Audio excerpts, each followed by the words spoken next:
I'm still pretty sleepy, still pretty out of it, but I wanted to get started because I have the bad feeling we're going to wrap up early because that's what happens when I'm not feeling well, and I don't know why I'm not feeling well. My pain level is fine. It's not great. It's not bad. It's fine.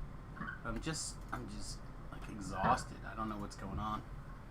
But hopefully we can get some experience and get us moving. We actually have quite a bit of really fun and interesting, well, not interesting, a lot of fun stuff to do here. And it will be interesting doing it as a caster druid. I haven't done a lot of these things as a caster druid in a long time, so... Oh, I already did that. So anyway, it's going to be fun and interesting to see how we can get done. Yeah, that's my story, and I'm sticking to it. Alright, I hope you guys start sounding off in the chat box, etc., etc. Let me know you're live. And because we're going to be making some decisions, as well as possibly jumping into some Cove action. Although, I don't... Oh, yeah, there's a couple of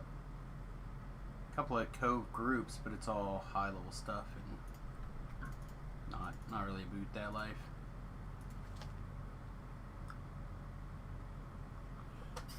Should have grabbed a floss pick before we got started.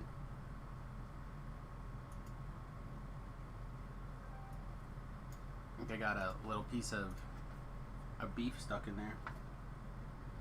Anyway, so I think what we're going to do today, at least to start with, is we're actually, because I am so tired, I think what I'm actually going to do is I'm going to fire up the DDO cast.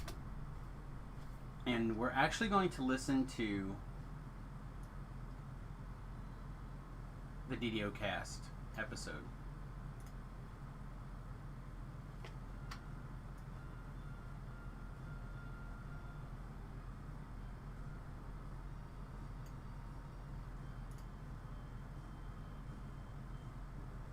Hello and welcome to DDO cast episode 612, recorded the weekend of September. It's pretty quiet.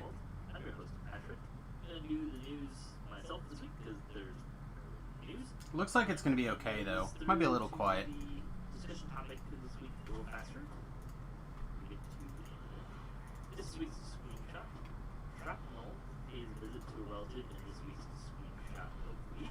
Thanks to Flavor for sending in this week's screenshot. Always love. So anyway.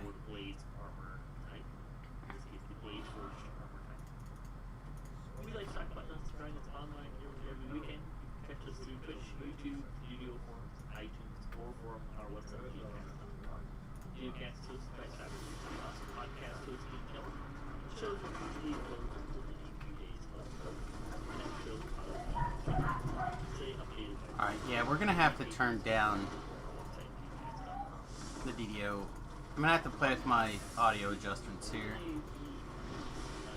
Continuing kind of the discussion of what kind of characters have build types. And we're focusing on tanks today, building a tank aspect. This will be a multiple part mini-series, if you will, and kind of this bigger topic that we started last week in terms of helping you. I can learn to. Characters should you look at having in your character list, and how to go about building better versions of those characters. You feel like you were struggling or haven't tried it or something. Okay, this would push you on. I want that all the way up, and I want DDO. I'm going to turn DDO down to like towards that 40% for just a little bit. That's kind of the idea of what we're going for. Start with tank, and then we'll do some other build types as That seems well okay. in the future. Now we'll get into game news. There's not a whole lot, like I said, but some notable ones. Transfers are back, so if you've been waiting to transfer a character, you can now do that. That is a positive That's thing. good. For sure. It's been a while.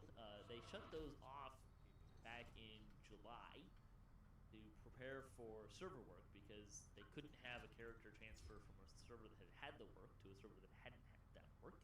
And then we ran into the server instability issues, was put the maintenance on hold, and then they had to go through the process of getting the maintenance ironed out, which took another couple of weeks. But hey, transfers are back. However, they're not back yet for hardcore. They're not going to turn on the hardcore transfer until after the season is over. Why they're doing that? Season 2, you can transfer whenever you want it. Season 1, you didn't have to wait until what they call the after party. But that looks like we'll have to wait for the after party again. Cordova did do a little bit of a check here. They're looking at having the after party be about 30 days. Which I think is longer than there should be plenty of time to get your characters off of hardcore. Reminder, as you do so, make sure you spend all your astral shards in some way, shape, or form, because those will transfer. As well as get everything out of your shared bank and all of that stuff. Make sure you get it to where you want it to go. Good tips. We did get a very interesting piece of news. First from the weekly Wednesday lunchtime edition, and then a little bit on the forums. Augments are apparently almost done getting a pass that we've been hearing for so long about. Last we really had any confirmation about the work, it had been planned. They knew what they wanted to do, and the work hadn't been started yet. That at least what implied. There was something like it would take several people 6 months, by which it kind of an idea that it would take multiple departments a bit of time. Probably would have to happen in sequence, and the total time would be about 6 months. Rodovin said that Linabel was almost done with augments. I wasn't really clear to me if that means that Augment Pass is almost done, or if Linabel's work on that had almost been completed and more those other individuals needed to do their work. That's fair. We'll see kind of I do what suspect happens it's a there. big thing. We're not really sure yet. But Linabel was summoned to the forums in a thread specifically designed to tease some augment information out of him. We did get a look at the new UI, but that was kind of it. There wasn't really anything else going on so that really kind of struck me as noteworthy, other than really getting a look at the UI, which looked pretty good. Similar to maybe kind of what you're used to with the sentient weapons or legendary green steel, kind of a similarity there. The release for this depends on when the work is finished. It's possible, according to Cordova, that could be Feywild after. So it looks like that is development work that is going to happen outside of the scope of a specific update in release, by which I mean quests and loot. Let's get this stuff going. They have to come out with a particular patch or update, because that's the main thing. Augments looks like it will probably come whenever. I know things are getting a little loud, and I apologize, but I would assume they won't do that as a patch, but that's probably a bad assumption on my part, because they have released many things before in a patch, including some quests, some raids, enhancement tree passes, all sorts of stuff. So we'll see when we get that. I think we're still okay. There was a question about end rewards based on class that Steelstar jumped in and answered some questions about how that system works. If you're unfamiliar with this system, there's a gameplay option to have your end reward be based on your class. I find that never to be good. And by the way, some people said, "Hey, like, really? Because are you sure this is working?" And there was some discussion about that. But Steelstar kind of gave a really clear kind of idea of what happens when you have this checkbox, and then you turn in a quest that prompts an end reward list. Note that this is only your end reward. You get an end reward. It doesn't affect any chats or anything. Just the end reward. It says it checks three things. One, the first is, what is your dominant class? What do you have the most levels in, excluding epic? Then it asks, what level are you? And then it asks if you are a Warforged or a Bladeforged. And then he notes that this only really determines if you get docents or not. Armor. Based on those three questions, it selects one out of 720-ish treasure tables and which in turn calls on other tables to try and generate items generally useful to your race and class at the right level. Note there the 720-ish treasure tables just to make this system work. There was some questions about, well, hey, can you make it more refined and better? Maybe like key off of an action enhancement tree or something to that effect. And the answer was basically no, because of this thing here. Like, just with what we have, there's 720-ish treasure tables. To do things by enhancement tree and other stuff would just balloon this system to an unusable or a poor performance state. So that's not gonna happen. But anyways, Steelstar then kind of gave some examples. So a level 10 human paladin is usually going to pull a few items from the following possibilities. A minimum level 10-ish weapon. Could be any melee or ranged. You can rarely pull spellcasting stats on this, but it will usually be martial. Unfortunately, we don't have the ability to jump up high enough to go to the tower back shield, door. minimum level 10-ish heavy armor, or an accessory like boots, ring, etc.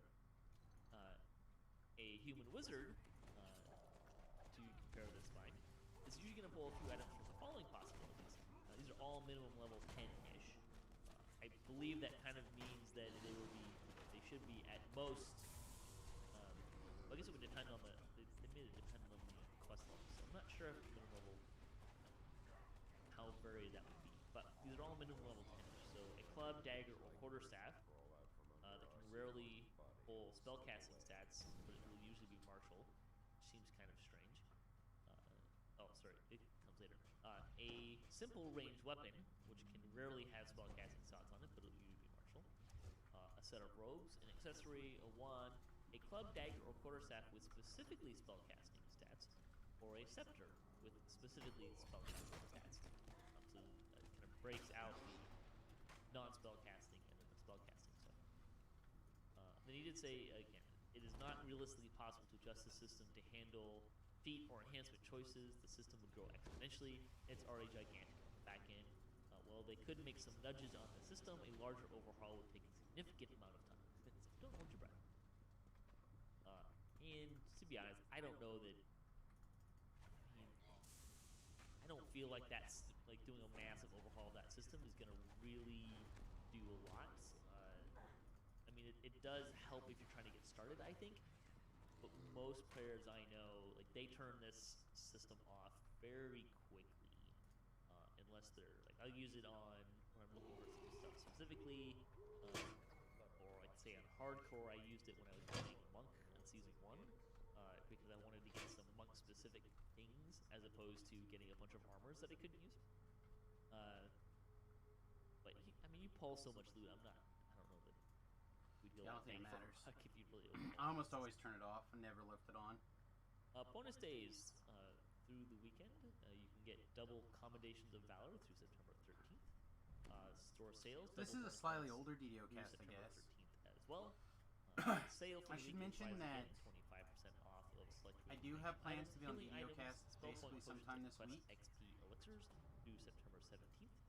You can also get a I need petal to pink reach hair out dye and make a with plan. coupon code petal pink hair through September 17th. Which So is what we're using cosmetics, right here, this there you petal go. pink hair. Make sure to pick that one up. They do hair dyes occasionally. It's kind of fun. That'll bring us to community news, the 396th Chronicle. Community spotlights this week. The creator of a long-running blog about monks and DDO, Teacher Sin, is taking the next step of creating a guild, so you can check out that if you're interested. DDO Central is celebrating its 6th anniversary, so you can read more about that. The comment for the week: what is your favorite portend of a party wipe? Usually when they start infighting. Maybe not my favorite, but one that usually bodes poorly for the rest of the party is the tank goes down. Yeah, it's almost, for me it's almost always when somebody starts infighting. Fan site news. We got a shout out for our episode last week talking about Twins' favorite character. Well, it's not just in players DDO, that's pretty much decide any what game features that in your rely on show. people. Sticky raids for week 188. DDO stream features brighter days ahead in raiding and Brockenfens have a Cobra Kai edition, and Zer Smash does a 100 favor run. Also on Twitch, Sig Trent role plays and tries out for the Harpers. Nivion shows the Kenneth Raid Club, and Earthstar DDO runs. I really do enjoy watching And on YouTube, Sig. Axel gets deep into Reaper Cell Healing. Zilpha plays. He user run it's not the best player. Funko DDO gets too hot to handle. To be Kind of fun to see. really fair, but I always enjoy it. I don't know why. Don't forget to check out I think it's DD because on he DDO stream Sundays rolls with the at punches 7 so p.m. well. Eastern. That is our weekly pen and paper tabletop gaming session. It's a really large heap of folks. Hey, if you want to play, you can either let Cordovin or myself know, and we'll get you hooked up with a DM and maybe a group. It's a bunch of different groups that we have that kind of rotate throughout the month. We do have some exciting new stuff. Fantasy Grounds was generous enough to give us some new content that we'll be featuring on the show. And by new, I mean new not just to us, but to Fantasy Grounds in general. We actually even have some content that is not quite yet even available to play in the show. We actually have stuff we have embargo on, so that's kind of fun. But we'll be featuring that over the next couple of months. Oh, so slow. And don't forget to check out DDO Splat on Wednesdays at 5:30 p.m. Pacific time. That's the Static group that I do on Kafir with some friends.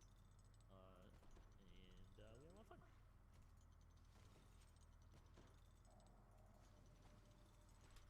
Right, that'll bring us to Lightning Post.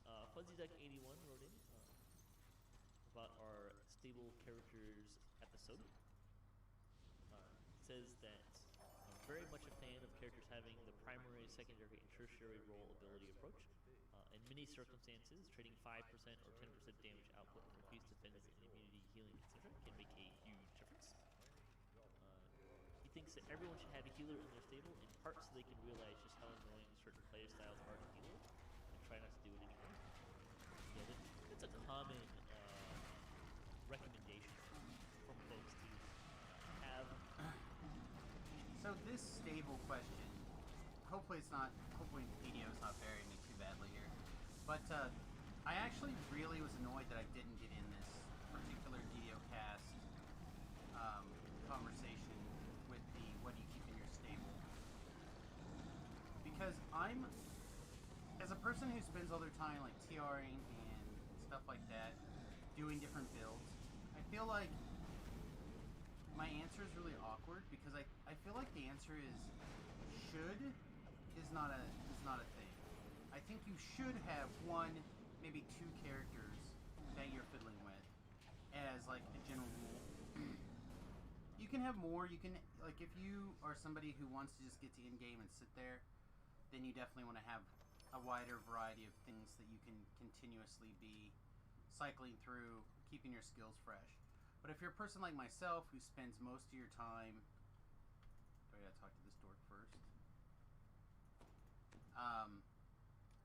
Spend most of their time like TRing and stuff like that. The question becomes, how do you keep those skills refreshed, and how do you... Because it's really easy to get in a, not a rut per se, but like a situation where a handful of skills are all you really need continuously. Wow, we are just not landing on this one, huh? There we go. This is because we couldn't grab the edge there. Whoop. We like ran forward.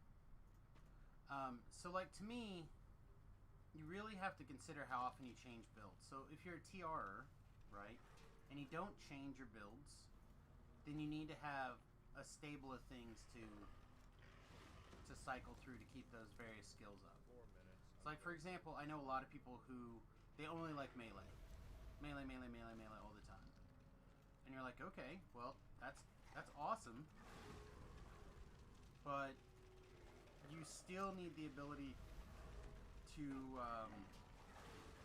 fire off spells. You still need to be familiar with how to kind of micromanage some of this stuff and do things. And the way the epic system kind of works, everybody has access to some sort of spell-like ability. Everybody has access to various powers, or however you want to put it. So it's a lot easier to kind of keep some of those skills more fresh. But like, they're talking specifically like a healer right now, keeping a healer in your repertoire so you can appreciate the fact that somebody else is healing. I always personally feel like the healers are the like easy button of DDO. Very little people convince me otherwise.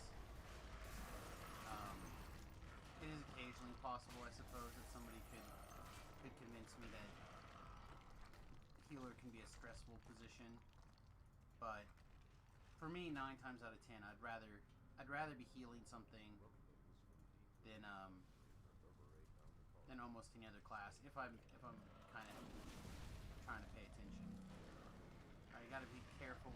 Oh wait, what am I thinking? I don't have to be careful.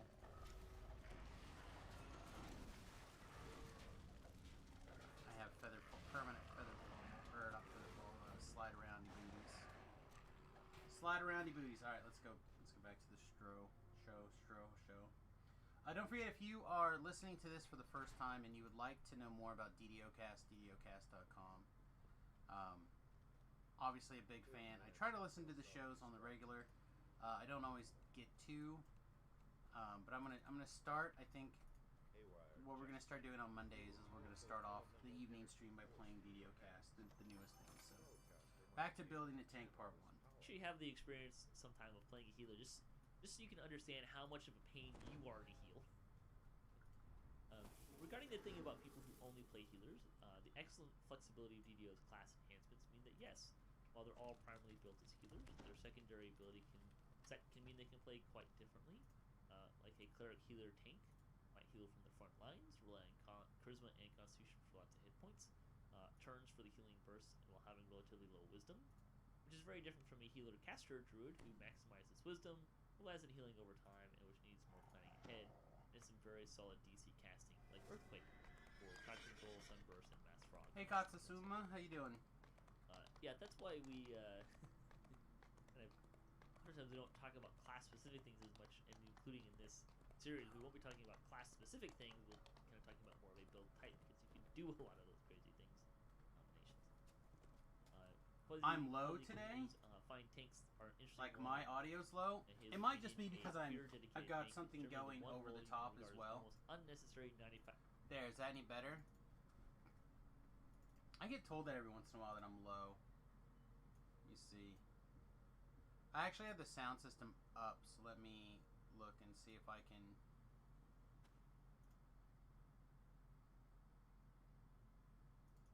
Oh, I was listening to DDOcast. I may just have to not do that. I may have to put it on my... Yeah, see, for whatever reason, it like randomly turns itself down sometimes, and I don't know why. There you go. Is that better? That's probably much better. Yeah, I was trying to listen to DDOcast, but it looks like I may have to put a pin in that for now. I mean, I'm just watching the yellow bars over here, and it bounces just fine, so God knows what's going on with it. You know what? Actually, let's just go back to the boat. Let's boat, ship up again, and then let's go do CO6. Oh. I've just been so tired today. I tried to take a nap and didn't get to sleep.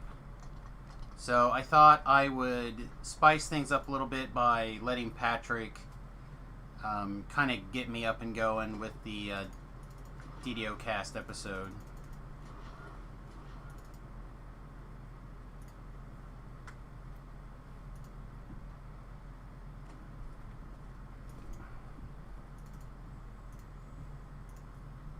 I said I'd like to figure out how to do that regularly. I may not be able to go through this particular browser. We may have to use an app, or we may have to go through YouTube. I think I can still get the YouTube. There's probably still a DDOcast YouTube channel. I know there is. I just don't know if they have the episodes there anymore. Did I hear that they postponed raising the level cap? I did see something to that effect, but that's totally fine with me. I'm not a person that thinks there needs to be a DDO, or the level cap needs to be raised, personally. I know there's a lot of people who, especially when the levels jump so much, that people feel like that they need that advancement. I mean, I don't blame them. I'm a person that likes to get levels, like to feel like my character is advancing, which is why I'm on the TR train, because that's how I get that feeling for me personally, as opposed to sitting at cap forever. But that being said, when I started the TR train and decided I was going to get all my class lives and get all my racial lives and everything, the cap was 25, and I had spent probably a year or something at level 25, maybe more. So now that I'm like, I want to get a rough idea, we're 16 minutes in. Pause. I'm gonna get this pretty close to 16 minutes in.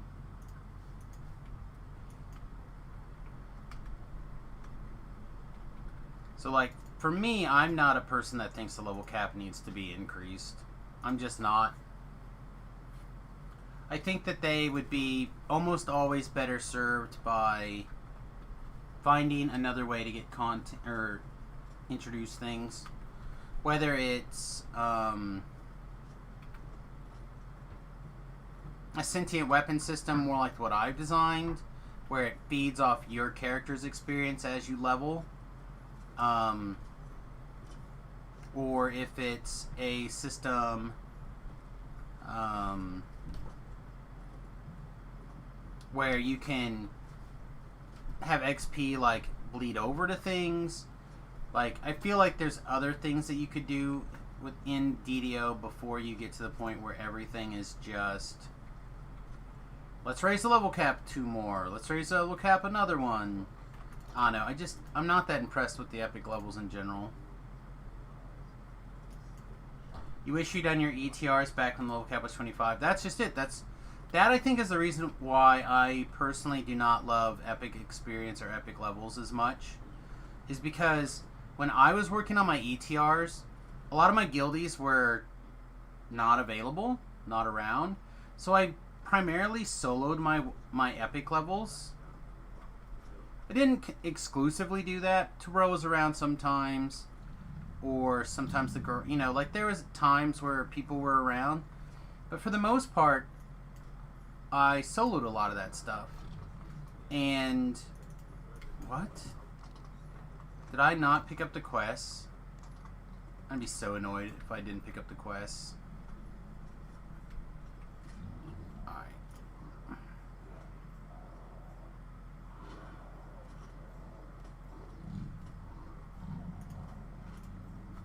I'll go back and get the first quest. Oh, I swear I talked to this guy before I left. They said when you go above 30, it won't affect the ETR. Whatever. If it does, it does. If it doesn't, it doesn't. Like, either way, it doesn't really matter. There's lots of experience. Now, if you're not doing the occasional iconic or TR or something to reset your experience point notches, you do like a, wow, I didn't even pick up this reward even. I feel like that's not correct. I feel like I definitely picked up this reward. But anyway, I personally feel like I don't need more levels yet. But I'm not there. I'm not the person who spent the last year sitting at level 30, with the only exceptions being when I went to the hardcore server to play. Right? If that was me, I would probably want another level or two. But that's not me. So from my point of view, I don't think it's necessary. But I can understand how people would want that. Because taking levels is fun.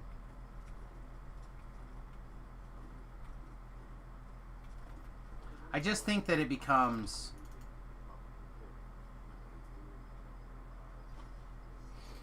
difficult to make levels potent. Like, I think they would be better off by creating more Epic Destinies. Like, I think the Epic Destiny system is the leveling system that they should focus on.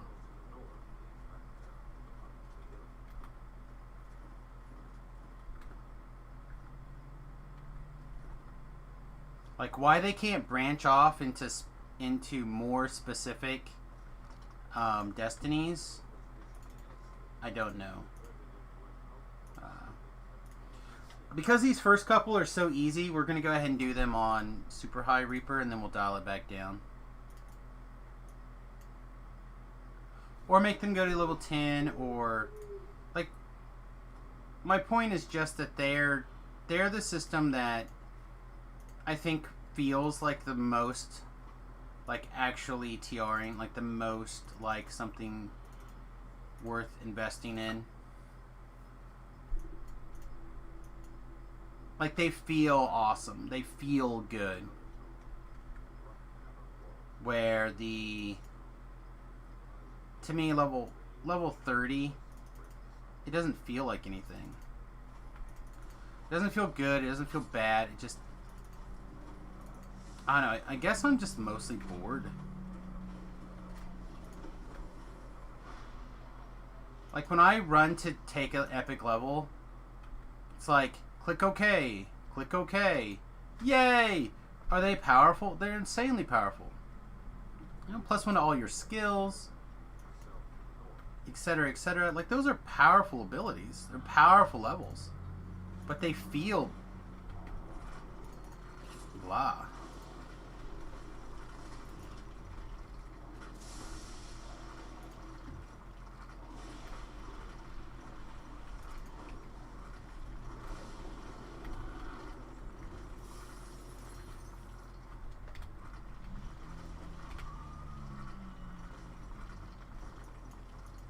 Not the levels with feats. Even a lot of the levels with feats, in my opinions, feel blah. Especially, like, as a First Life character. Maybe if you're somebody who has gotten all of your Epic Destiny stuff unlocked, maybe then it's a different story. But, like, on the hardcore server, I think I ended up taking toughness twice on two of my epic feats. I didn't even bother to change it because, like, once I got to the point where I could have changed it, it was just like, nah, I'm not even going to bother.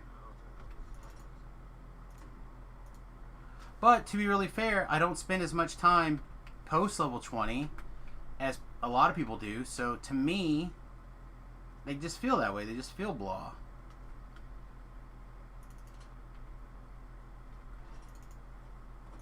Alright, so this is where we need to start paying attention.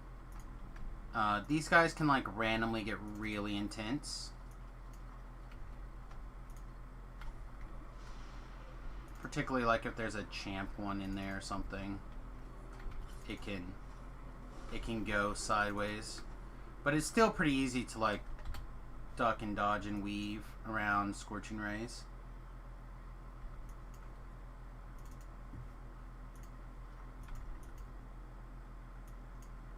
Yeah, it looks like today's going to be another one of the days where Twitch shows me there's nobody watching, but there are people in the chat. So if you are watching and you would like to be counted, please do me a solid and say something in the chat so I can at least get an idea that you're around. I honestly don't know why sometimes Twitch is like that, where it just doesn't give you any of the feedback.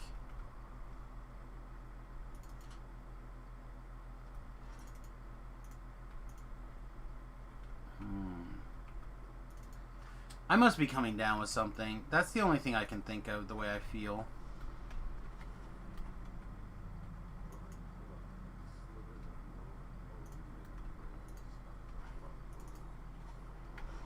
Like, I don't feel sick, but I feel tired. My eyes burn when they close them. I'm sure you guys know what that is. Like, when you close your eyes and they burn a little bit.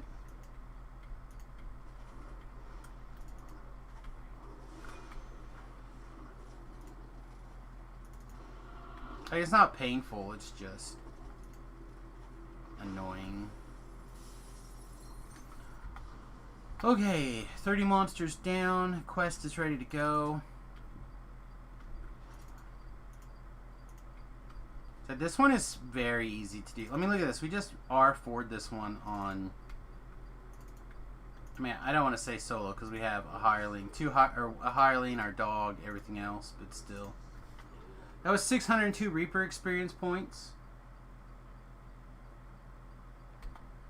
For 5 minutes.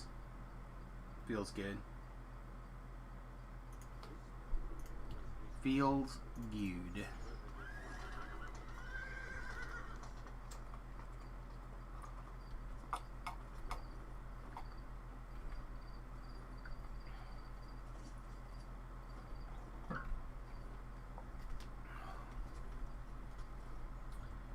The other thing I want to say really quick before I kind of fire back to trying to listen to Patrick over here is I just want to say that try to figure out how to sum this up.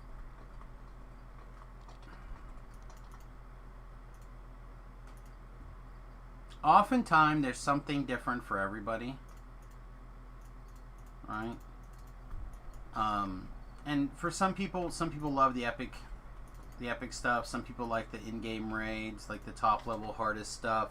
Some people like the idea that they're gonna do everything on Reaper 10 solo, yada yada. And some people are like, yeah, I'm just gonna do the quest on hard.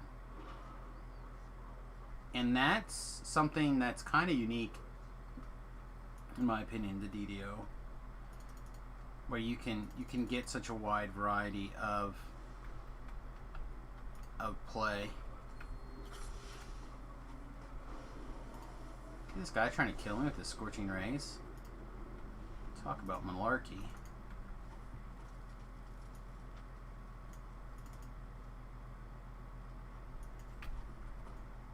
So even if I'm like Debbie Downer on level, getting level 30, and you're like somebody who's like, level 30 is the best, it doesn't mean that either one of us are incorrect. It just means that we both have different aspects of the game that we both enjoy. And I think that's okay. In fact, one would even say beneficial. Alright, let's see if people are still actually, how can I do this?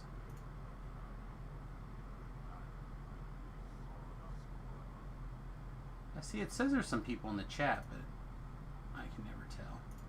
Alright, let's try turning back on DDO Cast here, 612, Building a Tank Part 1.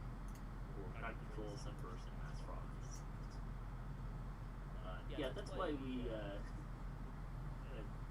sometimes we don't talk about class-specific things as much, including in this series. We won't be talking about class-specific things. We'll be talking about more of a build type, because you can do a lot of those crazy things. Fuzzy continues.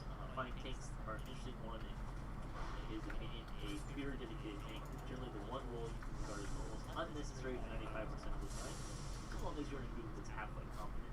Or frankly, they can just end up as less effective DPS, but are absolutely essential in the tank role for that remaining 5%. Yeah, that's pretty true. That's why my tanks have often, less so these days, but in the past, my tank has oftentimes skewed a little bit more towards the offensive side of things than most, just because that really, 95% of the time I want to be a little more useful. Fuzzy's Duck's personal favorite of the tanky type builds played as a Druid Bear, as they can take a beating and have loads of healing, combined with regenerate and treat your spells plus concentration. And as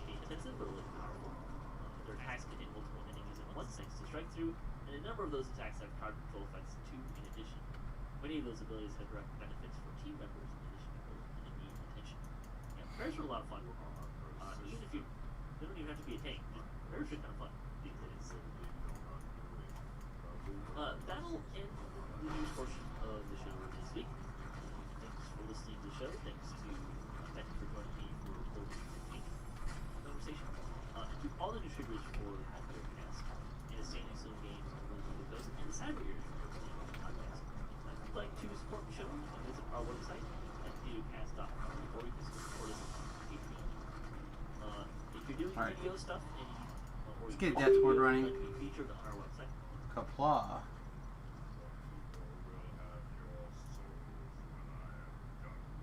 Oh.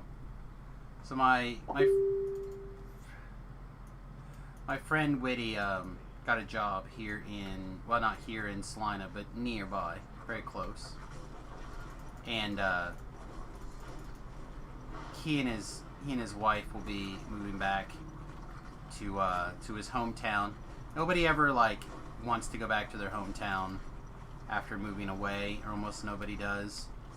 But I think it's gonna be extremely good for them.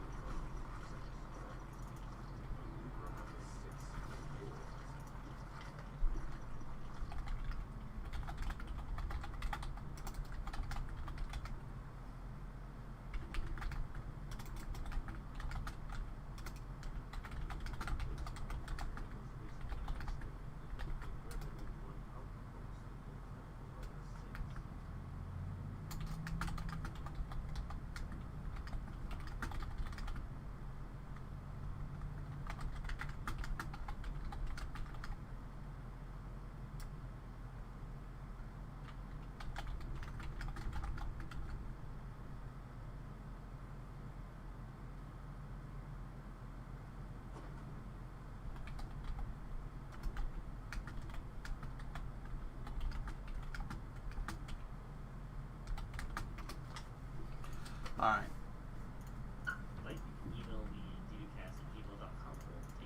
So we're going to probably step things down just a little bit, although this next one also is not. You can do a bunch of these actually on High Reaper.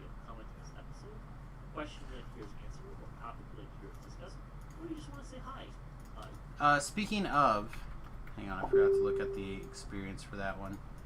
602 Reaper experience points for not a lot of effort. Again, I feel like the difference between doing that quest on High Reaper and doing it on not especially High Reaper was about the same.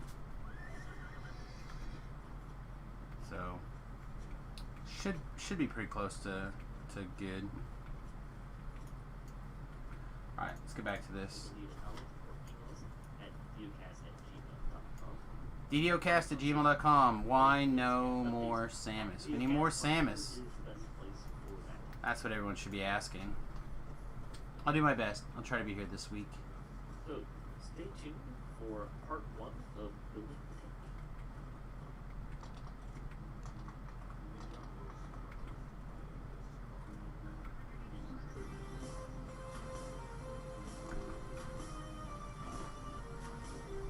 Getting love tapped here.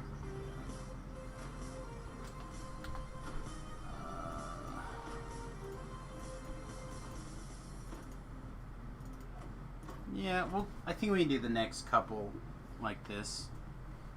I said Stardust in particular. Hello and welcome to our Building a Tank discussion, the 2020 version. I'm your host Patrick. With me this week we have returned to the show, and it's been a while, Benton. Nope, no Benton. Maybe Benton's not ready. Oh, was I supposed to say something? Sorry about that. Just say hi. Hello. So we're going to talk about building a tank, and we're going to kind of do what we usually do. We'll kind of start with abstract and kind of more philosophy, because we recognize that things change. Not as much as other things, but builds do change and kind of shift a little bit.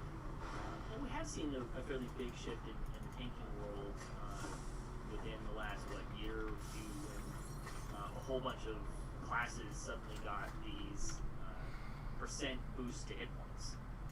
That Percent boost hit points are good. So, stuff like that. We'll get into some of that. But we're gonna kind of start a little kind of more bigger picture.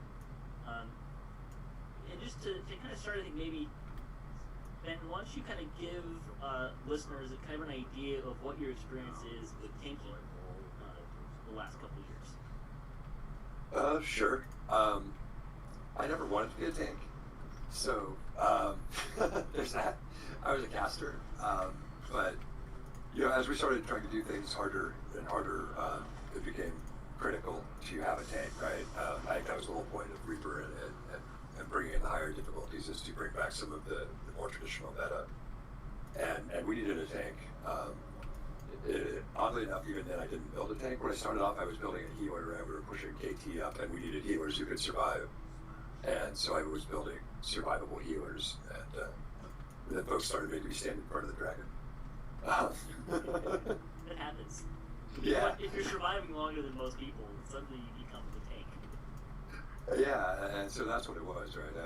I was still running survivable healers, but they just made me tank, and so I started making it tankier and tankier, and so then I quit pretending to heal and just tank now. But I think it's been really successful. I would agree, because in large part, one, the healing has improved, and two, the tanking has improved. Yeah, I think we've done some good stuff, and I made the tankers or the healers work to keep me up. So I don't. You make it a little bit easy for them, but some of the latest stuff I'm building is questionable. Yeah, and just kind of add a little, I think maybe remember back in the days when Legendary Hound had just come out. We were throwing you in. We're in the same guild as a tank. You were usually on a warlock. Yeah. I was. I wouldn't call that tanking. I would call that surviving. Hiding with style. But yeah, I would. All right. So here, this quest took 3 minutes. Again, on our 651 Reaper experience. Pretty good rate of return. Again, a lot of these easy CO6 ones are pretty simple. I was the chew toy, we used to call me, because I was tanky. I was on a DC caster, a DC warlock, but yeah, I was the chew toy, so I would tank legendary hawks for our OP runs. I mean, that was way back. I think you had maybe 2,500 hit points back then, just to kind of give. If that, maybe 2K. You were over 2, but so things have changed a lot. I mean, we have Reaper now. That changes things, but actually it's a lot too. And so we're gonna. Wow, we just got the 10 Slayers out here. I've had a tank for a long time. It's currently my TR project, so it's been out of rotation for a long time. And I was really late getting into that, so I will say, kind of as a preface, if you want to take your tanking to that top tier level, that kind of 1% of 1% level, I think tanking, it may be more than DC caster, but it's one of the builds that you're going to have to invest in the most to hit that last kind of notch of level, because there's a lot of past lives that really come into play really nicely. If you start talking about the epic past lives that increase your AC, your hit points, your PRR, and elemental absorption. All things that you really want as much of as you can as a tank, right? If you're throwing lobbing spells and damage and shooting from range, a lot of this stuff is more fluff, but not for a tank. So we're gonna really kind of dive in and kind of talk at a fairly good spectrum here. We'll give you some ways to look at that and ways to increase your defenses, hit points, that kind of thing. But I do want to kind of say up front, if you're looking to really take your tanking to that top tier level, which you don't have to do at all, but if you want to get there, it does take more investment, I think, than most builds.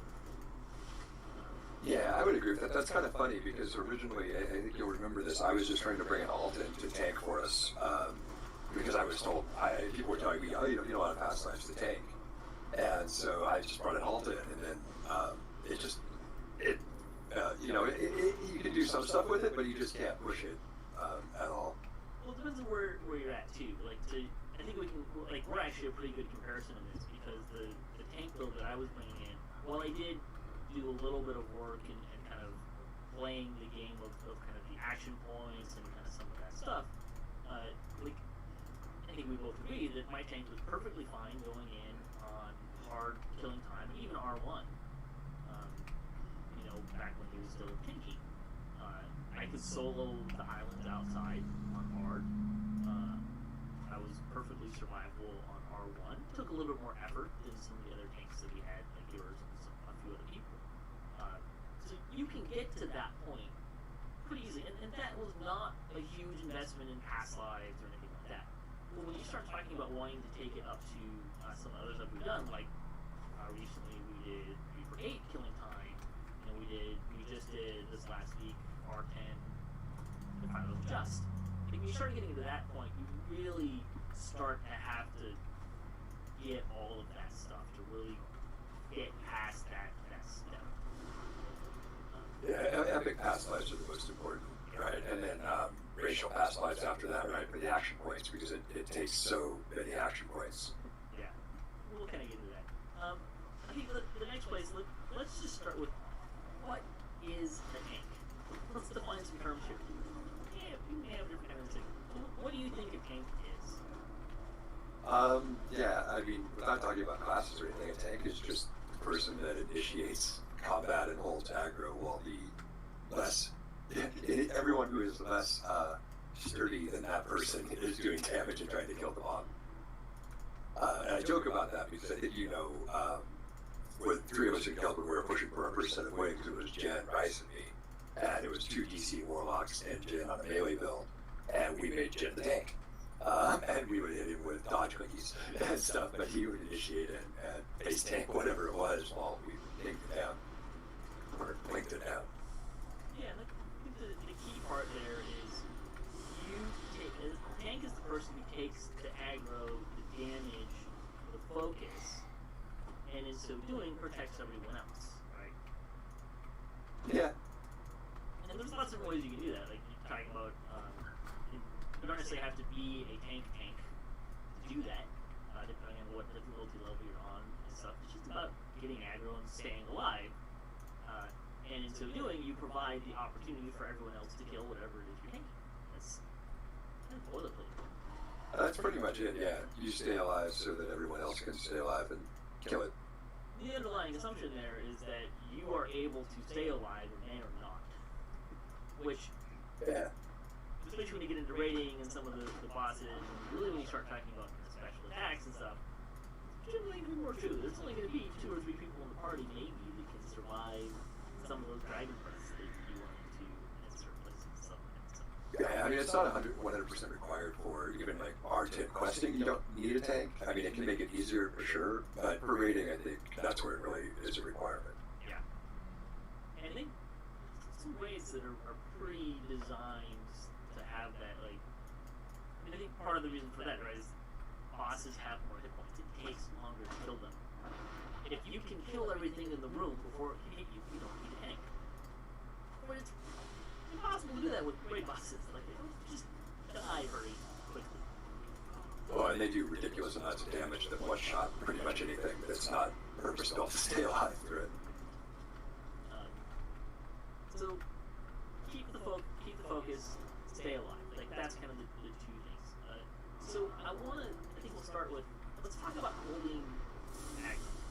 Because I think, in my experience, when people are really kind of getting into tanking, or things that they can tank in a group, that's been a key failure for a lot of people. And part of that is because, especially not thinking back to when Fall of Truth came out, there was some stuff that we were getting with Epic Destinies and abilities that really ramp up the amount of DPS people can throw out in a party.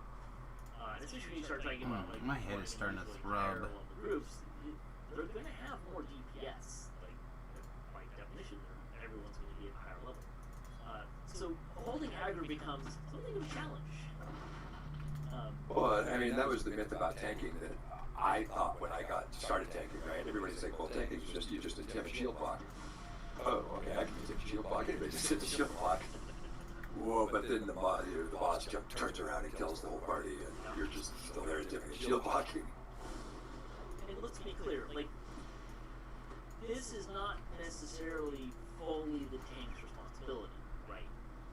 You know, especially the earlier in a fight you are. I always forget that Other this people guy's need immune be to aware of, you know, electric. take for example, when the dragon comes down on the platform, if you lead with a mini shot or something like that, and adrenaline or really high burst damage, that's not conducive to tanking. So I don't want to create this illusion that this is all the tank's responsibility. It's not. I mean, yeah. I mean, you can't tank dumb, right? I mean. So, I mean, but there are things you can do. I mean, you ask people not to start DPSing until you've got a couple of attempts off or whatever, right? And actually, most parties we don't have to do that with, but you will get some people that will do something silly. Yeah. Or land on the. I think one person in particular, they like to get to the island first before the tank to play with the dragon. But for the most part. All right, so just to keep it up, 7 minutes and 30 seconds for 651 Reaper experience points. Again, just a really nice ratio there, I think. No, I've taken that. I think people do think about that differently. I've always taken that responsibility that it's my job to hold aggro regardless of what the party wants to do. Give me a head start, give me 2 attempts, but after that, it's my job to hold aggro. Now, I know that makes for some lazy DPS, and there's things they should be doing to reduce their threat, and I think they've gotten better about that. I think we've evolved that, but I've always felt that I should be able to do more to hold aggro than they can to take it. And we have some people in guild that makes that hard. It's true.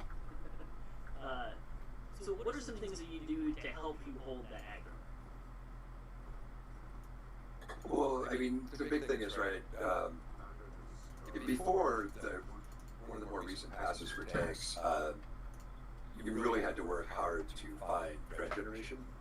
And it's really all about threat generation, right? You can't do as much damage as some of our beginners, right? I'm never going to do as much damage on my tank as a Jin does on his melee or whatever, right? Or some Fury Shotter. But you have the threat multiplier in game, and that's what you've got to focus on, is increasing your threat multiplier for whatever type of attack you're doing, so that it multiplies the damage that you do, so that it keeps up with your beginners. And so you have melee threat, you have spell threat.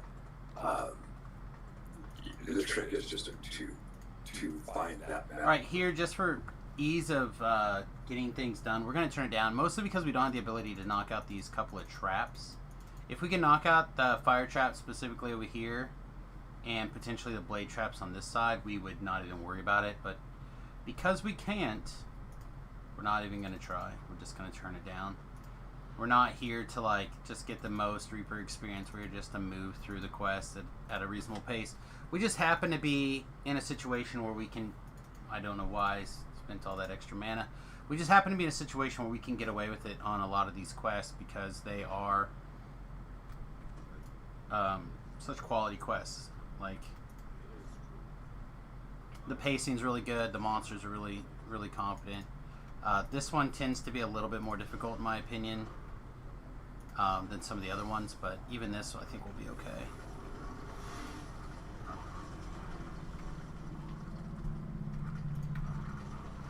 Assuming that we don't run headfirst into the traps that just insta kill us, we should be in good shape. So one other thing I kind of want to talk about why I'm kind of doing it here is you may notice that I switched into wolf mode.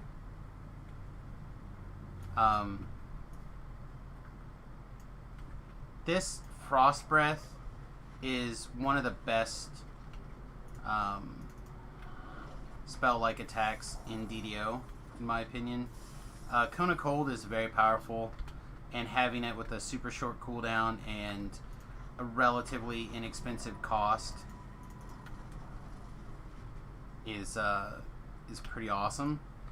And for the low trade-off of like what? Like realistically, the trade-off is my other spells are slower. Okay, well that's fair. Like that is a real trade-off.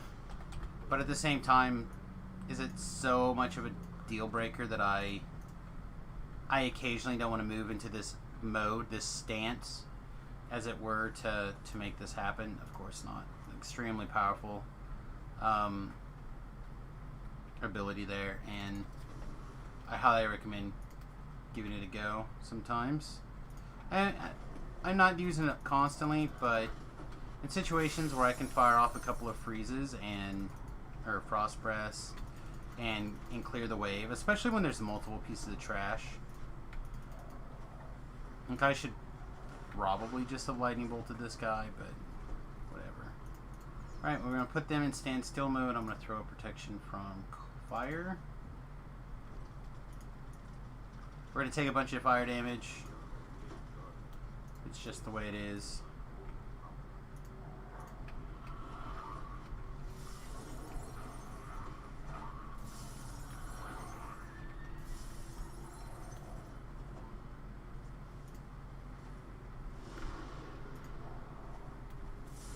Just could fly.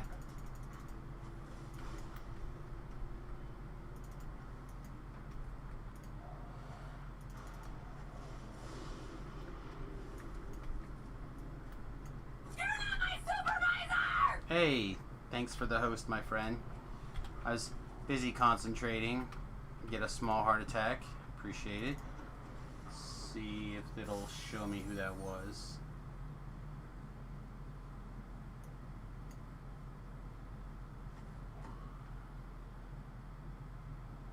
Yeah, see, every once in a while it seems like my Twitch breaks and I can't see anything. Like all of my history is gone, unfortunately. Whoever was generous enough to throw me a host, I appreciate it. Thank you very much. Those of you who may be watching from said person's stream or page, welcome. My name is Samus, and we're currently playing this caster Druid build here.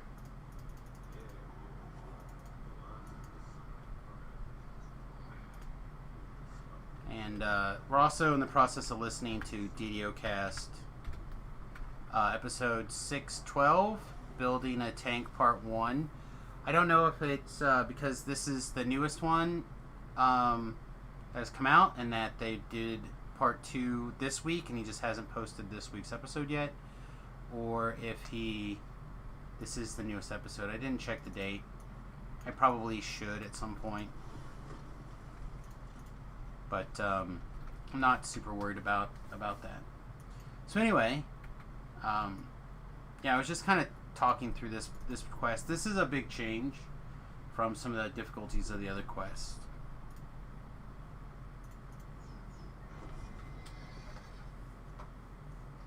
Let's ride this pony.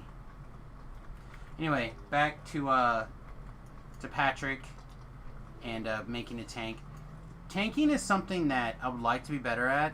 Not that it's a role that I especially enjoy, but I would like to be more experienced at it in general.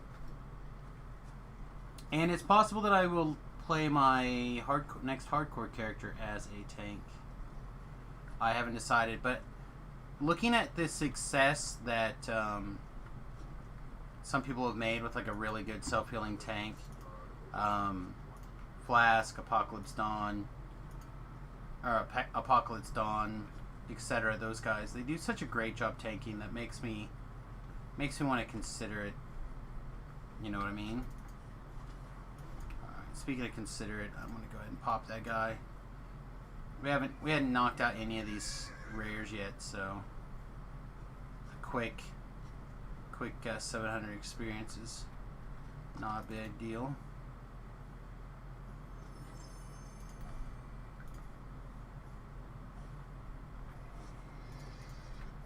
All right, back to the show. magic number that keeps you ahead of the melee and or the range or the casters, right? The swords, the gold swords. They've really added a lot of threat gen and items in gearing, right? Because they not that long ago they like tripled all of those numbers, which They did. helped a lot. And then they also tripled the numbers. And like the fighter and paladin defender trees have threat generation in like built into the stand, so that you can get more. I'm pretty sure the fighter even has like another enhancement that adds some more threat generation. Paladin has a clicky that the level 6 core that has the like cores. 200% damage. There's also the Unyielding Sentinel tree has an attack that adds a lot of threat with it. So there's kind of some stuff like that. Yeah, Blade Forge has some in their racial tree. Locke has some in their Light Spirit tree. It's you don't see these people taking very much anymore, but Earth Stance in one tree also has threat increase. Yeah, the devs hate bugs. That's why Raids all of a sudden started doing nothing but magic damage around the time of like KT and RSO. That's another factor. Even Baba. But just, so there's a lot of threat generation out there. Some of the stuff that I want to highlight with this though is when you have a shield, if you intimidate, even if you can't grab aggro or don't grab aggro something, it gives you a buff to your threat generation. I believe you have to have a shield for that. That buff. Yeah, and Yellow? you have to get it. You don't get the intimidating presence all the time. Right. Right, but it does. If you hit intimidating presence, it'll give you a 400% buff to threat gen. Which is a lot. Oh, for sure. So that really helps. I mean, you can get your threat gen up to like 2,200%, right? 2,300%. I think 2,400% was the highest I got to. I want to say. And so if you're doing 200 damage, if you got like good debuffers, right? I see my numbers. I've actually had 3-digit numbers with speed on his debuffer. So if you take my 1,000 damage and multiply it times 2,200, suddenly then I am keeping up with the big boys on damage. The other things that you can use too, the bear tanks have been kind of popularized in the last couple of years. With some changes and some people realizing, hey, you can make a pretty good bear tank. Well, and bear tank was really the only way to get good threat gen until they did the tank pass and gave everybody else threat gen. The other thing about bear though, not just the threat gen, is they have a special attack that gives you another intimidate. A couple, actually. Right. So that gives you can intimidate more frequently. Half elf is also a race that does get an extra social. They get a second version of each of the social skills. I don't really see a lot of half elves. If you're not going for like that top tier, I think that intimidate might be helpful for you. They don't get a lot of the other benefits that other races can get that kind of might be helpful, which we'll talk about, like decreasing damage or more hit points. Yeah, they're squishy and ugly. So. Yeah. But that's something. I mean, that would be handy to have 2 attempts, but. Yeah. I hear you. But if you're dead, you can't attempt. Yeah, there's that. Depending on where you're kind of aiming for, you might get some mileage. I just want to at least highlight the fact that there are ways to get a secondary intimidate. I liked my half elf. I thought it was good. Give us a few more of those options, right? Like there could be some interesting. What would it look like if they put a second intimidate in one of the defender trees, right? Oh, that would be awesome. Yeah. Well, I mean, you've got the ability through the House C challenges and through Amber Temple to get the Intim Aura too, which you can get off cycle so that it intims in between while your intims on cooldown. Yeah, there's stuff you can do in that way too. Anything else you want to say about hitting and holding aggro? Yeah, I mean, it's I think the piece that we didn't talk about, I think you started it, there are ways for the DPS to reduce their aggro. Things like subtle spellcasting for casters, things like there's fills out of treachery for DPS. goggles that come out of Death House that when you dip low reduces your aggro by 100% for X seconds. The negotiator's spectacles. Yeah, those things. So, to PJ's point, well, I take it on myself as the tank, and it's my job to not lose aggro. If you don't have lazy DPS and they're willing to go the extra mile and swap a fill or swap a gear, hit a skill, and swap backs, there's ways that the DPS can really help you hold aggro, and it will save their lives. You should mention linguistics, which Yes. gives you a 10% reduction on your social skills. It feels like maybe we're due for like an improved linguistics, doesn't it? Like a 15 or 20 thing. That would be nice because it does the timer even with linguistics still feels really long. I mean, the time Intimidate's only like a 6-second cooldown anyway, so 10% doesn't really feel like that much. Well, yeah, but if they round down, that's a second.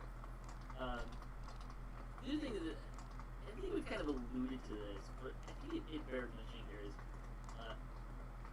tanking, especially recently, has really evolved away from this idea of just intimidate for one. That was a really popular thing against Lord of Blades, and we might see some of that with Lord of Blades goes legendary. Nah, that's the most active tanking in the game. That's the most fun fight. When we did that on Lammy, that's the most fun fight I've tanked. Yeah. And it's because it is so active. It is. Oops. Like we did a lot of shield turtle tanking against that because he has a debuff that decreases your hit points. There's ways around that, but it's something, and we'll kind of talk about knowing your enemy in the future here as well. But all I have to say is, don't be afraid to swing your sword or axe or whatever not shield thing is in your hand. You create threat by attacking, and all the threat gen in the world is not going to give you any benefit if you don't actually swing the not shield thing in your hand. Yes. And to be fair, with Vanguard, you can swing the shield thing in your hand if that's really what you want to do. I actually just this afternoon pulled a holy shield of holy burst out of random. I'm like, wow, that's kind of good. Yeah, and there are some offensive shields. I'll tell you about some gear there. I think that kind of covers the holding aggro part. Let's kind of transition into the staying alive part, and we'll do this in a couple of groupings. And the first one I want to talk about is hit points. Because a leading cause of death of tanks is loss of hit points. Yeah, I recommend you have as many of those as you can. Well, let's talk about getting some of those hit points, right? Because you may have noticed, especially if you're a newer or returning player, when you left, people were probably not hitting anywhere near the number of hit points that they are now. So, what are some ways that players can increase their hit points? Well, the number one way, right, the first way people don't think of is Constitution, right? Con is not a dump stat. And there's Constitution, like enhancement bonus, insightful bonus, quality bonus, your enhancements. Profane, Yeah. Sacred, Maybe a Reaper hat if you're really lucky. yep. Basically, get every kind of con that you can in the highest value possible. Toughness, right? Every toughness is going to be like, what, 50 hit points at cap. Epic toughness. Multipliers, right? They used to be really good. You could get a lot of hit points, but the devs thought we had too many hit points, so they changed it. So you don't get racial hit points out of your racial trees anymore. You get quality there. Everybody gets 5% quality there, You're talking, so, except for Azzy. Good. to clarify, what you're talking about is the percent hit point boosts. They recently did a change of some of them got fewer, and then they kind of typed everything. So there's more typing involved with those percent hit point boosts. Yeah, and some of the typing makes a lot of sense, and some of the typing, I think, well, not to editorialize, but yeah. In my brain, if you could hit points out of your racial tree, that should be racial hit points, and if you want to get something special because of quality, it should be quality, but, just words, labels. On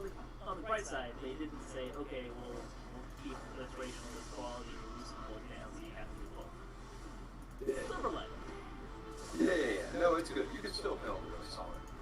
The number of hit points, I think, there was a lot of bloat before. You're just seeing some ridiculous numbers before, especially with the 20% that was available in the Tier 5 and Renegade Master Maker for Artie. Which was also kind of driving people towards that kind of one place of the build, right? Yeah, 14.5.1 was the only build, right? Because you could only get exceptional AC from one place, well, 2 places, but nobody built bear tanks back then. And you had to go 5 levels of Artie because you had to get at least you had to go at least 5 levels of Artie to get up Tier 5 for the 20% points. Yeah, and it was really boring and really cookie cutter. They're solid tanks, great tanks, but We like variety, right? Like we do. so we've got a lot of variety. So keep an eye out for those hit points. Just to give an example of some Dwarf, I mentioned ASMR, Renegade Master Maker, Zombie Form, and Wizards has one. Azubar is kind of special because they left the racial tree alone with that, and left that as a sacred hit point bonus, so something even right there, that's kind of a neat one that'll stack with stuff like 5% in Falconry, or the 10% in Renegade Master Maker. Not the sacred bonus to hit points from Paladin. No, because why would we want an Azamar Paladin? That would be silly. The defender stances, Bear, Paladin, Fighter all have a 20%. Well, Bear is 25%. And that's all kind of competence. Everyone in Epics also gets Epic Defensive Fighting. 25% competence bonus if you have the enough feats. Yeah, you've got to invest in all that in, what, 4 or 5 fighting line fights? Yeah, you should start at 5% plus 5% per. And I think only the two-handed fighting and the single weapon fighting have perfect. So I'm usually really good at this the first time through, but then the second time through I tend to like mess up. The nice thing about the percent hit points, I don't know why. they amplify everything else, right? Yes. I mentioned the one in there's one in the Yeah, you get 20% out of their insight, so it stacks nicely too. So there's a lot of places where you can get that. Cleric or Priest has one. Favorite Soul doesn't have a percent increase, but it does have a one that you can get hit points based on your Favorite Soul level, which mileage will vary on whether that's better or worse. If you are I think you did the math at one point. If you're a full Favorite Soul, there's a point at which it works out better getting hit points per level, and there's a point at which a percent boost. So there's a make or break. I want to say that was in 16 level range. I don't know. Alright, I missed that entire point. False Life, we didn't mention that, but that's a False Life, Vitality. And there's a few different versions of False Life now. Most of the False Life you're going to find is going to be enhancement, the standard loot or standard gear version of False Life. But there's also some profane ones out there now, some insightful ones. They're much less common, I think, than similar kind of abilities and other stats and stuff. But they're there. The other one, I think we can end on in terms of the Primal Passives. Give you 10 per. Really, there we go. Primal past lives, I think that works out to like 30 per past life, and then also I guess the barbarian past lives. Yes.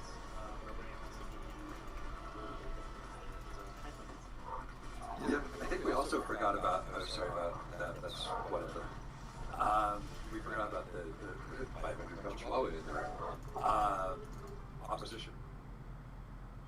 We would be remiss if we're not mentioning opposition items. LGS, the number one source of bad hit points. And so, for those when we're talking about here, the Legendary Shroud, you can make items from that. And there's some, let's say, fairly complicated set bonus metrics that come into play. But one of the simpler ones is you can get multiple items with opposition on their different tiers. And if you have more than one item, for every opposition gem you have, you get a percentage to hit points. So I think if you have 6, which is 2 items, if you have 2 items that are fully opposition, I think you get 18%. Yeah, I'd have to look at the math. I thought at one point it was like X% per augment, but it's actually X% base and then X% per augment after that. But it works out to something like that, yeah. And you get more items, you can just keep increasing that percent boost. More is better. Yes. There is a lot of investment there, though. But if you're kind of looking for some ways to maybe some lower hanging fruit and stuff, you're not necessarily looking to get to that really top tier. I have to deal with this, and you deal with it all at once. 2 tier 1 items of opposition, you'll start getting that percent bonus. Won't be very much, but you can get started on working towards that. Tier 1 and tier 2 release for Shroud are really not that hard to get. We mentioned this with Samus when we were talking here. Like, I guarantee you, if you get the full legendary Shroud, if you say, hey, I'm trying to get started, can I have any small and medium ingredients that people don't want? At least 3 people will just give you theirs. We've even seen that lately all the way through larges. We just took up a couple of people, I think Herb and Zach both, we just were hooking them up as we went through with larges to help catch them up. Because really opposition has become a requirement even just for in-game R10 questing. Almost everybody has a minimum of a 2-piece opposition set just to get that extra health. It does a lot. Like you said, for non-tanks. So those are some ways you can really look to improve your hit points. Let's talk about keeping those hit points. Let's talk about healing. And obviously, healing implication is big, right? And there's enhancements that are kind of sprinkled around that increase your healing implication. Items that can do that. You can go back to legendary green steel and make an item that has 3 different versions of healing amp. I think it comes out to something like 200 million. It conflicts with it has some other problems with like having something up or something like that, which also has some implication. And actually, was there some hit point boost in some hit point out of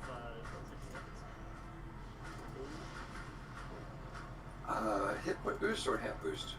there's healing amp. Yeah, there's a bunch of hand boosts. There's a couple of like, here's some hit points, but I don't think there's like Nah, there's not a percentage hit point boost there, I wish. You can get other stuff there, like there's some good percentage AC boosts in there, so like with that portion of building a tank, you get some good stuff out of those. But to your point, hamp is really important, especially if you're trying to do like short mid stuff and want to be able to self-heal. Hamp is really the only tool in your toolbox to be able to self-heal and hire a Reaper. Yeah, and by extension, we'll talk about kind of some more esoteric builds in the future, but also consider things like if you are an undead tank or a Warforged tank. Excuse me. Negative healing and Who would do such a silly thing? or both at the same time. Technically can't do both at the same time, but because becoming undead changes your Warforgedness. But anyways, Sorry, scratches. considering Itchy. Negative healing amplification and repair healing amplification,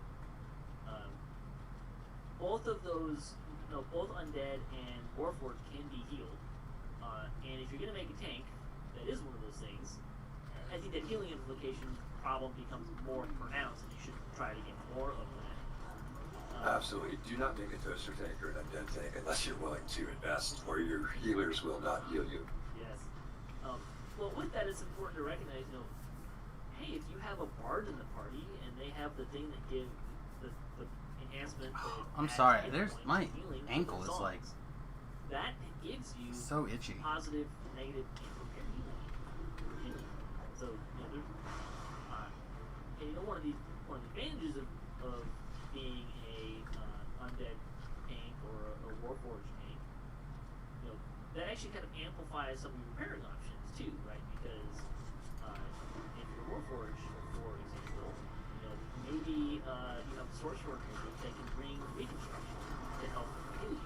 So there's some games you can play. Well, absolutely, and Blade Forge get community of scribing in the tree, and with enough repair amp, you can actually self-heal through Reapers if you invest and wear Wicked Gear Swap.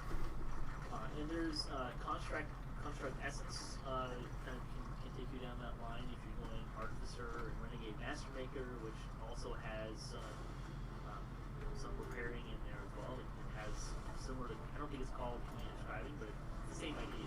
Reconstruct spelling. Yeah, Art's got the Reconstruct SMA. Unfortunately, they're on the same timer, which I think is dumb. Artie and Blade Forge should be on separate timers, and the spell, it should be 3 separate timers. So if you made like an Artie sort Blade Forge, The spell and community of scribing, I think, are on separate timers. they are, but the Artie one is on the same timer. Right. A little weird. Yeah. But the Renegade Master Maker also has the repair aura that you can use there too. Obviously, self-healing stuff really kind of changes when you start talking about playing in Reaper, because you have a massive self-healing penalty. But you know, if you're say building a tank on hardcore, you're probably not doing anything higher, doing more than Reaper 4 on hardcore, unless you are brave. No, I think self-healing, one thing that people often overlook is Light the Dark out of unyielding. Light the Dark is basically lay on hands that also is magnified off positive spell power. And with hand and enough positive spell power, that in Reaper even hits so hard. And it's an AoE as well, so it'll hit, if you're in a group of people, it helps everybody, but you can self-heal yourself. I was using that to self-heal my 17-3 build, you know, when we were doing Dead Reaper short man reading. And there's some other tricks that you can play here too. We're kind of talking about this other. There are ways that you can other people can make you more healy or repair if you're undead or toaster, Right. something like that. But And Healer's Friend. Everybody, take Healer's Friend. If you're going to play a toaster, take Healer's Friend. And do not, for the love of everything good, do not take the feat that makes you unhealable. That was an improved fortification. Yeah, do not take that.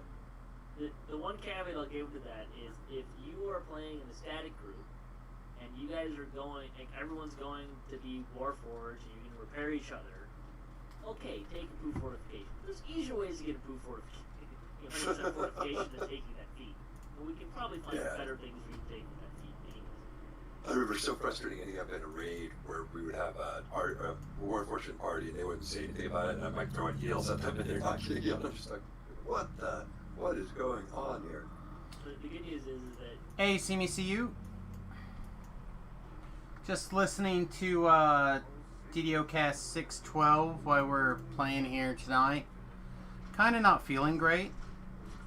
So, thought I'd just kind of have like a chill evening of get as much experience as we can and kind of see what's going on. I don't know what it is. Last night I was beat. I laid down at like 9 o'clock or something to read. And I finished the book I was reading and it was like 10 o'clock and I'm like, screw it, let's just go to bed. And I just like try to go to sleep. So I felt like I slept a lot, but I don't feel like I got any rest. You know what I mean? And then today I was exhausted, so I wrapped the stream early and I laid down at like 2 o'clock to try to get some rest, and I never fell asleep. So I don't know what exactly is going on. And currently I have that if I close my eyes they burn feeling. It's like I don't know if I'm coming down with something. I don't think so because I don't feel ill.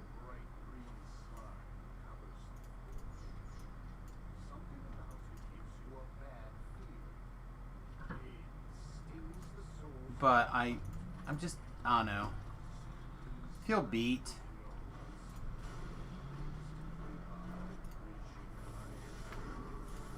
And I know my head is bothering me, but it's not bothering me that bad. I don't know. I'm just feeling worn, I guess. I guess worn out's a good word for what's going on.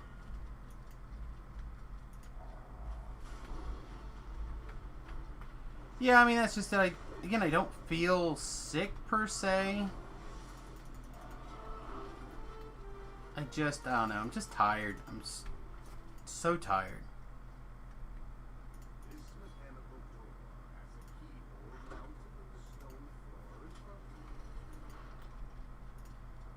I went and I grabbed a dowsing rod from the cove. If they weren't bound to character, I would get another couple. Oh, maybe they're not bound to character anymore.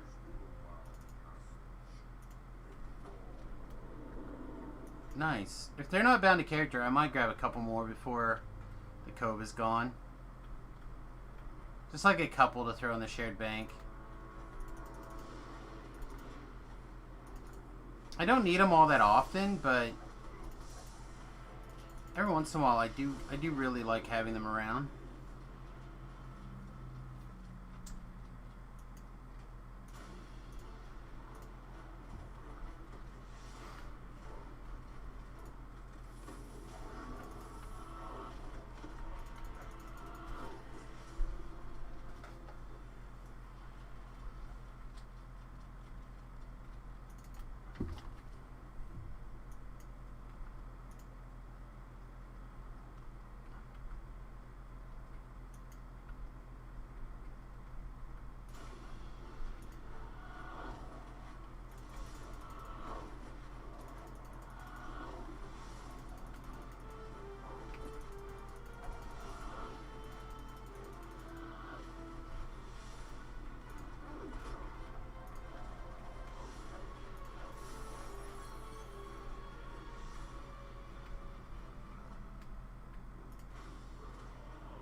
I'm actually tempted to feather fall through this, but I think I'm just gonna drink a potion, one of these potions. So feather fall also, because it's still equipped.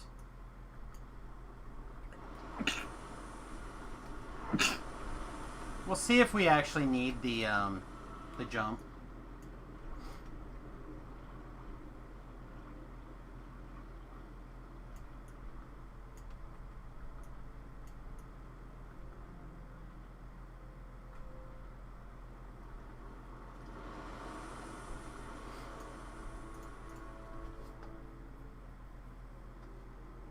Anyway,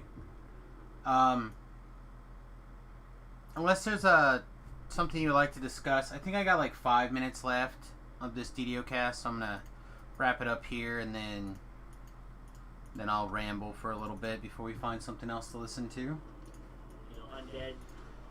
In the event that there's something you do want to discuss, feel free to throw it in the chat box, everybody. I will pause the DDO cast to have discussions about things. I'm totally down with that.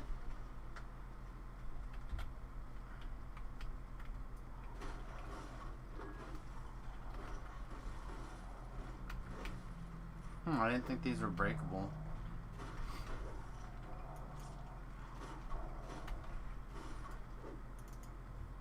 Both can be healed now, so that would work. Yes. Except for renewal, please switch to renewal. The other thing that I kind of want to throw in here with you start talking about self-healing and things that you can use to heal. One of the best ways to keep yourself alive, especially when you start talking about playing Reaper, is to heal your healer. They have the same penalties for self-healing that you do. So you can get a surprising amount of mileage out of things. Like if you're Paladin or Aesir, you have healing hands and lay on hands. You can use those to keep your healer alive. Absolutely. One of the things that I kind of thought was underutilized was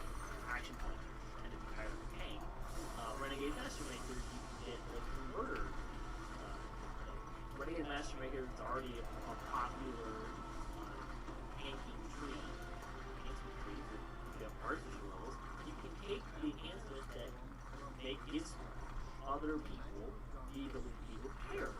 And if you have an SLA for Reconstruct, you're probably not going to use it on yourself a lot in Reaper because it's not going to get you very much. Hey, you can convert your healer, dedicated healer, and help keep them alive, right? I think you even did that and kept my tank up that way in sort of our raids. Yeah, it I've is. done that before. That's definitely happened as well. But especially when you talk about look at a raid like Killing Time, a big feature of that raid is separating the party. And when I say separating the party, I mean like you're in two completely different areas, and never the two will meet. Like you can't run from one side to the other of the map like you can in Mars Artificer, for example, right? Like you just like they're on their own. So if there's only a healer and a tank, you know, being able to heal as the tank becomes really beneficial in that scenario, right? Oh, for sure. That's why I was a FPS tank for so long. Well, I wasn't a FPS tank. I was a survivable healer. Alright, so I think we'll wrap this section up. So we'll continue this discussion. Ben, do you want to plug anything before we head out? No. I think, the big thing is just focus on staying alive. And that means, helping your healer stay alive. I think that was a great point you made. Don't be selfish. Don't just watch your health. Watch everybody else's health too, and toss a healer out or whatever. Sometimes you've got a better view from up front than others do. Especially on Reaper, right? Because those heals are not going to do you very much good. 100%. I'll throw this out there too. If you're in Renegade, No. Master Maker, you're going to be an artificer. So I'm trying to remember. Are they exclusive? They are felt like, exclusive. Healing potion throwing thing is in Renegade Master Maker. But even if it's, I think it is. But even if it's not, right? Like you can take that as spells that you can also use that. I think one of the things I've found most disappointing is people who are making those kind of artificer, like heavy artificer tank builds, is they tend to overlook the amount of healing an artificer can do. So really kind of look out for that as a tank, how you can heal others. Because again, on Reaper, hitting yourself with renewal on Reaper 10, not going to get you very far. But keeping your healer not being a soulstone will keep you a lot farther. It's the same with DPS too, right? Like, if you're not going to kill it, you need someone else alive to kill it as well. If all the DPS are dead, it's just you and the healer, it's going to be a long one. Give me a long enough timeline. Can we finish this right before I go to bed, please? I will beat it down with my letter opener. Alright, so thanks for listening. Thanks to Ben for joining me. We'll be back talking more about tanking. If you'd like to support the show, you can visit our website, videocast.com, or you can support us on Patreon. You can also find show notes, past shows, and more on our website. You can also find it on social media. I'm at videocast on Twitter.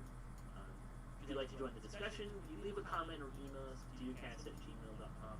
I'd also like to say, so talking about tanking, if you would like to get kind of an idea of kind of more what we're talking about in terms of tanking these really harder raids and kind of get some ideas, maybe you're not looking to go to that level, but maybe looking for ideas on how you can improve your own play. Dang it. Lava Divers have a bunch of videos in the achievements forums that you can go and check out of various high difficulty raids. So you can see Benton in action tanking. I think thankfully most of those videos that I'm pointing people to are ones where we have won as opposed to ones where we've gotten face knocked. But there are We have some of those videos too. Yeah, they're out there too. So there's some other ways that you can kind of maybe look and see some of what we're talking about if you're interested in that as well. Well, and hopefully on the day we're actually talking on the show, we have some raids set up for later today. So I'll be debuting a new zombie toaster warlock tank. Hopefully you'll see a victory lap with that video in the near future. Yeah, the healers in our guild are they have mixed feelings, I think. They love me. So until next time, all your attack rolls be crits, all your chest level appropriate, have fun, and don't forget to gather plus. All right, DDO cast as always. Nice little break from having to run our mouths and do all the things.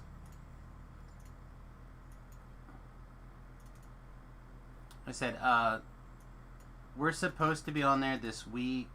I think I should probably send Patrick a tell and lock down a day and a time. It's kind of up to him, with a little bit of exceptions. But I wonder what you'll pick. So many choices. I do my best to be kind of flexible for Patrick. It doesn't always work out that well, but in an ideal situation, it is nice.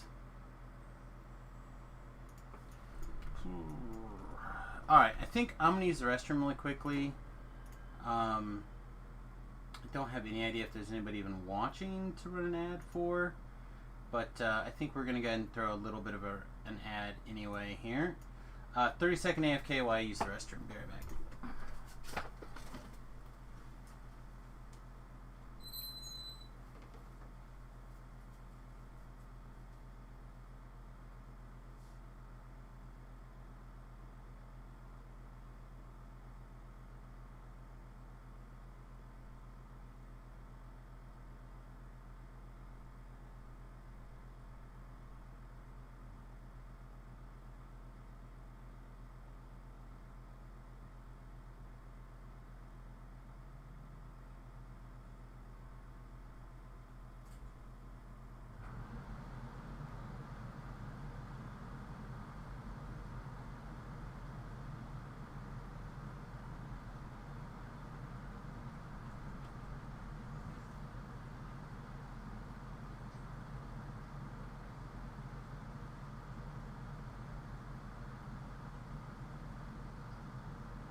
That's fine, don't worry about it.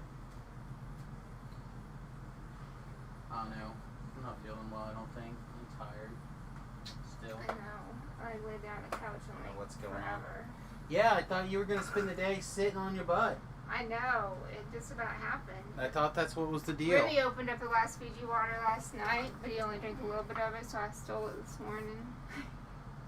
I'm like, screw him. He drinks that bubbly shit. I'm with the water. Can't say nothing. Sounds like you cute. But I'm gonna go pick some up. Hopefully they have some. Have They fun. don't always, so who knows? Have fun.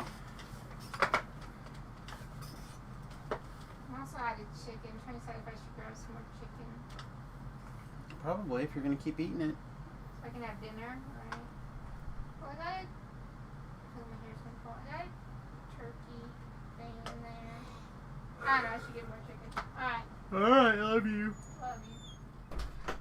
Alright, I'm planning to have a Tiefling Fire Sork for Night Revels, but I'm not sure if I want to start at level 1 and try to get leveled up in time, or start an Iconic and be at 15 and just mark my way up.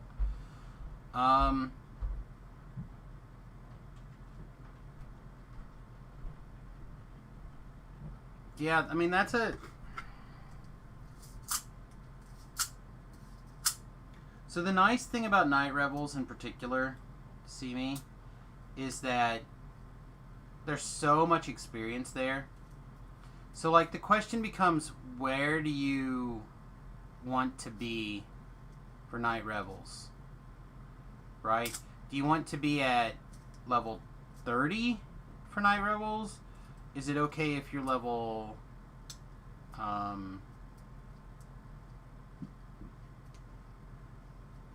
level 20? Is it okay if you're level 16? Like, it's up to you, obviously. And if your plan is to only make this character with the purpose of basically farming this stuff up and then throwing it away, Iconics are perfect for that. Like, a little bit of investment in secondary gear or something you can pass back and forth and then throw in the dumpster when you're done with it again is perfect, you know? I have an iconic on my account, and excuse me, it's a Blade Forge with 1 level of Paladin, and I think the rest of the levels are Wizard. And it was designed for soloing challenges. It's called Challenge Bot. That's all he does. And I haven't done it in a very, very long time because that's all he was designed for. Go in, do the challenges, log back out. Now, on my son's account, I have a character called Fumblebot that is designed not just as a theoretical opener for, say, Shadow Crypt and some of those quests, but also there as a...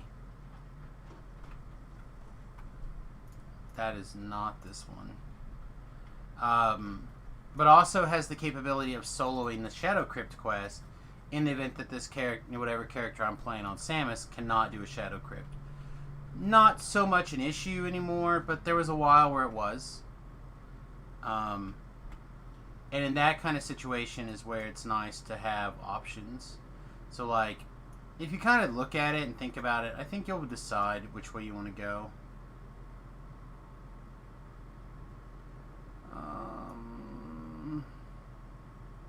And these quests sound particularly fun to me right now.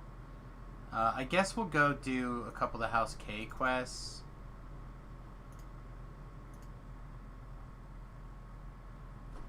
Never done them before.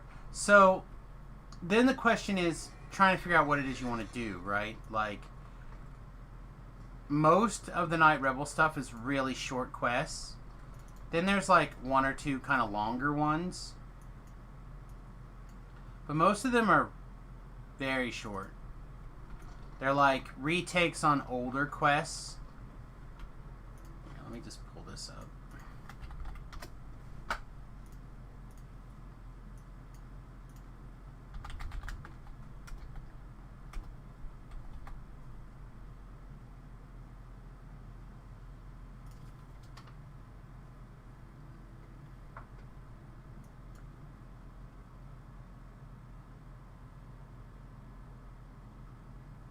Okay, so first of all, you have to be able to go through the graveyard and kill monsters. That's pretty easy to do, okay, regardless of what level. And then you get these quests, like Smashing Pumpkins is based off of stopping Hazadel Shipment, which is that quest where you like run around and break boxes in the harbor, except you run around and break pumpkins all over the quest. It's very simple. It's not a big deal. There's some optionals in here for things. Not a big deal. Okay? Then you have Grave Work, which is based off of the Minotaur killing quest. Why can I not think of the name of it? Framework. There we go. So you're going to run around this area, kill a bunch of mobs, stuff like that. It's pretty simple. like, all the quests are really simple. Resurrection Chamber is based off of Cold Chamber. Hayweird is based off of Haywire Foundry. Getting Ahead in Lord's March Plaza is based off of Eyes of Stone. So, like, you end up getting, like, bits and pieces of quests that you're familiar with. Stand Your Ground, Haberdasher, Snitch, so on and so forth. The only one that's different is this Eternity Unleashed. Which can be a little tricky. I believe it is the raid. Or maybe it's not a raid anymore. Maybe it's, I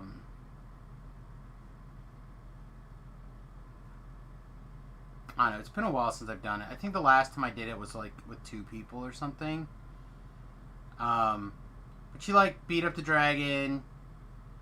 It runs away. Then you gotta go chase it back out. And then you beat it up again, basically. Like, there's walkthroughs on the wiki. So, like, I think you'll be okay. Especially 2 or 3 times. If you're going to work on it, like, for example, Voodoo, he will live in Night Rebels.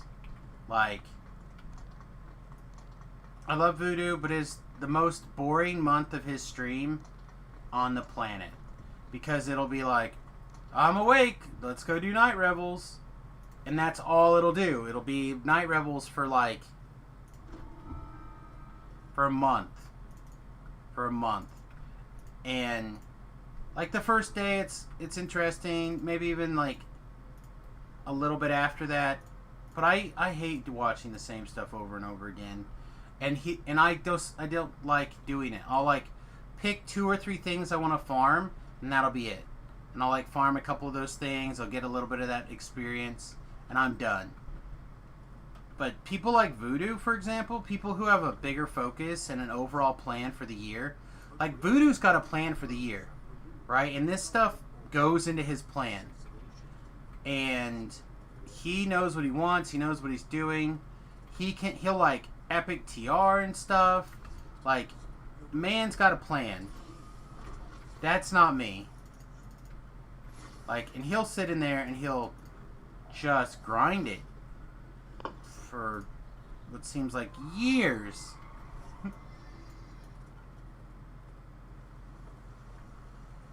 It's usually like a month. Give or take. Maybe 3 weeks. I think it's pretty much the entire month of October. Like, it'll start, like, the second week of October or something, and then it'll go to, like, the first month of November. Hey, we did it. First week in November. 3rd time's a charm.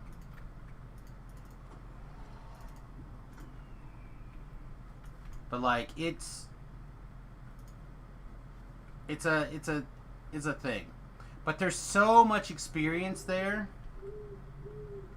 especially as you keep repeating it and keep doing it, because it's relatively easy. Like, it's low-hanging fruit experience. So, like, with that in mind, you can get away with... Why are you still around this corner? So with that in mind, you can be a little bit lower level and still get multiple tiers of value out of it.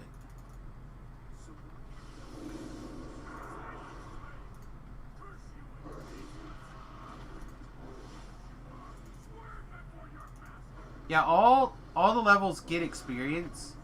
I mean, obviously it's more experience the higher you do.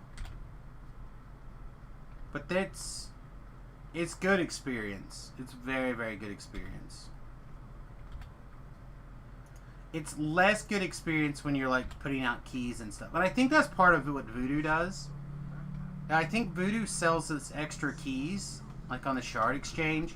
And I know, like a big part of Voodoo and what Voodoo does, which I think is kind of interesting, is he shows you how to, like, work the auction house and stuff like that. Stuff that I really don't play in a whole lot in the Shard Exchange. So, like, he'll sell that stuff on the Shard Exchange and go to town. Yeah, you select the levels just like you would for a challenge. What is that noise? Did somebody jump in here? Oh, LJ jumped in. What's up, buddy? Just us chickens. Just us chickens, he says. Anyway, welcome to the stream. Thank you. Yeah. Roar, run faster. Oh, good, a Reaper. A Reaper we have to stop and kill because it's an annoying Reaper.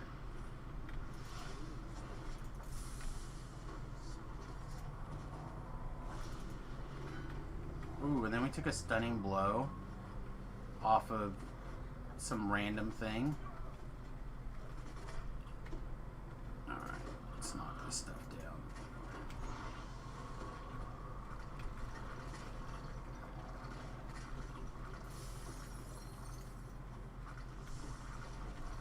Alright, let's try to keep going.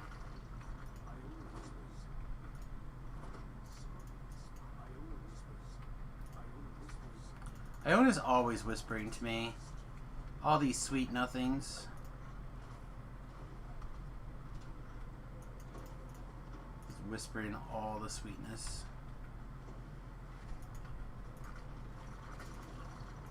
Hey, come fight over here in the ice storm. It works.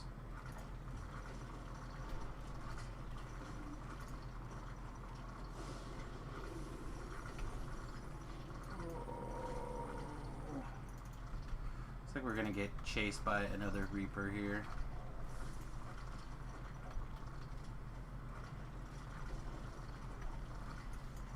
Alright, should be down. Reaper should be down.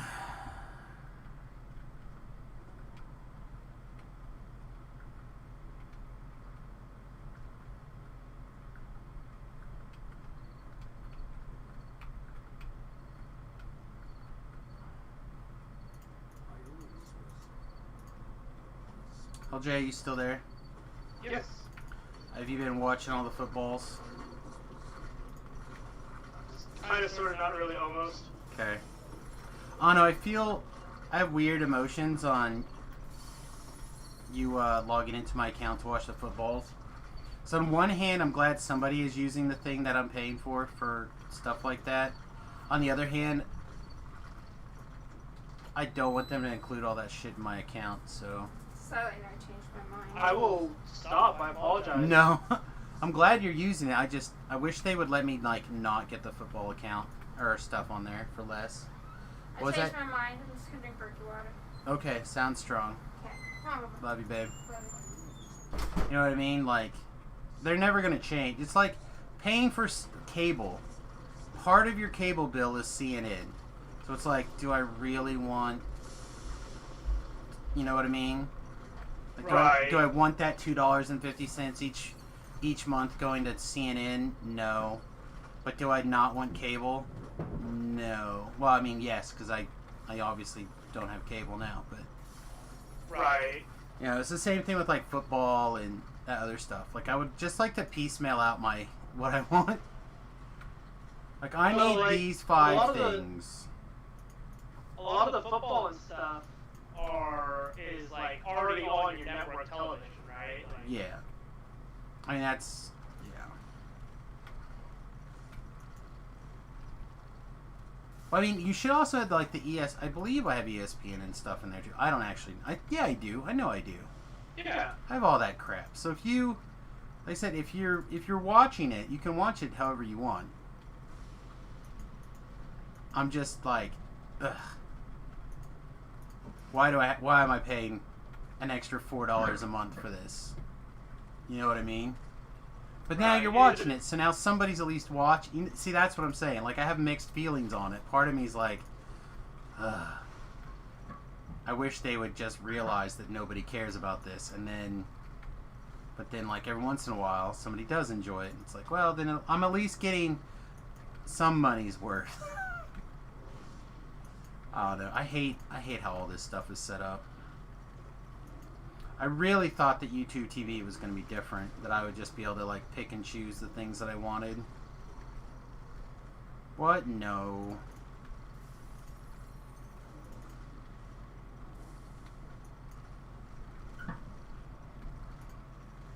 I don't know. It was very hilarious, though, to me. They added, like, 3 new channels or something a few months ago. And I was like, oh, look, at least one of the channels is something on it you watch. And the wife goes, that show's been off the air for 2 years. I literally don't watch anything on that channel now. I was just like, aww. Aww.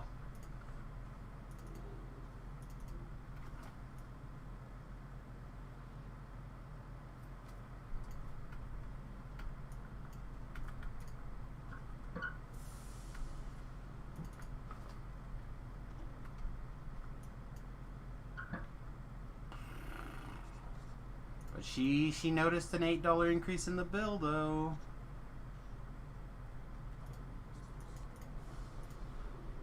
Ooh, is that an $8 increase in the bill because of me? No, adding the three channels. Like, she added or not she, I don't know all the channels they added, but as they negotiate more channels, the bill goes up because it's not a piecemeal deal. You get all the channels that they have, and then as they go up, you have to pay for their licensing fee per channel.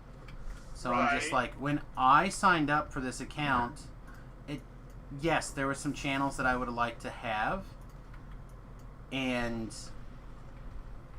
I was unhappy that they didn't have them. But when you got other channels, I don't know. I want to be able to opt in or opt out of certain channels and lower my bloody bill back down. That's all. Mm-hmm. Because packages are dumb. Just give me what I want. When that TV package comes together, like, what channels do you watch? Life will be much better for me. Like, right now, I don't even know when the last time I watched a show on, like, NBC was. Right. Or, like, I know the wife watches stuff on CBS, but I think I watched, she gets, like, the CBS All Access during Big Brother time or whatever, so that's usually when I watch things like the various Star Trek shows and stuff like that they have on their streaming service. But other than that, I haven't watched anything on CBS probably in years. Right. Same thing for all those, like, stations. But I don't, for a guy who watches a lot of television, I don't watch a lot of television. Maybe. That's fair. I watch a lot of, like I watched a lot of Paramount. On Paramount, there's Yellowstone, which is a great TV show. You should. With Kevin Costner? Oh yeah, so good. You should crack into that thing while you're using that account. I think the first 2 seasons should all be there, and then the 3rd season that aired this year might not be there yet. But I was able to watch and record it live on my account. Such a good show. And then, what's the other show that I watch right now? Archer just started, so we're watching it.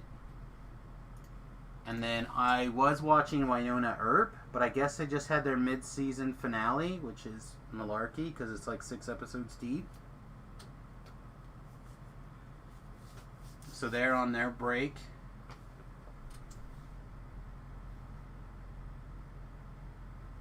Well, if it's a 12-episode season.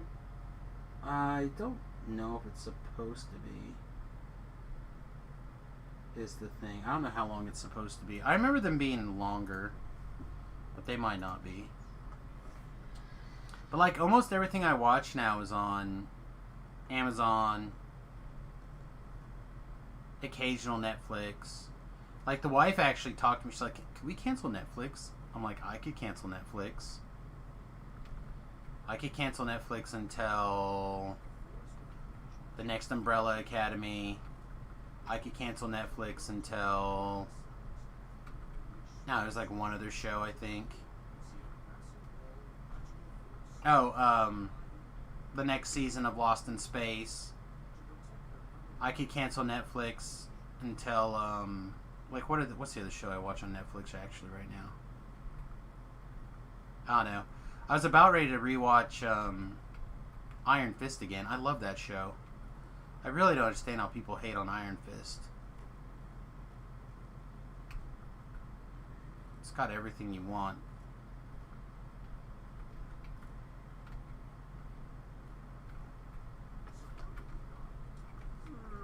I didn't mind it. Oh, I love it. I love it. I watched it probably more than all the rest of them. I mean, definitely more than the rest of them. It's got to be my most watched Netflix Marvel show.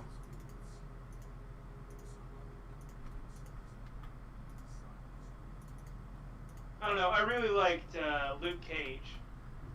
The first season was really good. The second season, I didn't care for as much. I think it would have been a third season was going to be really good. Like, they were clearly setting up for something really special season 3.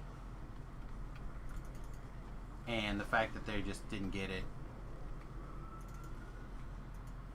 I enjoyed the first season of The Punisher. I actually haven't watched the second season of The Punisher yet.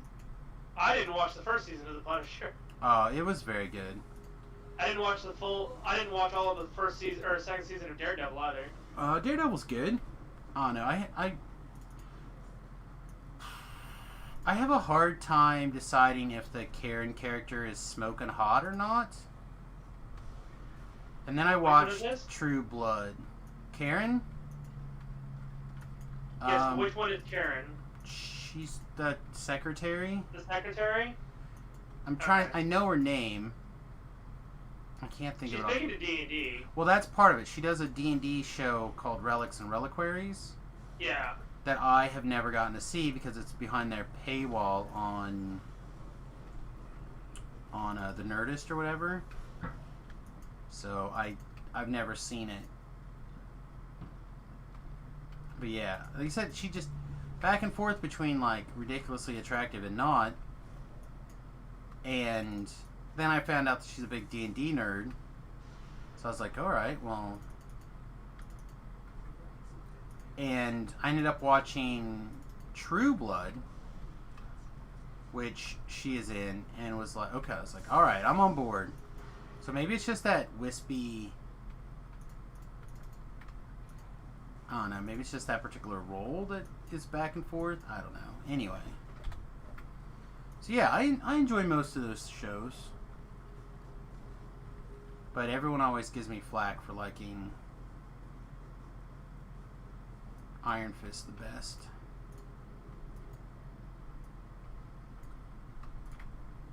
That's the show that I would like to see a season 3 on, I think, the most. Was there a season 2? Yep. Season 2 was kind of weird. But I thought probably the better of the seasons. Like, of all the seasons.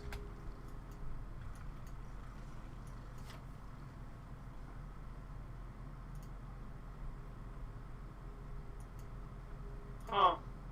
I absolutely do not remember there being a season 2 of that show. Trying to think if there's anything in particular that I could say that would jar your memory on whether or not there's a season 2, or like if you've seen it, without any spoilers in case you feel like you want to watch it.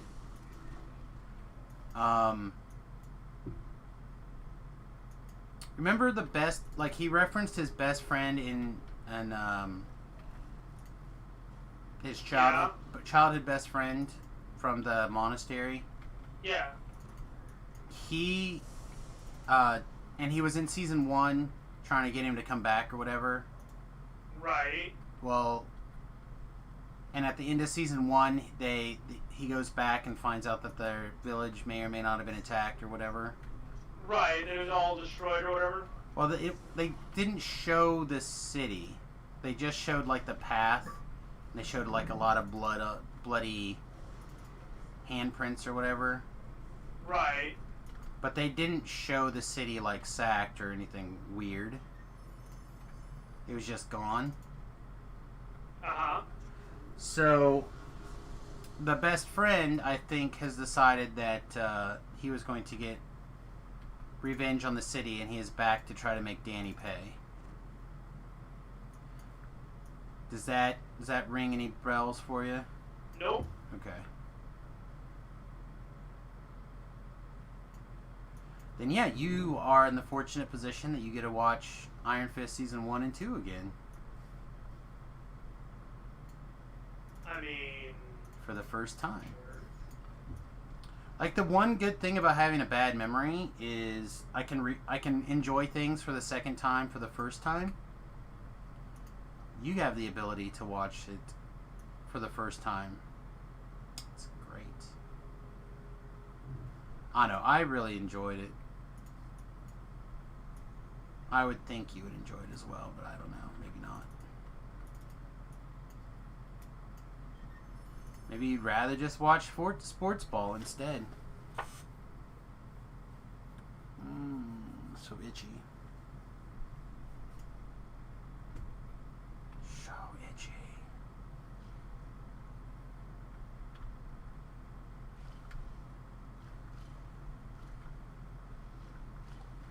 Ugh. I don't know what's going on. I have like a fly issue in my room, and I don't know why. But I wish they would go away. Got-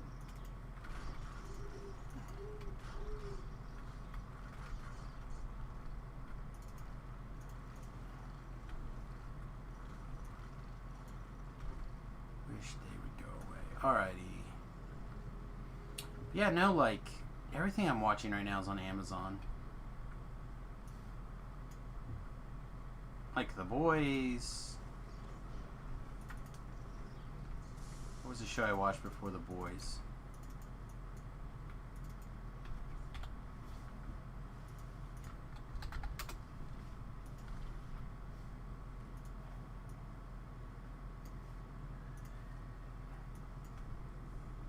was it Circus Row or whatever? Carnival Row? No, I've been meaning to watch that, though. Have you seen it? I have not. Dustin watched it though, I think. Yeah. Somebody in the group's watched it. Yeah, it's on my list. I just haven't made time. I don't know. When I go to watch a show, I often want to watch something that doesn't involve me having to like learn the characters or whatever. Because most of the time I don't only get to watch a show. Like I'm reading or writing or editing videos or whatevering. Right. So I don't have my full attention to give to something. And when I do have my full time to give to something, it's usually not for very long. So like 1 hour of this show or whatever. So like The Boys right now is coming out episodally, which I hate. But because I hate watching shows episodally, I'd rather just like make a weekend and just like go crazy.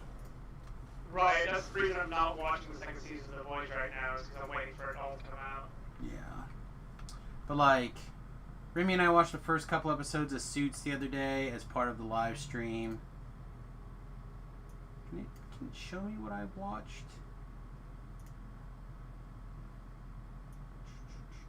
Oh, I watched Cougar Town. That show was great. If you just want to like laugh with like an easy sitcom, you would do worse than that. Hey, what's up, Naders? I'm surprised you weren't pestering me about that red Taunter deck today. What Red Taunter Day? That what's his name was streaming. Oh, because it's terrible. Is it? I don't know. So bad. I thought there was a lot of fun about it. I mean, it might be fun. I was watching it and I was like trying to fall asleep and I'm pretty sure I saw your name pop up there. Yeah, because he should have been playing that, The Wrath. the Wrath, but on top of that, he should have been playing the True Drop Wizard that lets him build, like, loot for rummage. Yeah, he blamed it on not his list, I know. which I think is fair. I don't know. I definitely like a lot of what was going on. It's fair, but I don't know. I didn't like it very much. I don't know. I'd like to see I don't know, a couple of things. He cut the The ramp card? Yeah, because it was bad. No, he just was playing it wrong. He kept throwing it away when he should have kept it to like fire off the next turn to play. But he was gonna die. No, he was not gonna die. I just don't think that deck is very good. I don't know. I'm really tempted to see how much of this stuff I miscellaneous have. I know I don't have a lot of the lands, a lot of the new stuff. I'm trying to decide if I care enough to actually invest in the set. I really hope I think don't. you should invest in the set, because I think all the flip stuff is going to be worth it. I would be if I, like, really played on Arena or whatever. I don't know. We'll see.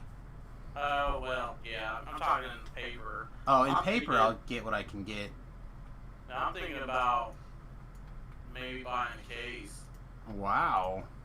Yeah, but I think like it's worth it, because, like, That's some good so if I buy a stuff. case, each box comes with one box topper. Yep. So there's 6 chances I hit money there.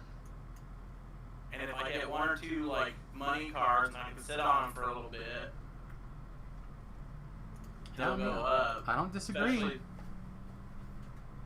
if I'm really lucky, maybe I hit like all of the wastelands or something that I need for legacy that I'm just in. But on top of that, like, the modal lands are gonna have value. I don't know how much value the big spell lands will have. The ones that come into play untapped for 3 life. I think they have a for lot. life. Yeah, I'm talking like in older formats. Oh, I don't know. Some, Yeah, like in Modern, I think Pioneer- it's going to be really Pioneer good. some. I think Death Shadow might use the black one, just as a way to deal 3 extra damage to themselves. Possibly. I don't know. I really like the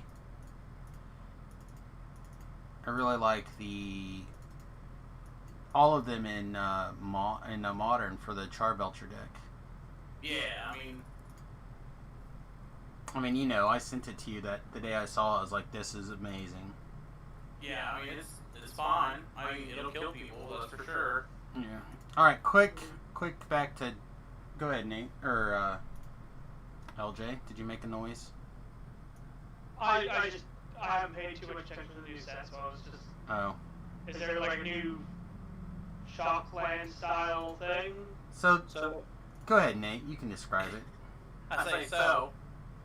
If you go to the interwebs and you go to mythicspoiler.com, right, it'll take you to the new set. But there's the set of modal spells, right? So the front half is a spell, and the other half is a land. Alright, I've never seen some of those in the spoilers, yeah. Alright, so the mythic ones have the option of coming in untapped if you take 3 damage. Okay.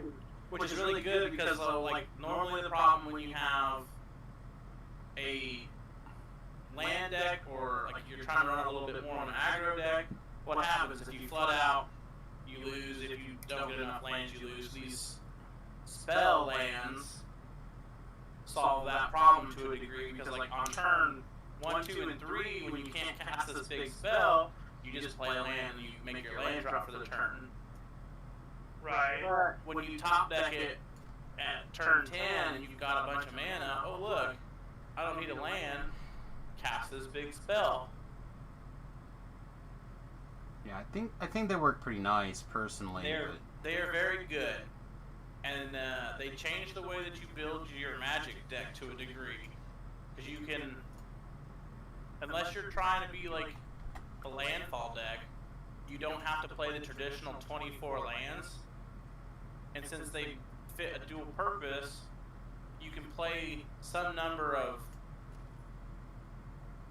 narrow spells that would normally be bad as a land. It's like, look, that's a land slot. And the spots where it's better to be a land, you just, oh look, I have a land. But when it's in that spot that's like narrow and good, oh look, I main decked this. It was great. Yeah, I really like them. I think for the most part,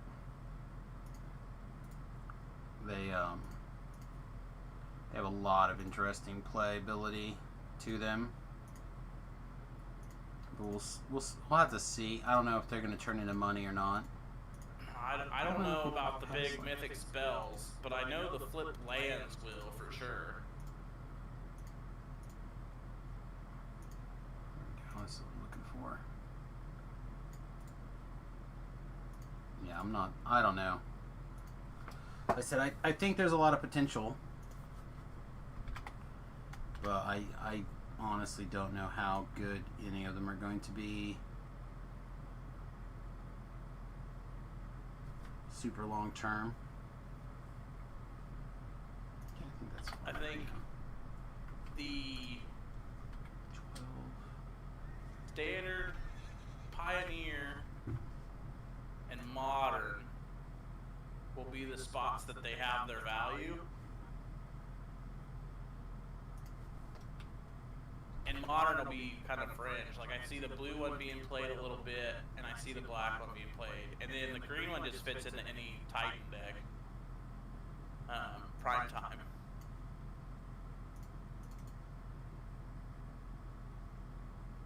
So you just play enough lands and bounce it back to your hand that when it's useful for you to go search something up,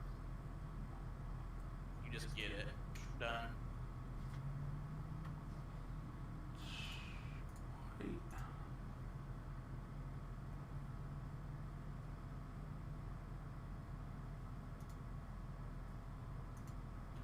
Sorry everybody, I'm trying to get the sounds changed so I can turn the...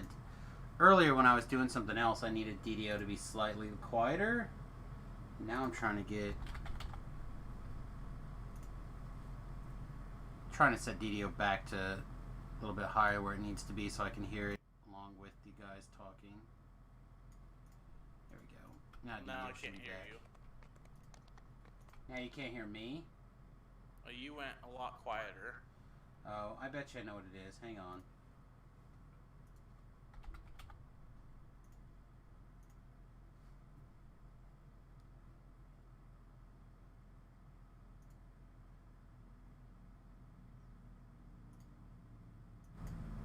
Yeah, I don't know why, but for some reason, whenever I adjust the DDO sound levels, I'm probably back, right? Yeah, you're back. So whenever I adjust the DDO sound levels, it automatically lowers my microphone down a certain percentage. So like, I turned DDO down earlier today from 70% to like 50%. Well, it took my microphone from 100% down to 50%. And I was like, oh, why? Why does it do this? And it only seems to do it with DDO too. I really don't understand where it gets these malfunctions from. Probably because DDO has an internal interface that uses a microphone, so it just like tries to make it work the way it thinks it should. Alright, let's see if we have anything sweet at level 12 here.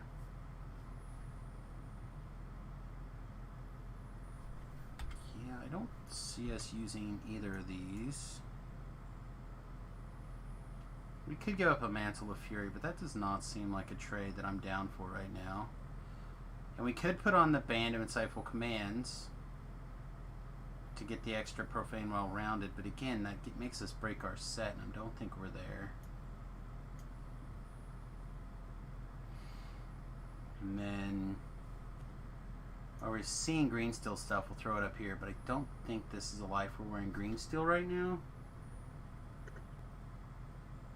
Yeah, I don't know.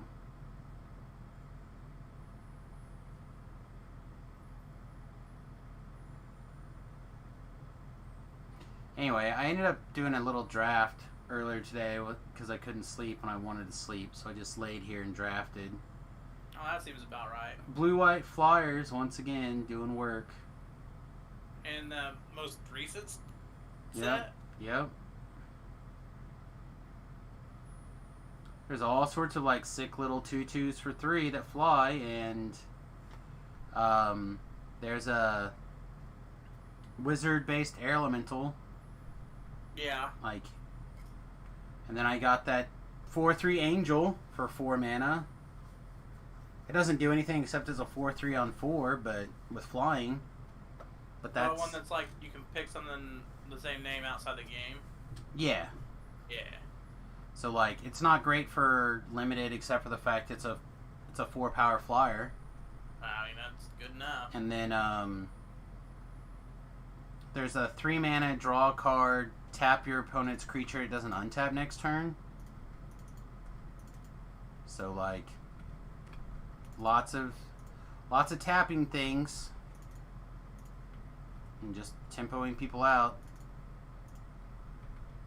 I don't know, the only game I've lost so far, I kept 2 lands with 2 card draw spells, drew a 3rd land but not a blue source, and proceeded to draw all blue cards.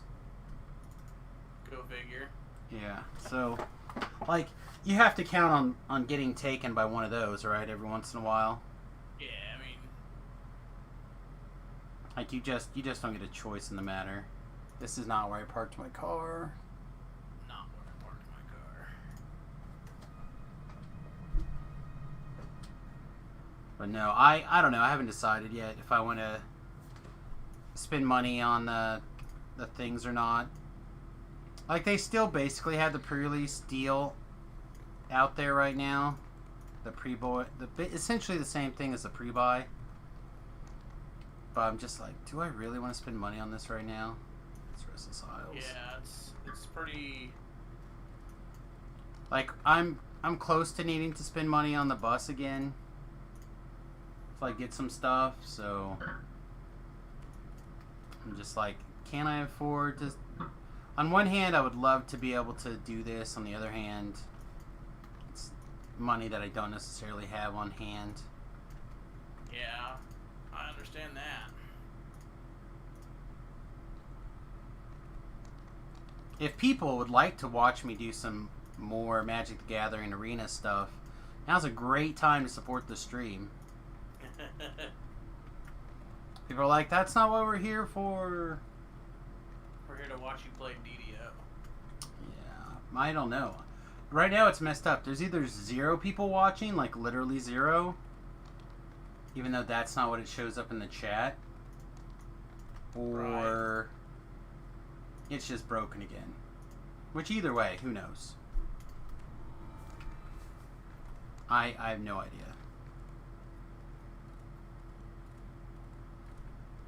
Twitch has been super jankety for me the last week or so. So, there's been a lot of these 4-color Omnath Uro. Yep.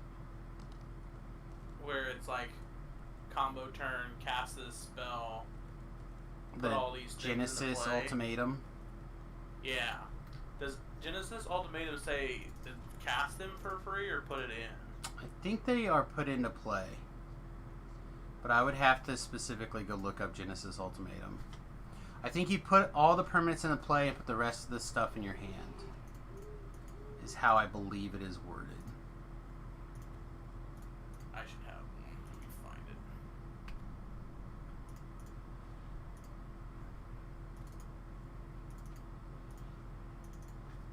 Yeah, I still feel like DDO is turned down too quietly. So you look at the top 5, you put any number of permanent cards among them onto the battlefield and the rest in your hand. Okay. So I'm going to set DDO to that. well, I guess that's probably better then. I'll make sure that my microphone stays set to 100%. We'll see. Alright. Guess what's better then? Well, okay, so there's Containment Priest in the Correct. standard format, so they can get their lands or whatever, but if they put any creatures into play, they would be exiled because they weren't Correct. cast. But there's also Dranith Magistrate, which is the companion hate card, basically. Just want to know why a 1/3, your opponents can't cast spells from anywhere other than their hand. Does it let them cast it? It does not, but the reason I say this is because some of them have started playing Escape to the Wilds. Oh. Escape to the Wilds exiles those cards, and then Uro wouldn't be able to be cast from the graveyard. Yeah, but Uro with the... Oh, I guess it's just that one turn. Yeah, it comes down and it exiles it, or it kills itself. So yeah, they'd get initial value. No, that's not what I meant. I just meant the priest. It only says for that turn. It's an inch of the battlefield trigger, so the priest only works for one turn to stop the thing. So you gotta hold it up in response. Well, that's not the way that this is read. Oh yeah, the containment priest? Yeah, if a non-token creature would enter the battlefield Oh, I thought it was and a... it wasn't cast, exile it instead. Oh, maybe I'm wrong. I was thinking it was a one-turn ability. No, you were probably thinking, I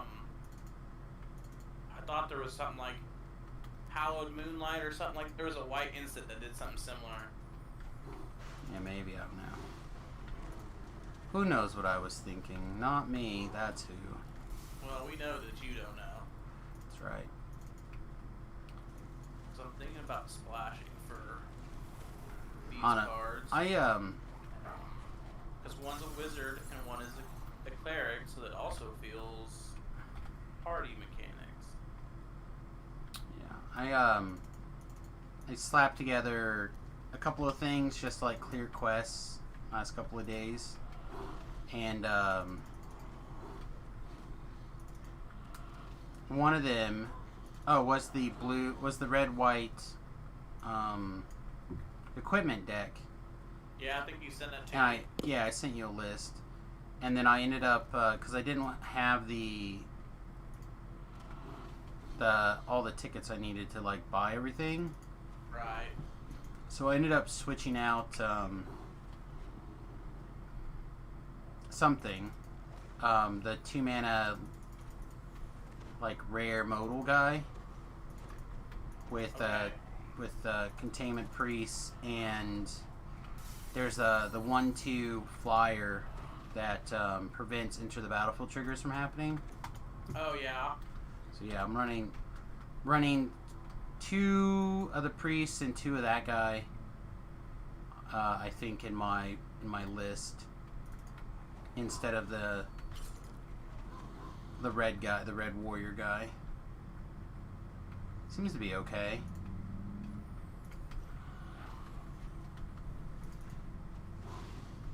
And I didn't feel like buying all of the mace or whatever, so I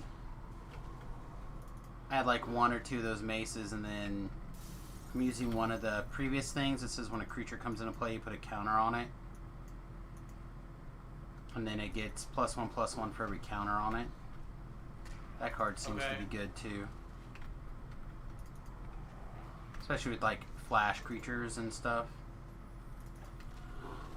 I don't know. I have the feeling that red-white equipment could be really, really good. It just needs better equipment.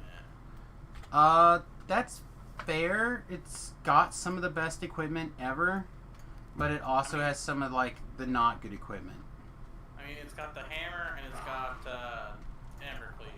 You got a hammer, Embercleave, and the Shadow Spear. Like are your 3 big pieces of equipment. And then, like I said, is it the hammer, the mallet or valet or something? That's the hammer I'm talking about, the white one, not the big hammer. Yeah, you have Not the one that gives 10/10. No, that one's not that legal. Is a good one, I guess. It is good, but it's not legal in the format. No, although I see a historic deck that's like you play some random creature, you attack with it, it gets the hammer, you get in for like 13 points of damage, and then you fling it. Yeah, that's probably good. And you're just like, whoops. But, no, I'm, that one that gives a 1/1, every time a creature comes into play, it gets a 1/1 counter on it. Because then it lets you use, like, weird flash cards as, flash creatures as essentially a pump spell as well.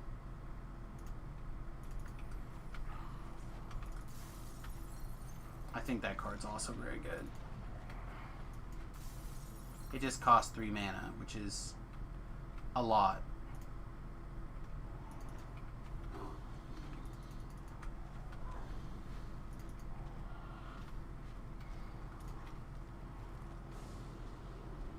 We have 131 mana. Is that enough to clear the rest of this quest? I don't think so. Do I want a shrine or just want to pop Ellery? Well, I guess neither. I guess we're going to charge in because I decided to damn the torpedoes, full steam ahead.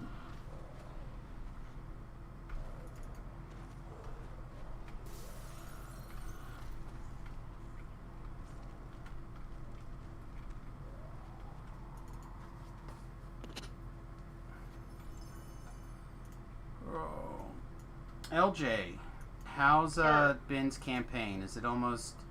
I haven't talked to him about it lately. Oh, Jesus Christ.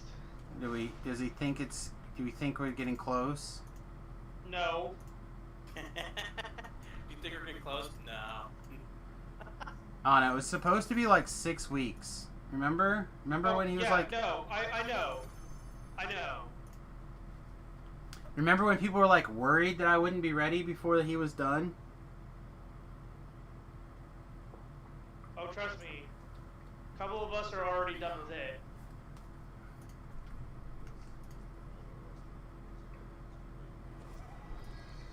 I don't know. No, I don't want to talk bad about him, but god damn.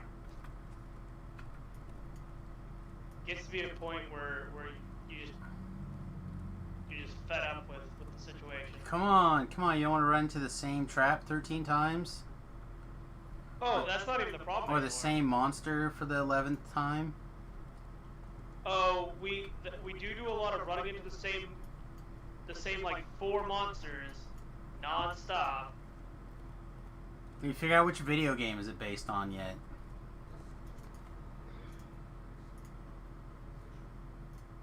It's not. I don't think it's based on a specific video game, but it is definitely based on none of you are shit because you're all heathens. I mean, that makes sense. You guys are all heathens. We are, in fact, all heathens. Probably basically true.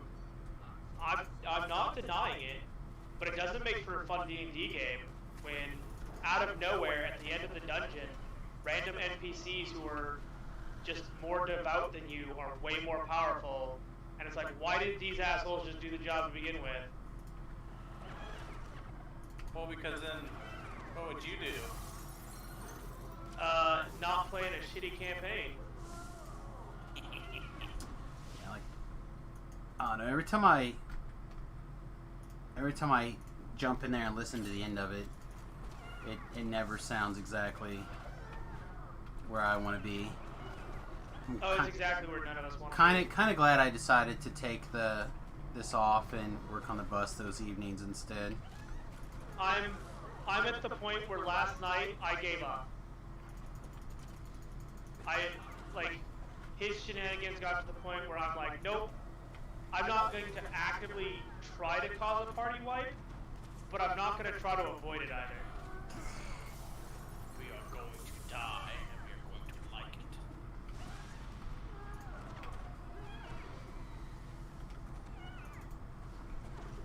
it. No, I just hadn't talked to him about it lately to see how he feels, because at some point I will have to take time to start figuring out the Roll20 system. And I feel like as long as I have at least 2 weeks to like fiddle with it, I don't need to worry about it too much. But if a mutiny decides to happen, I need to know sooner than that.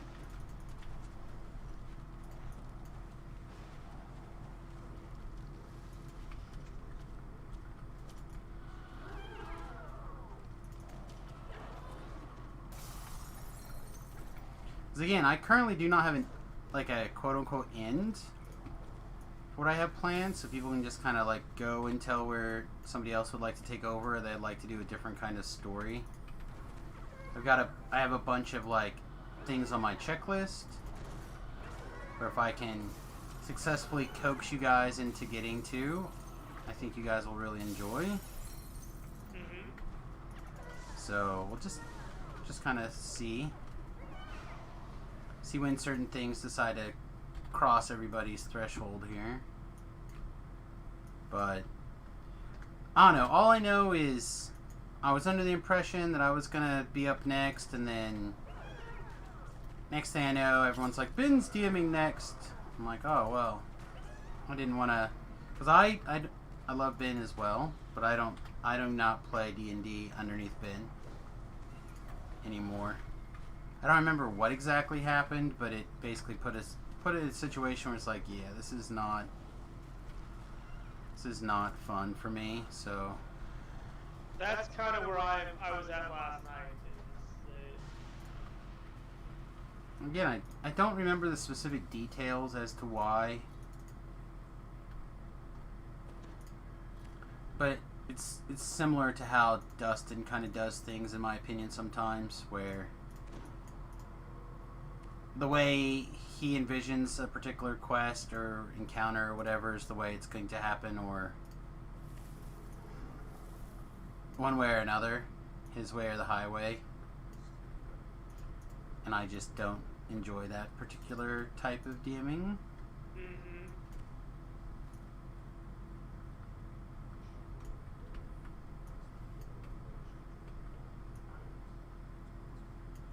Oh, good, a Plague Reaper. Just what I wanted.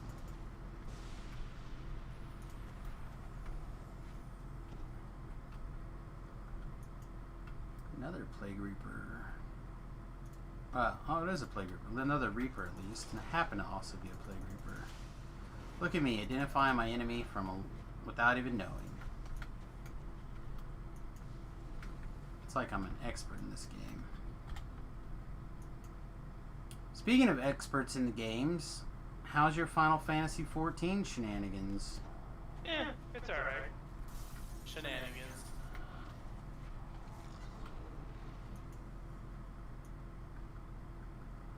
I don't know, I asked Tobrell about it the other day, and he's like, meh. Seems to be the answer from everybody. Except for Dustin and Whitty, who seem to really love it. Like, I don't know, like, I don't know. Like, it gives me something to do for now. That's good. He doesn't seem super excited about it. Well, I have something I can do. Well, he could do that, or he could come over and work on the bus. He doesn't have to do that either. You can find something else. No, he's only got two options in life. Help Samus with the bus, or play Final Fantasy XIV. Man, you have a rough life, bro. Yeah. Not really, at least nobody's shooting at me. I feel like We could change having to help that. Samus with this bus might be like someone shooting at you. I say we could change that if it helps motivate. It does not help motivate. I feel like it helps. It helps with lots of things. Someone shooting at you definitely gonna motivate you. You gonna move. Yeah. Oh yeah, you're gonna move. I'm not saying it doesn't, but it doesn't make you want to do much else after the fact. No, you gotta keep moving so that guy don't keep shooting at you. No. You're going to end that fucking threat so that thing doesn't keep shooting at you. Not you gonna let some fucking jackhole shoot at me. That's funny. You think that you have a way to end the threat.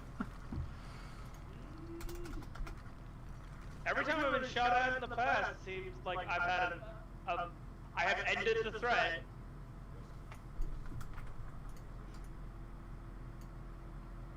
Wow. I mean, I don't think I want to be in a situation where I'm getting shot at and I can't end the threat.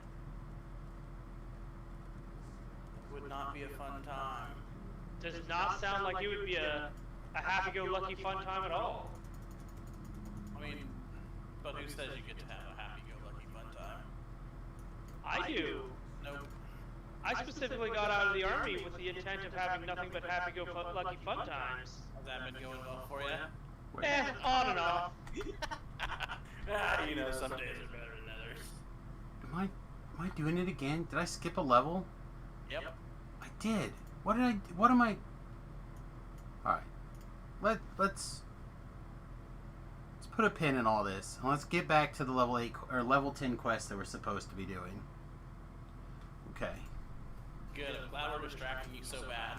It's not that. I don't know what's going on with this particular character or this life, but it's the second time now I found myself doing quests that are not supposed to be doing yet.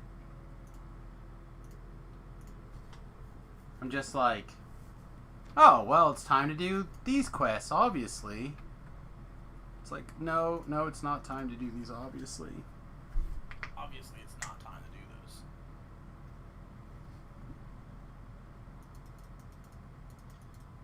It's not time for that, obviously. Obviously. Yeah.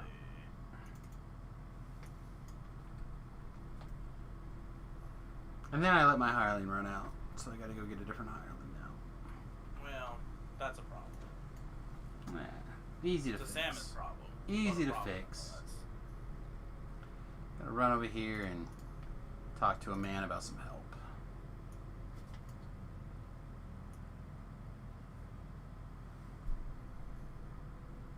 Talk to a man about a goat. Alright, let's see. Cure moderate wounds, mass, blade barrier, raise dead, heal. Cure moderate wounds, mass, divine vitality 3. That seems like a winner. Mana, yes please. Get in my backpack. That was weird. I'm gonna hop mute real quick. Try to make a phone call because like the phone started ringing and then it hung up. So I'm gonna have to make sure everything's all right. Okay, bye-bye. Bye.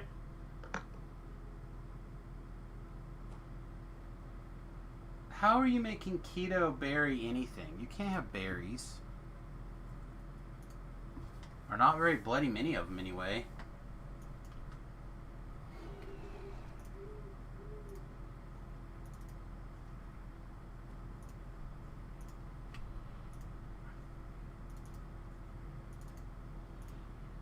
I don't know. So, Buttons. I don't know if you know this, but the Outlaw's Merriment enchantment Mm-hmm. makes a warrior, a rogue, and a cleric. I didn't, but I've been playing it.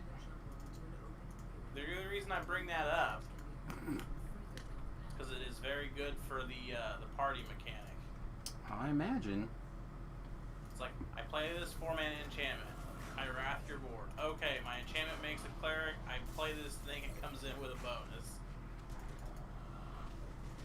Yeah, I just been playing, or I was playing it in my red-white Played it. control list. Yeah, I played it in the Mardu control list before everything rotated out of it. Yeah, I like it, but I'm a sucker for those kind of things. Yeah, me too.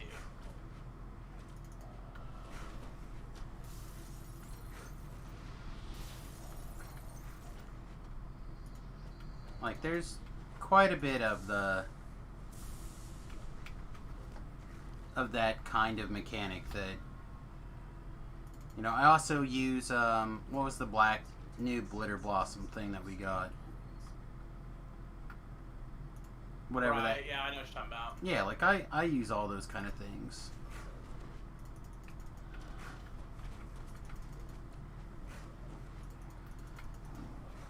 Legions, assemble the Legion, and yada yada yada. God. Caster Wolves are so good. Alright, I gotta go let the dog out. He's moaning. Okay, You have go fun.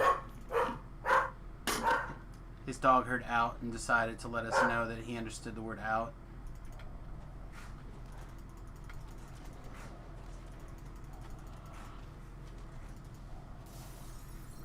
So the other day, Friday, alright, Friday after Friday Magic, Nathan texts, hey, you want to go to dinner? I'm like, sure. I'm like, you want to come get me?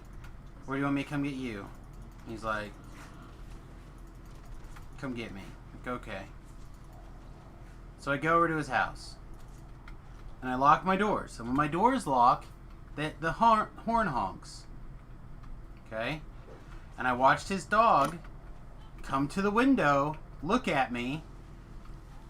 I'm like, alright, sweet.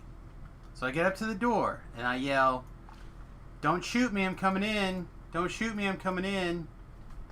Like 3 times. And the dog sits there at the window wagging its tail. Nathan's busy playing magic. I, for some reason, foolishly think Nathan hears me yell, don't shoot me, I'm coming in. And apparently I surprised Nathan playing magic. Scared him half to death, apparently. The dog just sat there and like jumped on my lap. Got pets. When I stopped petting the dog is when the dog would bark. It's like, no, you're not done petting me, human. Pet me some more. Because I abuse him. Oh, such a good time. Well, you know, maybe you have this thing called a cell phone. I don't know, man. I honked the horn. I yelled. I felt like I yell. I did. You did not honk your. Well, even if you did honk that shitty horn of yours. I did. Oh, you know, I didn't check to make sure I didn't have spells to memorize. I probably do. Try to remember that when I shrine. Spam cone of colds.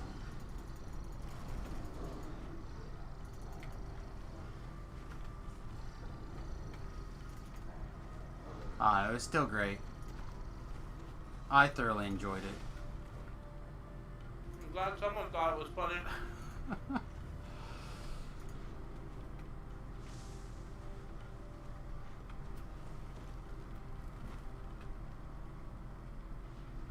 Hell, the fact that the door was unlocked made me think that you were expecting me to come in. Because if I... My door's pretty much always unlocked, so... No, and my door is never unlocked.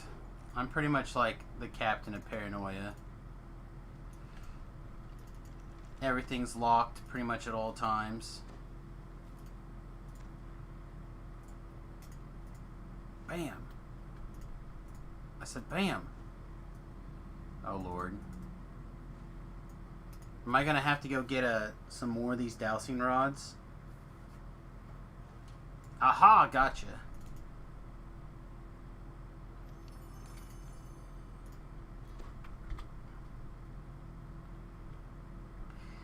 It's not the worst armor I ever saw.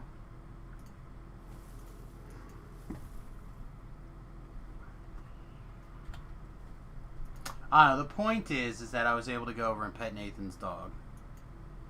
You were able to do that. And Nathan's dog act like he never had seen love in his life. He hasn't. It's like, why does nobody love me? Except that my grandmother comes over and walks him every day. I'm just They're saying. taking him to get him his nails clipped. He's more spoiled than I am, and I'm their grandson. Are you, or are they the great-grandson? I'm the well. Like, you gave them a great-grandson, it sounds like. Yep, I gave him my dog.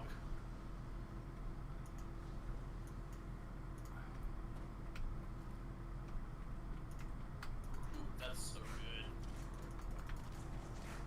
We need to train more dogs to breathe cold fire. I mean, I would. That sounds like a great plan. If I could teach my dogs to breathe cold breath like Superman, I would take over the world. You Be don't like- try. I'd be like, officers, this is ridiculous. How on earth did I kill a bunch of people with dog frost breath? Who in the world believes that that's a thing? That's ridiculous. Obviously, everyone believes it. That's like the same way if you like spontaneously got heat vision and then heat vision people to death. It's like the perfect crime. What are they gonna do? They're gonna be like, he heat visioned that guy to death. Did he? basically. Did he really? Seems pretty far-fetched. We did. I saw it. Mm-hmm. Mm-hmm. Alright. We're gonna get some mana from our helpers here.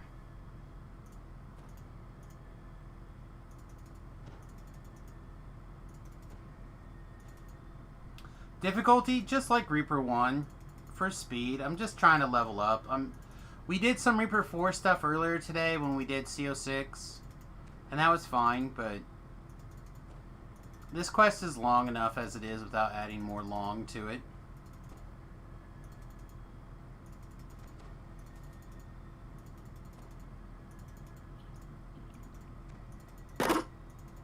That's a noise.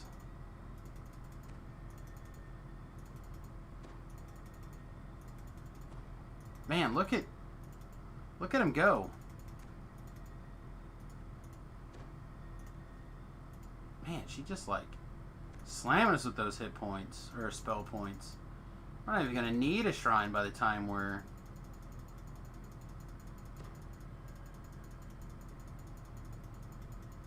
That is all of that plus for divine vital, or all those different bonuses that we have going on to increase their stats. No, and there's the shrine. Oh.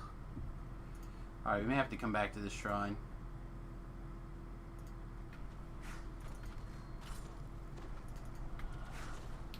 By the way, I know it looks like we're like a dog or whatever. We're really just a caster. We just know how to cast a couple of spells here. Dog spells mostly. Just a dog trying to be a caster. That's right. Or are you a caster trying to be a dog? I'm a caster that's a dog. I'm a druid that has turned into a frost wolf shooting frost breath for days.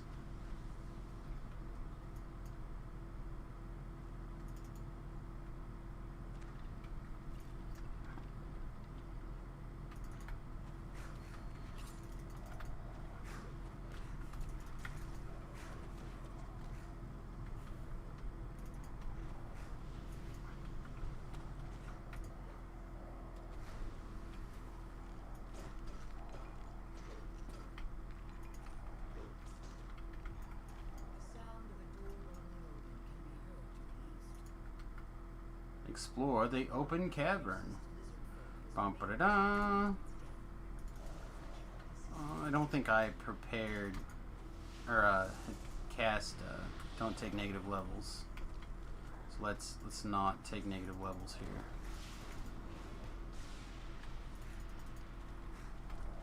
Oh, son, you done screwed up now. You failed whatever saving throw you needed to not fail, so you didn't have to stand still. Mistakes were made.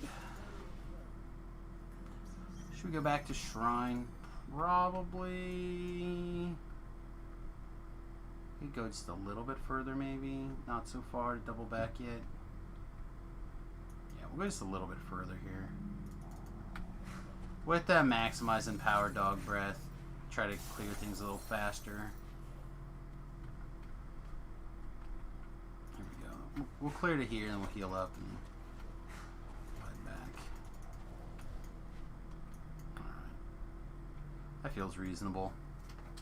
I wish we had room for, we wish we had snow slide yet. I don't think we get slow slide till next level. That'd be real good.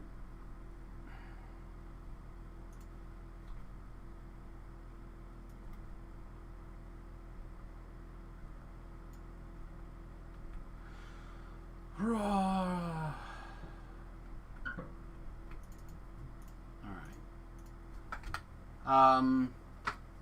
What do we want to do here? I think I want to cast Tenacious. Oh wait, we don't have the spell components for Tenacious Pack, right?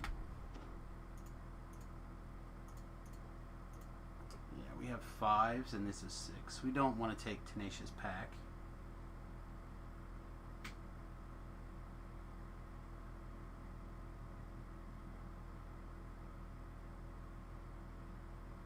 I like Jaws of Winter. But I don't want to be attacking, so I think we'll just do Fire Shield. We get a level 5 as well. I guess we'll take Death Ward just so I don't have to switch to clicky all the time.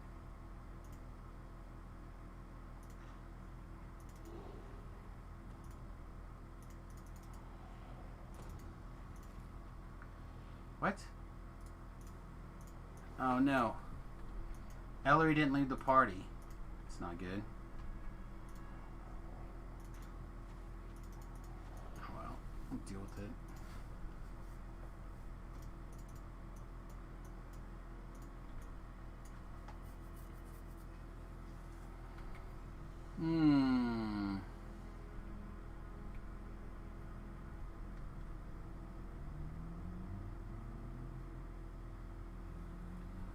Oh no, naders. Things that I want to be good, maybe are not as good as they need to be. But maybe it is. Possible. Maybe it's fine.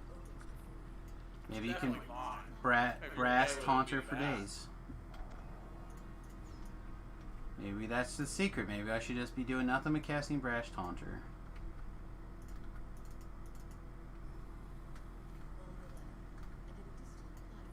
And fight spells. Seems good. That seems bad.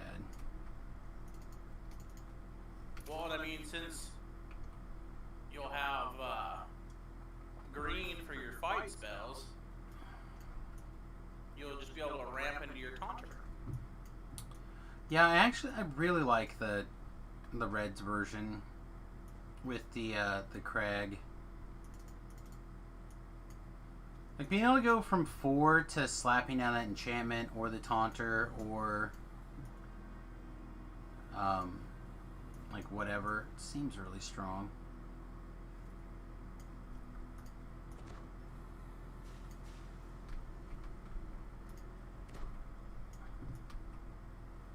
Oh, you're gonna make me smash that first, huh?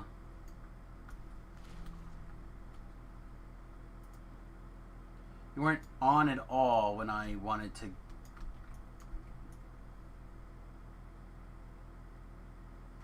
When I was looking to just walk over here.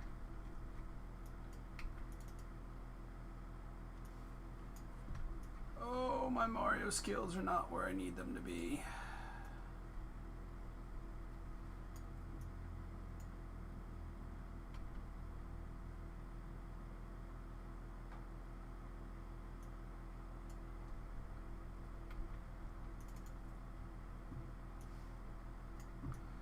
Alright, so we're going to shoot this. Wink.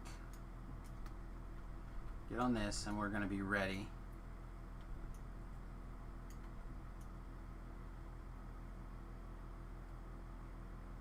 We have to wait. Wait. Now. I think we missed it. Big leap! Yeah, no, missed it. Okay, good to know.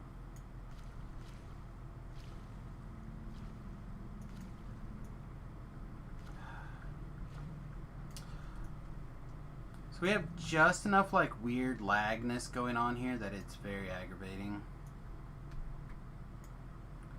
Which is not abnormal for DDO in my opinion. It's like not bad enough for it to be unplayable, but bad enough for it to aggravate you. It's like the magic Fair. amount of lag.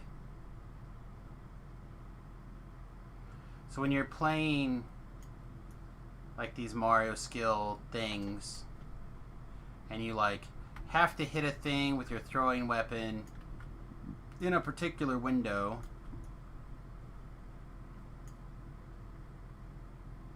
and it like lags or bobs or does whatever weird thing it's gonna do, it's like, you son of a beach.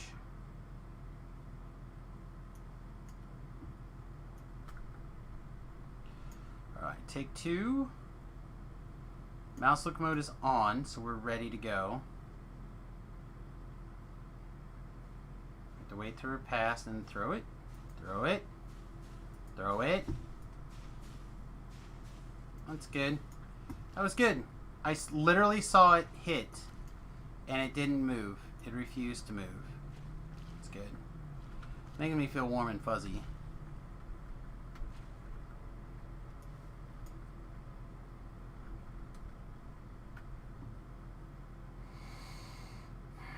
It's okay. It's okay.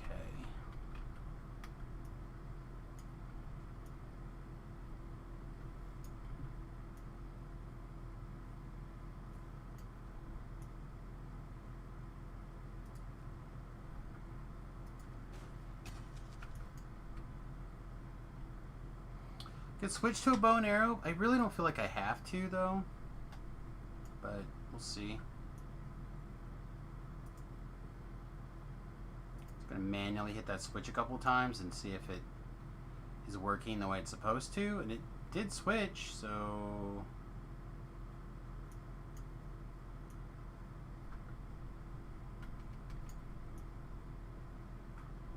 Now we still graphically see the wind here. Hopefully the wind is not really there.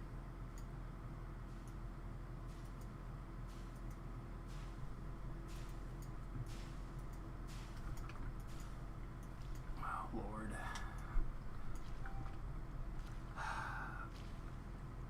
It's really aggravating when you don't do this thing like in the first handful of times.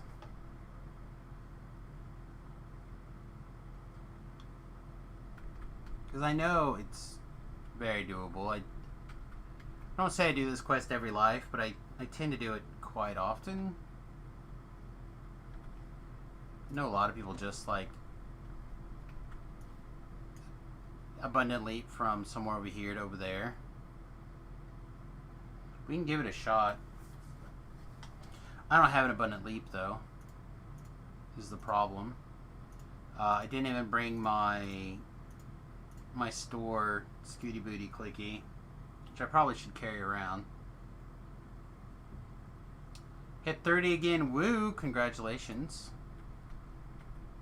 On the live server or on the hardcore server? Hardcore ends tomorrow, right? Live?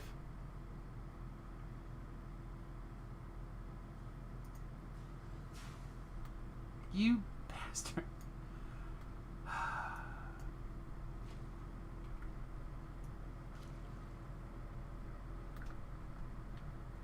Another ETR today.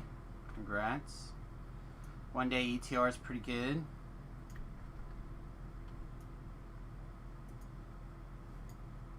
Oh no, I missed it.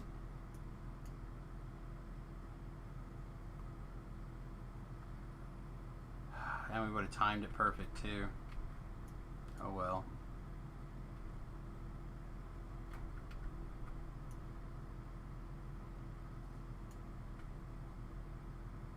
I guess we're gonna try the jump. See if we can make it happen.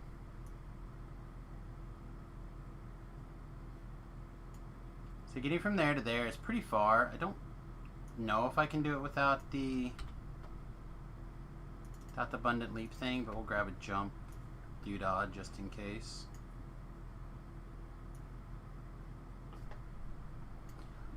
All I know is it's pretty likely that I'll be able to hold in the top 15, which, while not as good as I would like, is totally reasonable.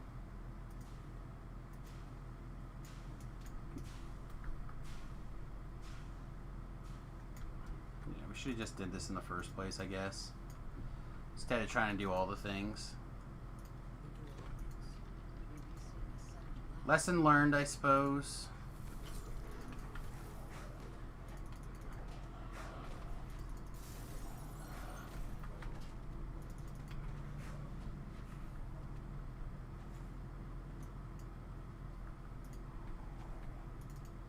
All I know is I definitely need to get with some like the right window for people next go around, so I can do some Temple of Elemental Evil. Even if it's just part 1, I think that would really make a difference.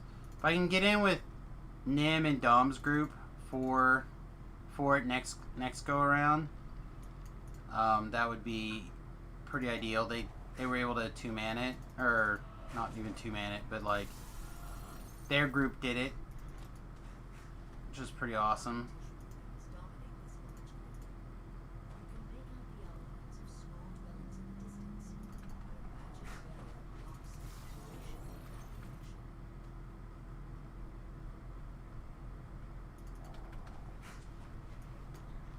these things together. Is there a group on this side too? I thought there was a group on this side too. Yeah, there is. Double Reaper.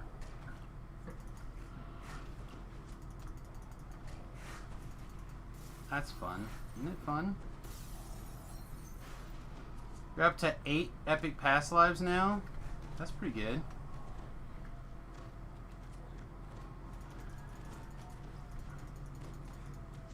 Certainly is a start. I know I need to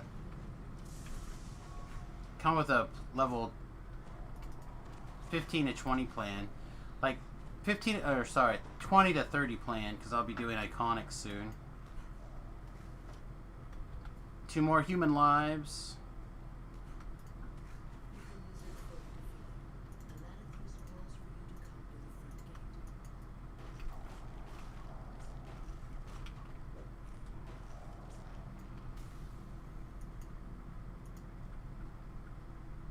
Yeah,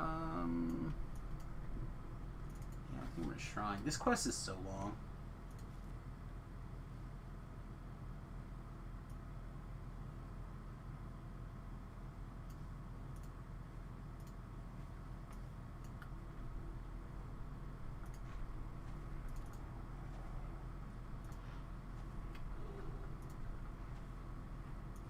You need to remember to Magic Fang, even if I'm going to be in caster mode, to get the extra +1, or however many. I think it's just +1.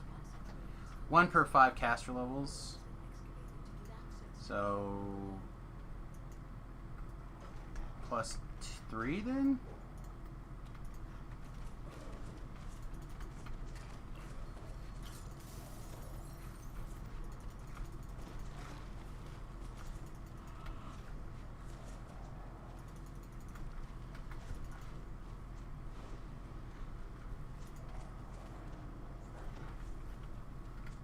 There's my trip button. There it is.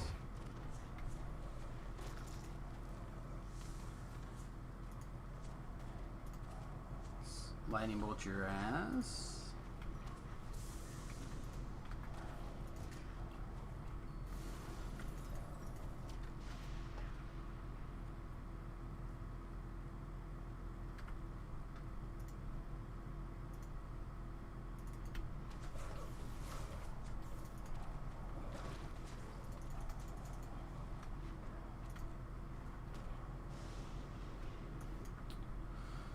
Oh, I don't think it really matters which direction we go here. One way or another, we're going to have to deal with all the shenanigans, so we might as well just go this way.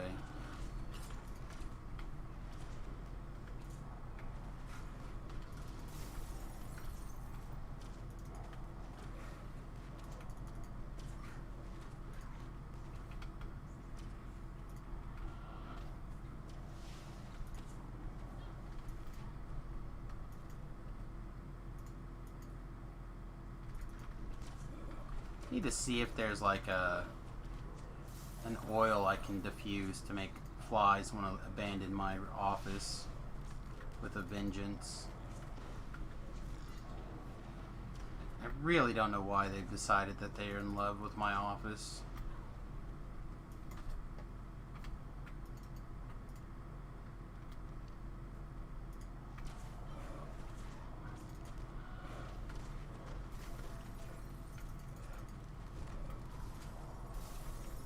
Just Reaper 1.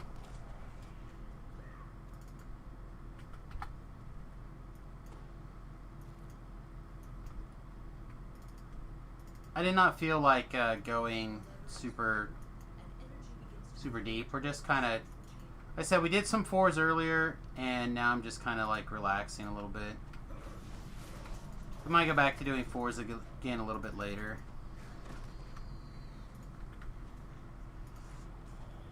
But for these quests that are long, I don't really see the need to do like super high level Reaper stuff, especially since I'm just by myself. If I had a couple people with me, might be a different story.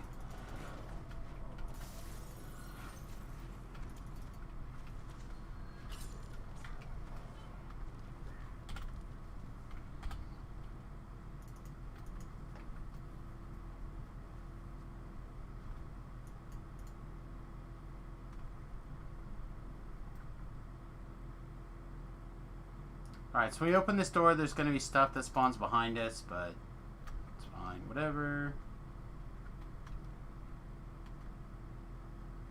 Looks like the hireling's going to pull it.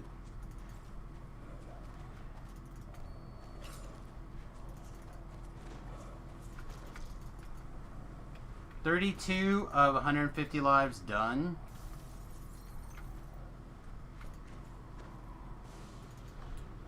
I would have to stop and think about these.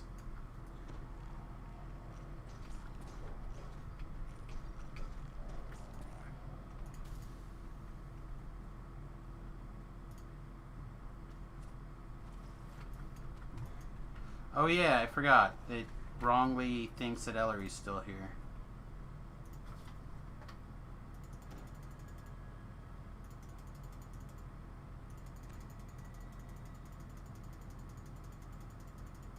The iconic, or the triple heroics, pretty good. Some of them are less good than others, but still pretty good.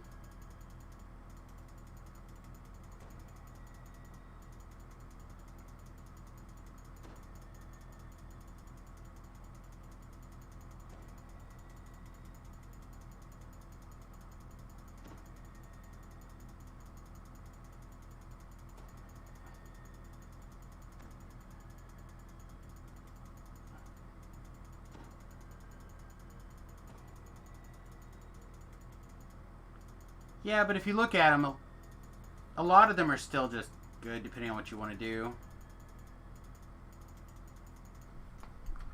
I don't know. I have them all. I think they're worth it. Not only does it give you a cinch of, like, you did it. I mean, obviously there's no reason to, like, go crazy working on them all right this minute, but it's pretty good. It's pretty nice feeling to have them done. As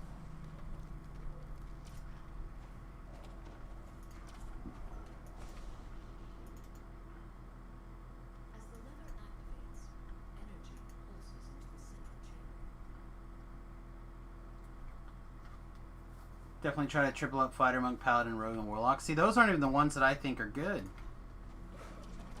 I mean, Paladins are fine. But if you're going to be doing range builds, you want to get those 3 Rangers right away. Because that's 6 damage every time you shoot your bow. That's a lot of damage. Like, the ones that are bad are like Bard. I think it's like +1 to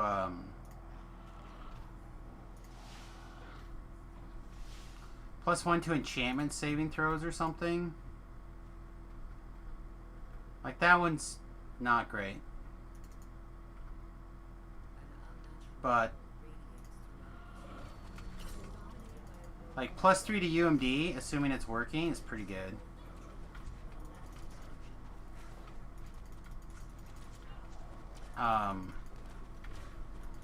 +3 to spell DCs, or whatever it is. I know it's plus.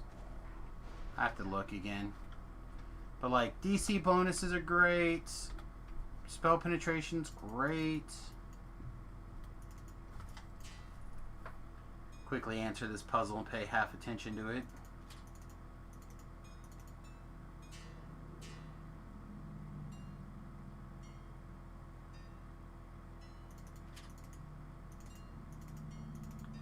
Yeah, but you might once you get all the cool toys.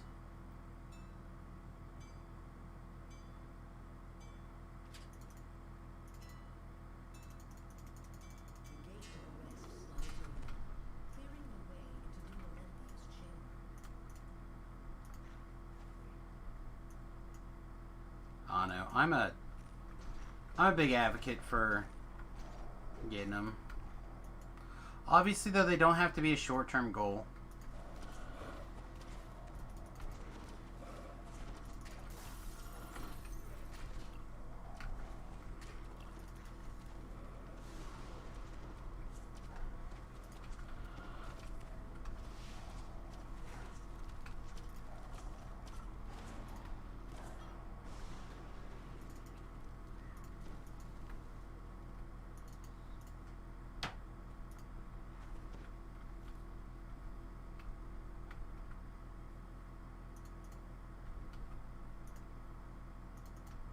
Let's have Miranda go sleep.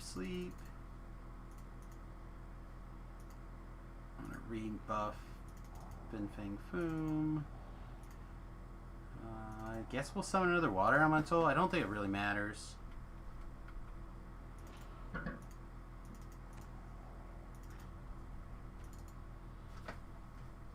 Alright, so while we're waiting here.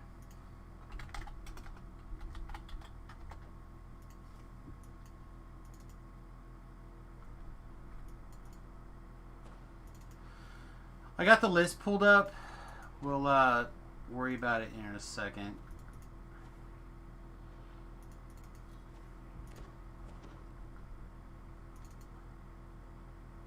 Dunalanthia stands stiffly on the platform. Her unnatural movements tell you that she's being magically compelled by the cultists surrounding her.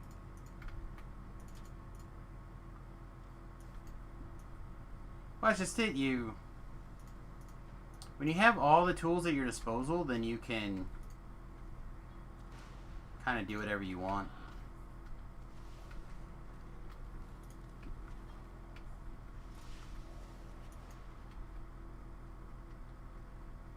And if that doesn't appeal to you, like playing a caster, then don't do it.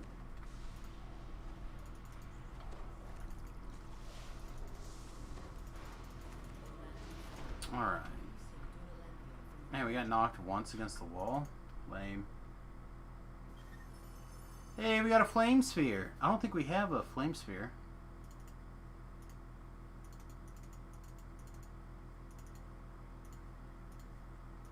Alright. So let me pull this list up. Let me talk about it for a second, and then I'm going to use the restroom. So,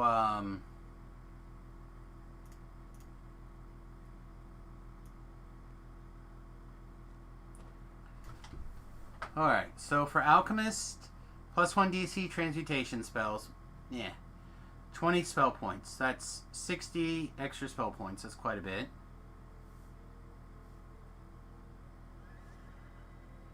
No. That's the one that you buy, right? No, this is the passive one. Artie is +1 stacking bonus to intelligence-based skills, which is like most of your trapping stuff. And stacking bonus to UMD. That one's really good. Barbaria is 30 extra hit points. Past Life Bard is +6 to saving throws against enchantments, which is a good. And 3 more Bard songs. That's medium, depending on what you do in your epic twists. Like if you twist in a like the melee song or whatever, it could be good. Cleric, you got +3 to your conjuration DCs, +3 to your turn undead attempts, which is not good unless you're a cleric. You turn as if you were 6 levels higher, again not good unless you're a cleric. Druid, gain +6 to all your ability summons, so that's 6 plus the ship 2 plus the feat is 12 plus the 4 from the enhancement tree.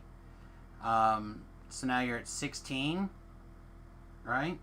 16 to all your hirelings scores are a lot. It's a lot. 3 to spell penetration, another 120, or sorry, you go to 120 spell points, another 60. Fighters +3 to attack, +3 to trip.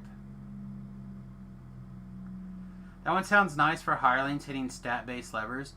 Stat-based levers,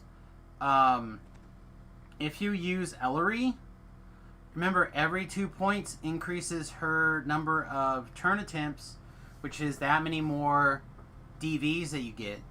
So even if all you do is increase the DVs that you're getting, that's a lot of extra mana. Again, if you don't really like spellcasting, you still often need mana, but it's not nearly as important. Monk is 3 extra damage. Paladin is obviously the healing amp. 30 extra healing amp is a lot. ranged weapons, so that's 6 damage, that's 9 damage altogether, and 6 to resistances. It's fine.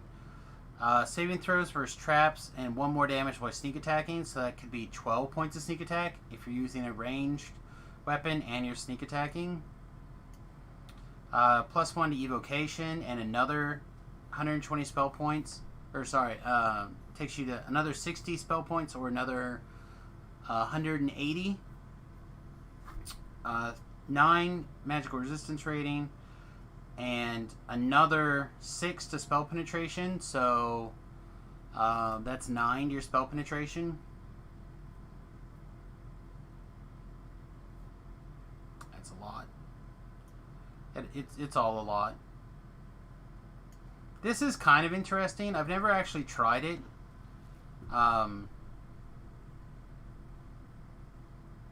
Getting 65 spell points for a feat doesn't sound that great to me. But it is on a 3-minute cooldown, so like if that's your oh shit button, you hit that and you dim door out, maybe it's fine. Alright, I'm going to use the restroom really quick. 30-second AFK. I also want to tell everybody, if you happen to be an Instagrammer, I don't know if you are or you're not or whatever, but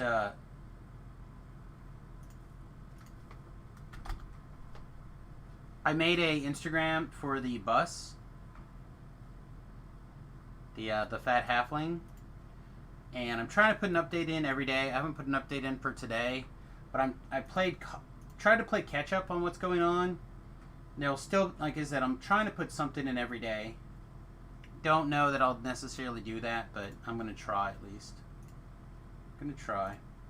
Alright, 30-second AFK while I use the restroom, and we'll be right back. Yeah, +1 to enchantment DC is good. So like dancing balls, hold person, mass, etc. Alright, be right back.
Excuse me. I don't know why, but my MeUndies are riding up today. Oh. Probably part of all my other problems. Oh, I've been added to a group. That's why my phone was chirping earlier. What group is it?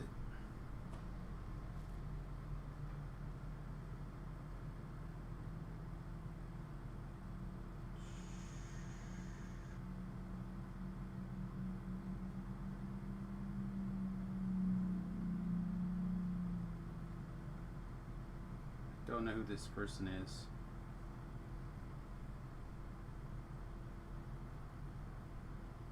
Huh. Who else is in this group? What? There's a Facebook group of people, and I have no idea who any of these people are. Sounds about right. Yeah.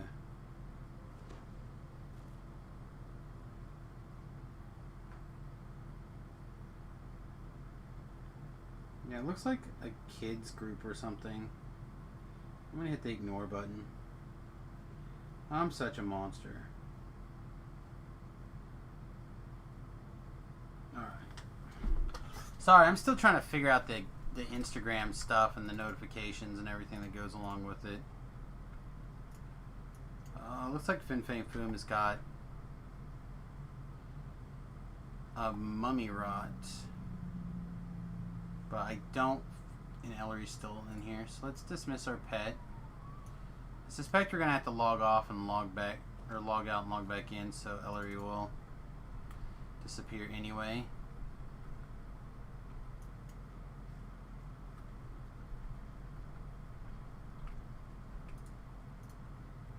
Oh, there we go. You have no Instagram or Snapchat or TikTok or any of that mess? I didn't either. But I was kind of talked into it by VLove. So I have not too much longer to get my YouTube subscribers. I don't think I'm going to make it this window. To be able to get my monetization on YouTube. But I've made one for the bus, and I've been working on trying to get the bus Instagram up and running the last couple of days, with the hopes that people will filter over to my YouTube channel as well. So, like, for example, I posted this picture right here and this picture to kind of show off how my front door lock is working. So, like, this is... Oop, that's my wife's picture of the side of the sink. But, so what I'm trying to do is demonstrate how I'm using the regular lock mechanism and this solenoid, or I guess this is an articulator, not a solenoid.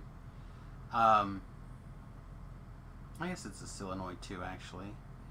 No, because that uses magnets. This is an articulator arm, because this is gear power. This gear goes until it goes up here, and then and back down.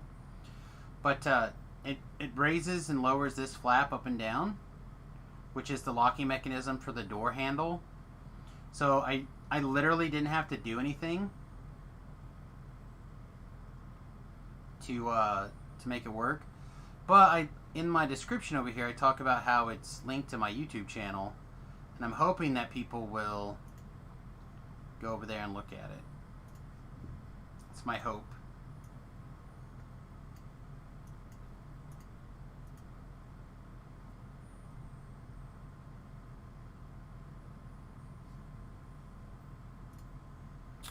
Let's see. You had all of them except for TikTok. I don't know much about TikTok either. You're on Twitter, Discord, and maintain a presence on Reddit, but I'm really weaning off of Reddit. I barely pay any attention to Reddit. I know I should pay more attention to Reddit. That's where, like, a lot of stuff goes down. But I'm very bad about paying attention to Reddit. Downloaded it for a couple of days ago to protest Cheon Head banning it. Oh. You downloaded it for that. So, the reason why Trump got rid of it is because it's just like Raid Shadow Legends. Both of them are filled with spyware, and both of those things feed to the Chinese. So, like, there is something to be said about protecting your information. So, like, because you give access to the app, like all sorts of access, all sorts of things, right? You're giving it camera access for TikTok. I don't know what stuff you're necessarily giving the access to for Raid Shadow Legends, for example, but once an app has permission to use, like, your camera or whatever, it can like take a picture and send that picture off to whoever. Like, you've given it permission to do everything. Like, it can do whatever it wants. It's just so filled with spyware, it can just do anything. Apparently Adobe is buying it, so that would save it all around. Yeah, well, once an American company buys it, and if they decide to, like, clean up the spyware, then it's all good. Only bother with Reddit because you have a subreddit with 0 subscribers for your window manager. Yeah, I don't know. I really should make a subreddit for myself. I don't feel like I'm really at that point, but I should like pay attention to the DDO subreddit. By the way, you did not get Raid Shadow Legends.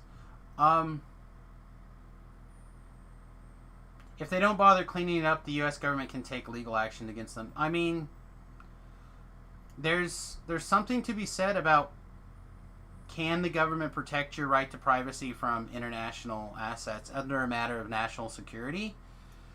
I feel like they can. Like, if a U.S. company wants to spy on you, I don't think they can necessarily get away with it, especially if you agree to it. But if you ask an overseas company, especially one directly involved in the government, as all Chinese-based businesses are, I think you have a really solid argument for the national or the federal government coming in and stopping it for just information gathering. Like, think about we had what we had a bunch of celebrities' iPhones get hacked, right? Think about the cluster that was that, right? But now imagine that on a scale times, like, how many TikTokers are there?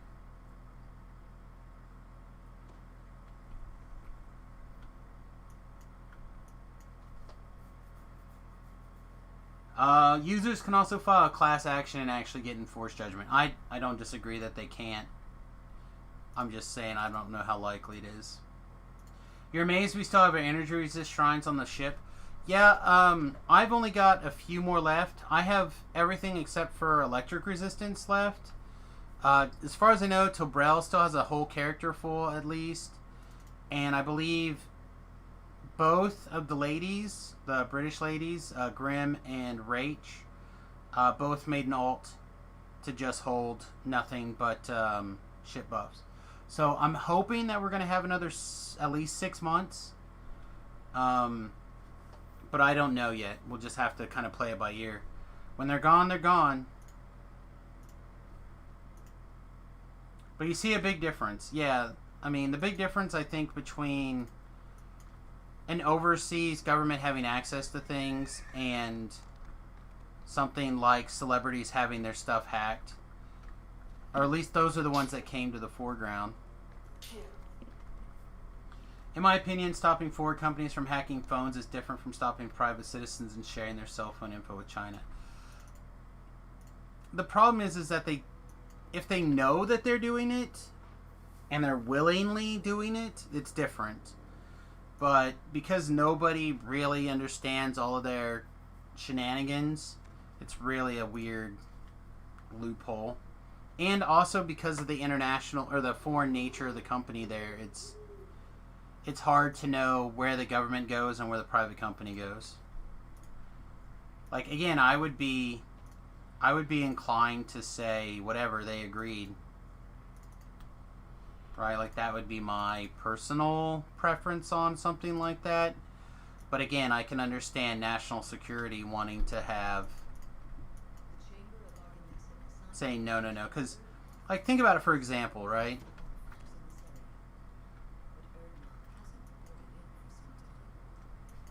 Oh, I gotta actually talk to this dork. World War II, the Nazis actually got to jet power aircraft before we did, and it was because it was in museums and in the patent office. Like, it was publicly known information, but we didn't take advantage of it. So what other, like, publicly known information could be floating around because something has access to your phone? Especially in this technological world that we're living in today. Like, who knows what weird secrets might, like, useful secrets could be out there.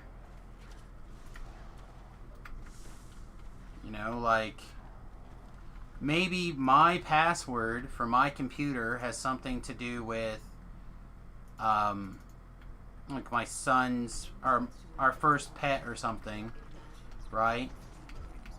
And then the next thing you know, because my son has TikTok and starts talking about his favorite dogs, you know, it comes together, and now who knows? I mean, it just gets weird. It gets so weird.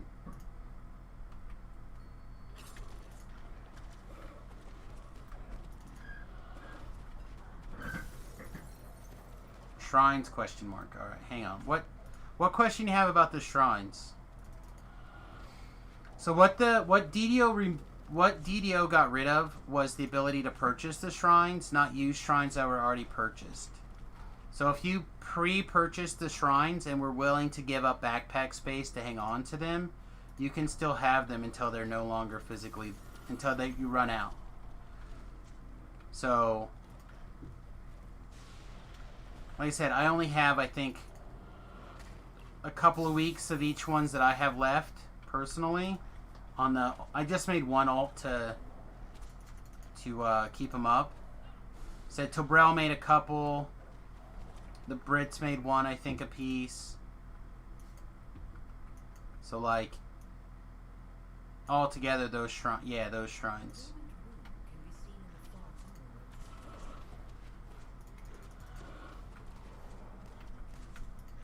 So for me, somebody who TRs like weekly, give or take, they're big game. They're really important. But for others that don't TR very often, they're much less of a big deal.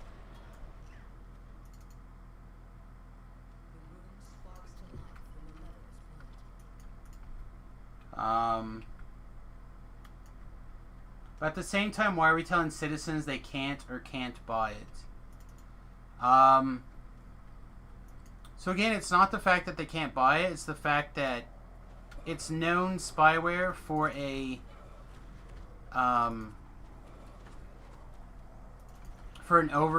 overseas government. Again, it would be no different than it basically it keeps people from being unintentionally spies. And being a spy is still treason. Like, in the name of preventing potential spying, the United States committed some pretty heinous acts, in my opinion, during World War II. Like, entainment of a bunch of U.S. citizens, Japanese U.S. citizens. So, like, in the name of national security, you can do an awful lot of shenanigans. But here's the real kicker. The government didn't have permission or the ability to force you to purchase or not purchase something until the Obamacare, the Affordable Health Care law, and now they have the ability, they have the power to force you to buy something. So, if you don't like the idea of the government telling you to buy something, you need to get on board with getting rid of that. I would like to think I would have been against it too, but at the time, I really don't know. Again, I would like to think so, but it's hard to... It's hard to know. It's kind of like the people who say, "Oh, I definitely not had slaves," where when slaves were super common. You would have had a slave.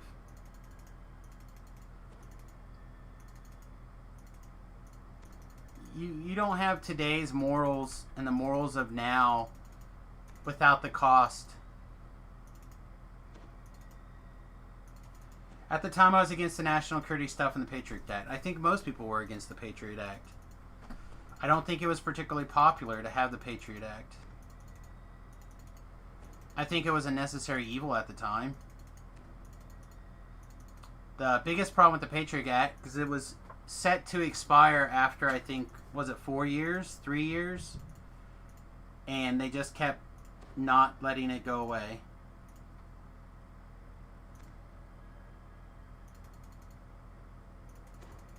Like, it's hard to know what that intelligence directly prevented.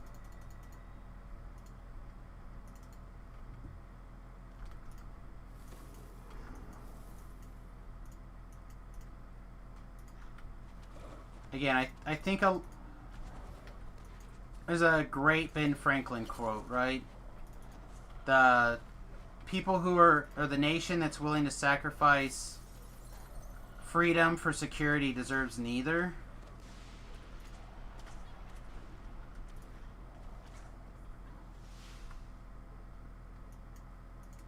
But at the time, a lot of people were willing to do it. Give your rights back when the crisis is over is always a lie. Not always, just generally. Just generally.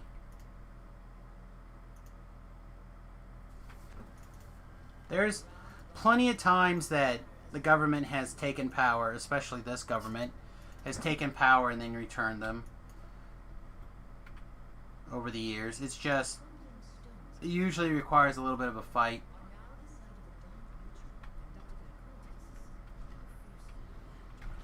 Yeah, you have to...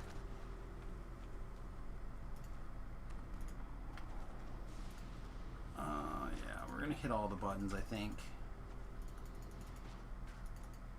Let's make it a wee bit tantalizing here.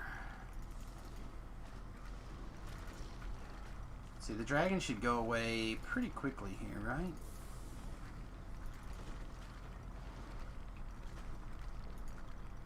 It's a little more than half, isn't it? Whoa, wing buffeted. Nope. Let's get Pony on.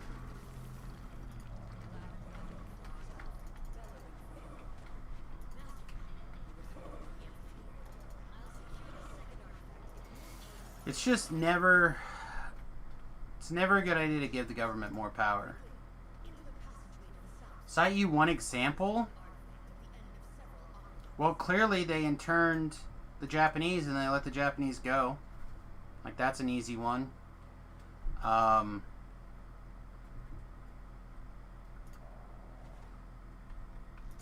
They shouldn't have done it in the first place, but they did.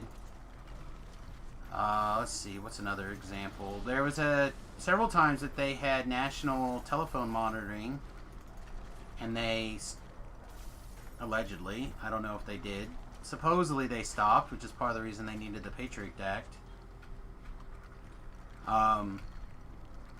Lots of times that the CIA supposedly was working here in the U.S. that they had to stop.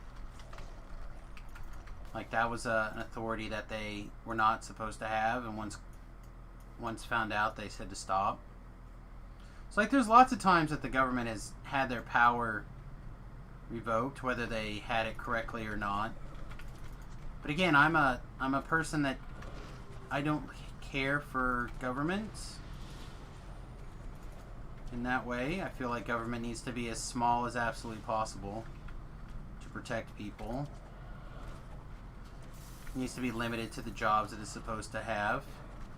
Basically those outlined specifically in the Constitution. And if you want to give it another power, you better get people to ratify an amendment to the Constitution. What that involves work!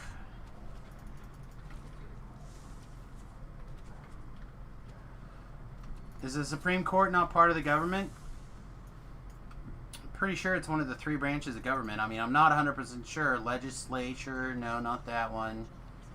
Executive, no, it's not that one. Judicial, oh, yeah, there we go. 1, 2, 3. Ah, dang. Dang. 1, 2, 3.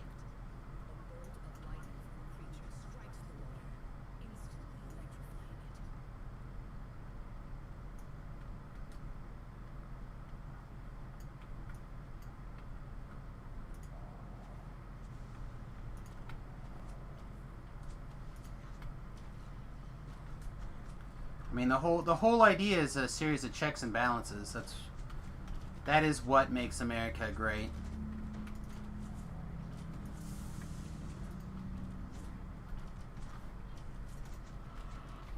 Why are these guys saving? What is their saving throws? Like 1 million? Hello?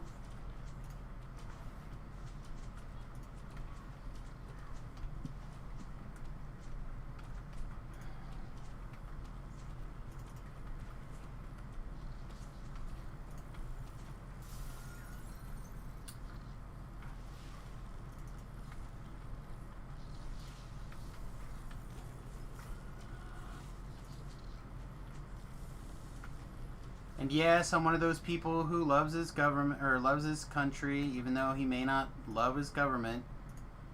I know I'm probably going to lose followers, but so be it.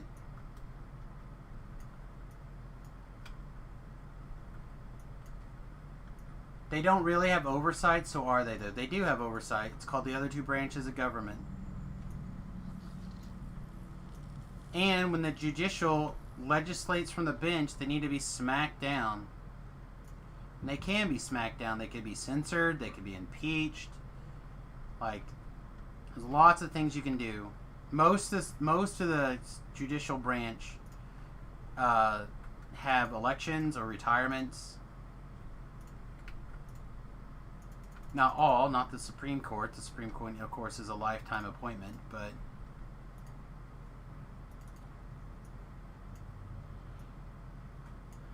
being impeached doesn't mean that you're removed from your seat. Being impeached means that you're getting a verbal spanking.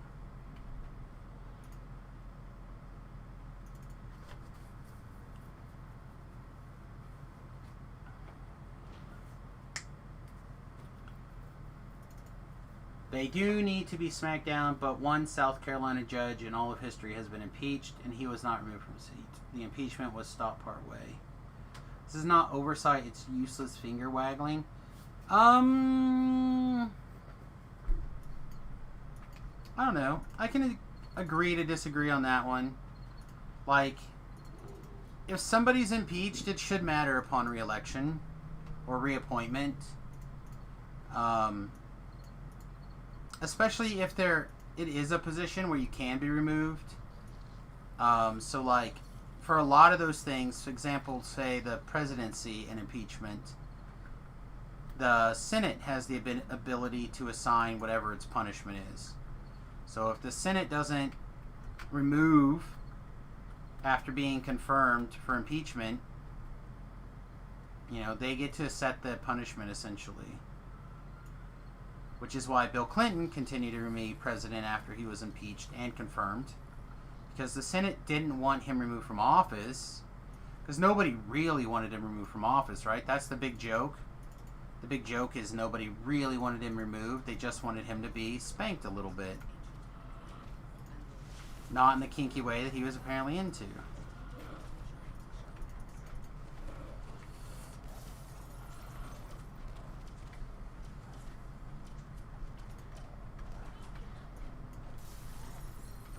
Yeah, I don't know how the South Carolina impeachment works. Is it something where the governor gets to say, get out of here? Probably. I mean, that's what I would assume.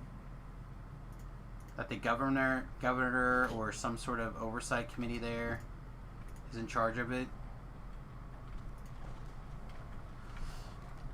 Remember, the whole glorious design of the United States government by some of the most brilliant men in history, and probably women who didn't get any credit, was the fact that it's supposed to grind slow, so you don't have the quick winds of change gooping up stuff.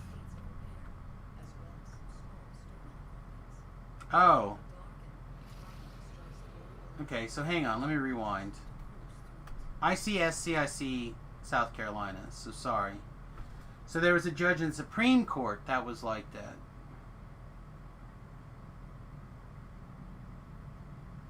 The Supreme Court is not the ruling council of the United States.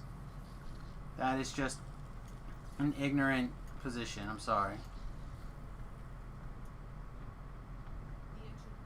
They are there to decide whether specifically a law is or is not constitutional. And when they do rule from the bench, they need to be, again, smacked down. I will admit, can be a problem. I will first admit, like the gay marriage ruling. Am I glad that gay people can get married? Yes. Do I dislike the fact that the Supreme Court decided to put that in there? Yes. I think that is malarkey.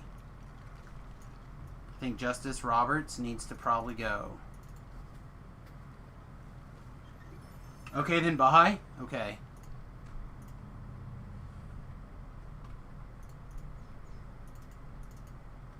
It's true. It's true. Like that's not what they do. That's not their job. We don't have rulers. You can believe that that's true, and that's totally fine, but that is not a correct statement, nor is it anywhere close.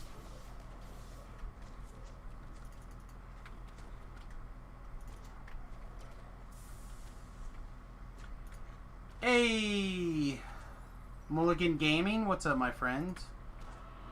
We're having lively political debates today. The one thing that'll keep me awake.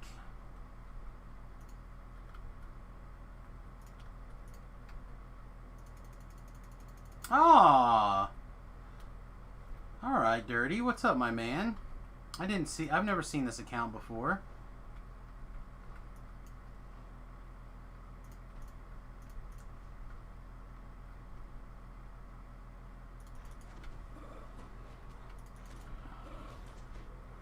Change your Twitch name to the shop name. I assumed that was probably what that was when she said it was Dirty.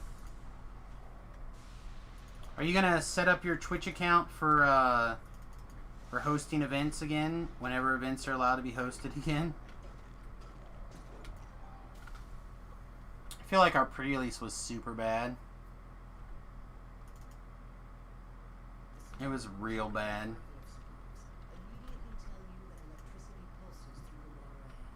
It was downright depressing.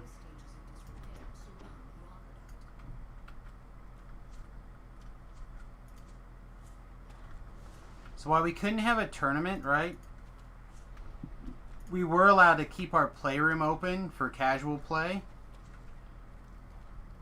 So like, I had like a pseudo league type thing where anybody who reported they had 3 wins got a pack, and I bought an extra kit and gave packs out of that kit away because the store wasn't allowed to do it. We had, I think, 12 people for the Friday Night Magic release, pre-release, whatever. And then we had, literally, I was the only person, Nate was here. Nate was also there on, I showed up on Saturday. On Saturday, but we literally played no games of Magic. I don't think anyone was really surprised, though. Did you actually play? Did you actually assemble a deck? Who? You. From your No. pre-release kit? Yeah. No. I think on Saturday I was literally the only one who assembled a pre-release kit into a deck.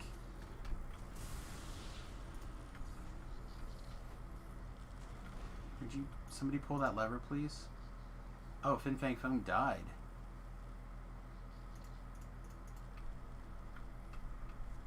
That's a bummer. Yeah, I just was extremely unhappy with the pre-release.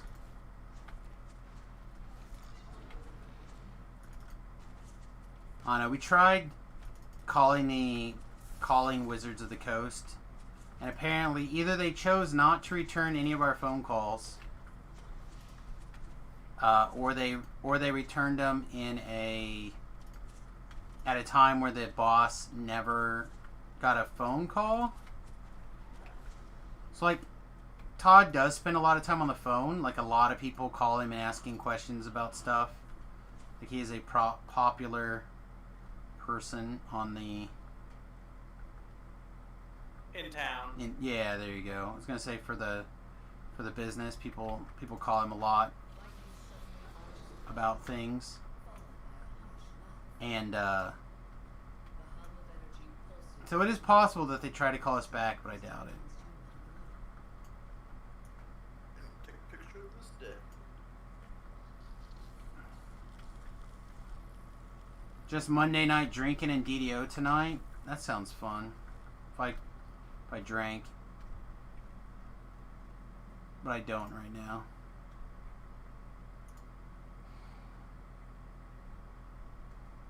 No drinking ATM. Should I go shrine? I kind of think I should, actually. Yeah, let's shrine.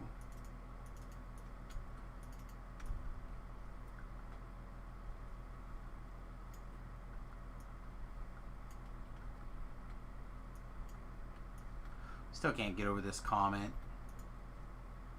Which comment? The Supreme Court is our ultimate rulers. Sorry, all I got was Supreme Court. Then my Supreme Court is the ruling council of the United States. I can't. My brain can't seem to get over that.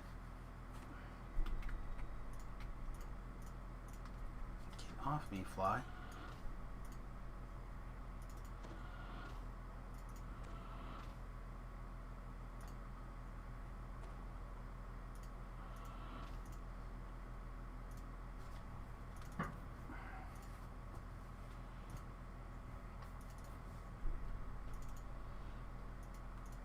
Both of you guys stay here in attack mode.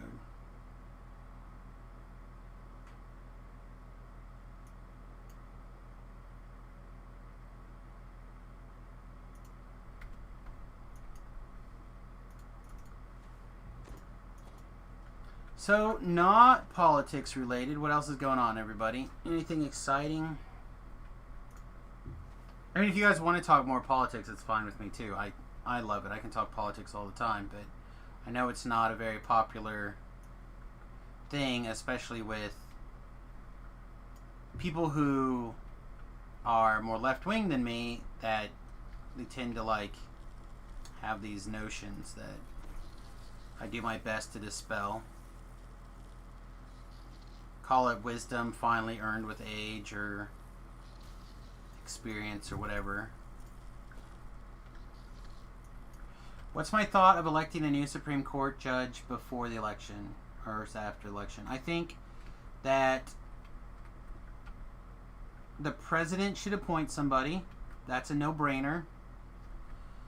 I think that the Congress, specifically the Senate, personally, I would probably have them start the procedure and then not confirm until after the election. I know that this has happened, what do they say, 27 times in American history, and out of those 27 times, 17 of them, the president and the Congress were in the same part, or the Senate were of the same party, and 15 of those 17 people were confirmed. And I know that when the houses didn't line up, the Senate and the presidency were different, that only 2 of them were confirmed. So I was one of the people that was very pissed off when the Republicans just refused to go through the process. They could have just voted him down. Judge Garland could just voted him down over and over and over again, which I think would have been more appropriate. But I also know that the Senate not even seeing what's going on, like refusing to even have the Judicial Committee start their process. That has happened 4 or 5 times, I think, in our history. I know it's happened at least 3 times. So don't quote me. I'm like 90% sure it was 3 times, and I think it was more than that, where they just didn't even vote. Like, they said, nah, we're not doing this till after the election. So it's happened. I'm pretty sure it's exclusively happened again when the Congress or the Senate and the presidency were on different sides. But I think there's a lot of hypocrisy on both sides. I think people 4 years ago were saying we need to make this happen. This is wrong for us to do it. And now they're busy saying, whoa, whoa, whoa, whoa, we gotta wait. We gotta wait. But it's a different situation. It's a different situation. And acting like it's not a different situation is not good. It's not correct. Same thing though with people on the other side saying we're not going to do anything, and now saying, hey, we need to do it. I think both people are being massive hypocrites, and they should not move forward past a certain point. Why would I say it's a different situation? Well, so President Obama, when this happened, one, again, a different party was in charge of the Senate than his party, right? The Republicans were in charge of the Senate as opposed to the Democrats being in charge of the Senate. Two, President Obama could not get reelected, right? It was impossible. He was a lame duck president at that point, which makes a big difference. That stuff being said, it's enough similar that I would argue that you should wait.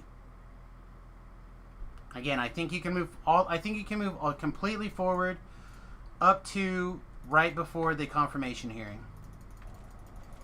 There is zero reason that you can't move forward to that point. Because assuming, and I do assume this, I really do think Trump will win re-election. I think as soon as the votes are in, I think they could vote the next day and confirm. And I think you're going to want to do that because I think there's going to be some political nonsense going on. Now, obviously, if Trump doesn't win, then they should abstain. They should say, sorry, we're going to pass. But it is a different situation. As opposed to now, presidency and the Senate are both of the same party. Trump obviously can be reelected for a second term. Like, it's not the same.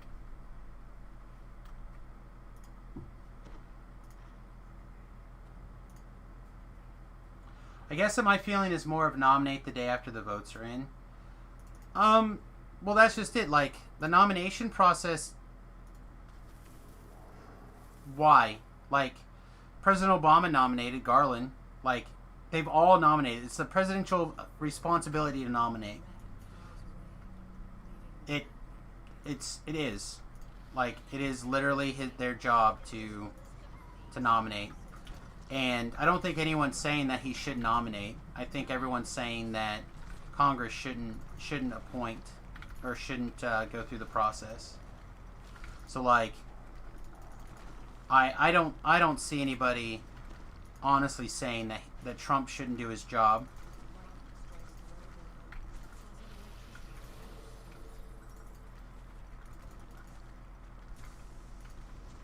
And let's face it, assuming that it's one of the two judges that are on the short list, they'll both be excellent judges. Like, they're both without peril. But honestly, the other reason I think they need to move forward on it, and this may or may not be... Whoa, are we going to get wrecked? May or may not be a winning thing for you. But think about how they treated Kavanaugh. Right? Like, the vileness that they treated Judge Kavanaugh with. That was a super winning issue for President Trump. Like, they accused the man of being a gang rapist with the only evidence that they had could not be confirmed. They treated him terribly. Nobody would have said a bad word about him had he not been President Trump's nominee. Now what are they going to do? Like, if they treat this candidate in the same way, it's just going to completely solidify the base.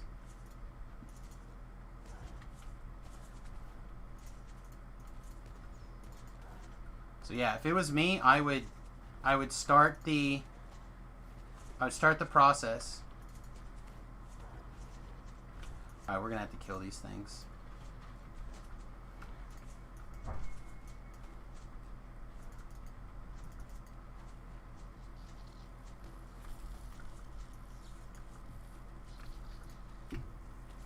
But I would not confirm until after the election.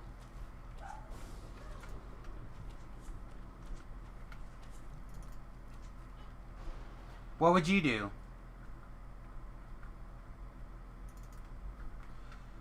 My thought is the Democrats won the Senate in 2016 where they confirmed balls. Of course they would have. 100%. They were standing out there banging their drum that Obama's nominee should go through.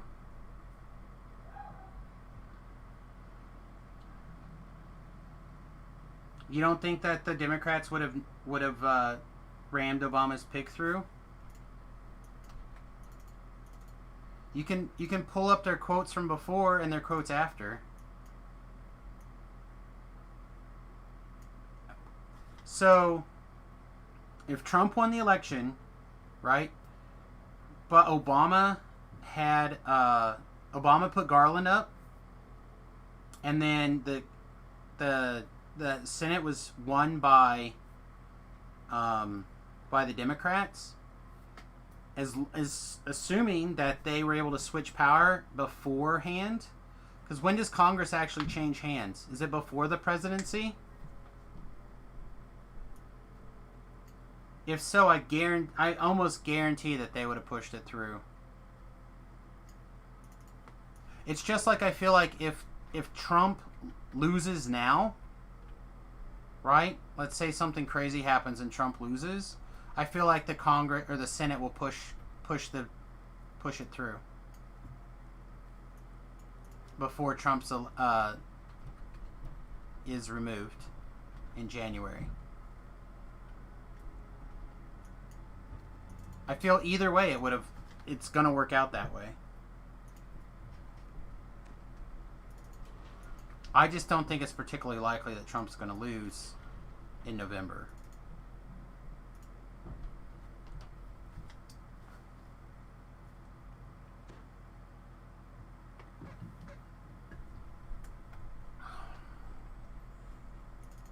And I was a never Trumper first time around.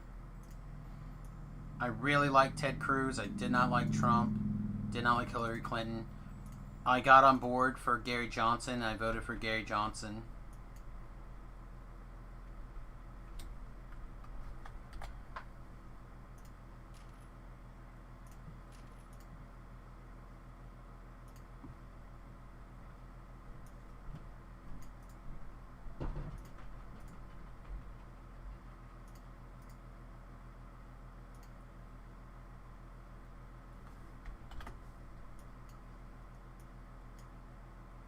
Let's do that.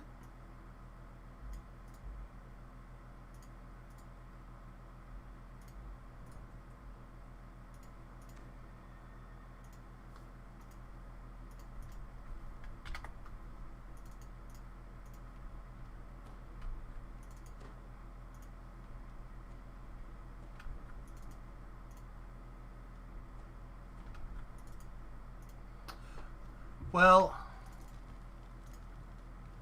this is where I'll probably lose you then, Suma. Oh, if the Congress waits to the election to confirm.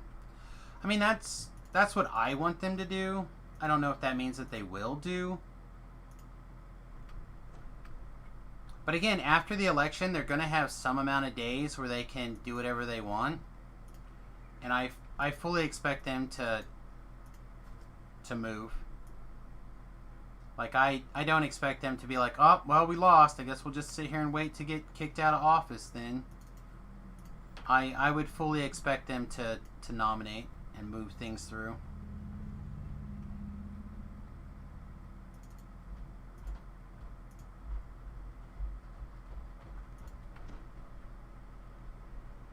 And again, I really think that they shouldn't vote to confirm, but They totally everything should. short of that. Whatever you're saying. Everything short of confirming, they can do whatever they want. Hey, give me a kiss. Mm-mm. Fine, then stand over there and be quiet. Mm-mm. Alright, stand over there and be loud. I'm tired. I'm sorry I'll to hear definitely that. do that one. Wrong. What was that? It was me. It was you. Hurts. I'm sorry, babe. Right You want me to rub your tum-tum? Like these pains, like right here. Not like in my tummy, like tummy ache, but like right here. I can't do anything about it. I would love to fix it. You want me to kiss your tum-tum? Gonna do that on stream? You want me to kiss your tum? I can't fix it. I don't know what's wrong. All I can do is kiss your tum-tum. I have to go over there and kiss your tum-tum? Jeez, alright. I'll kiss your Now you're tum-tum good. to I'll you. do See if that. it makes That's it no better. good. Mwah. You're losing it better? money. No, well, maybe. Maybe. I hope it's all better now. It better be. After that nasty look you gave me when I said I can't do anything about it. That was pretty mean of you. There's nothing I can do about it. Drink some Pepto. She said it wasn't in her tummy, it was outside of her tummy. Well, drink some Pepto. There you go, drink some Pepto. No, well, some alkaline, but I'm just gonna go to bed. Alright, go to bed then. Drinking anything? Get out of here. There's out here. Honey, I don't know what to do. I don't know, it's not hurting at the moment. Alright, well then I fixed it with my kisses. That's what I said, maybe. Maybe, don't forget your phone. I'm going to bed. Rumi's making eggs. Gonna burn the place down. Probably not, probably just dirty the pans real bad. Oh, that's what it was. You sent me a message. Who did? Nathan did. I did. I'm the best.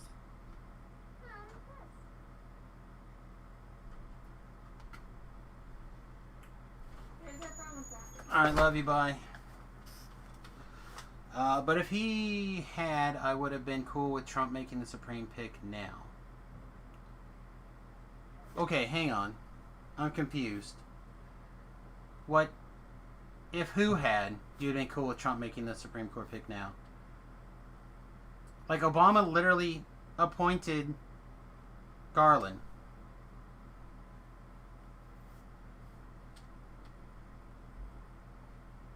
He did.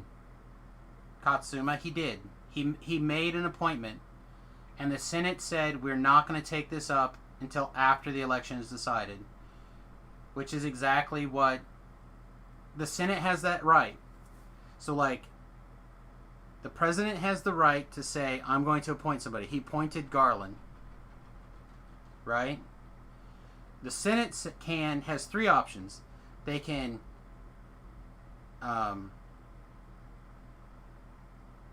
look at the nomination and vote the person up, look at the nomination, vote the person down, or they can say we're not going to look at it.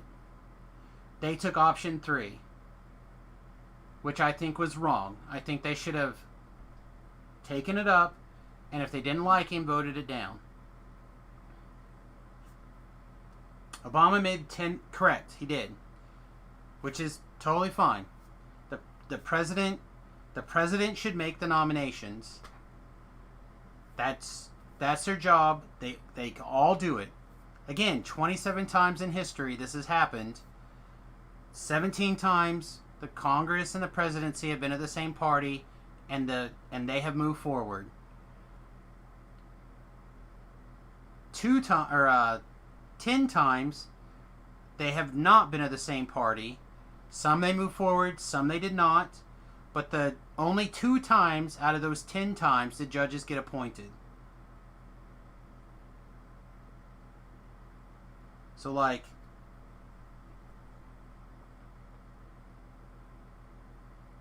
so 17 out of 15 times this same thing has happened, and the presidential nominee gets processed and put out. In 2016, that was an example of 10 times, which means two out of 10 times the person didn't get down. Correct. That's what I'm saying. They weren't of the same. That's part of what makes it so different.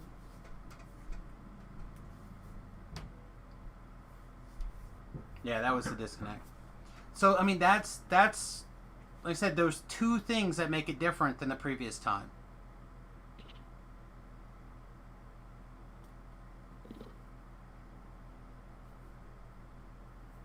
Somehow you didn't get that I was saying that. Yeah, that's the crux of the matter. Is that when the presidency and the Senate are controlled by the same party, this tends to move forward. When they're of different parties, it tends to not move forward or get voted down.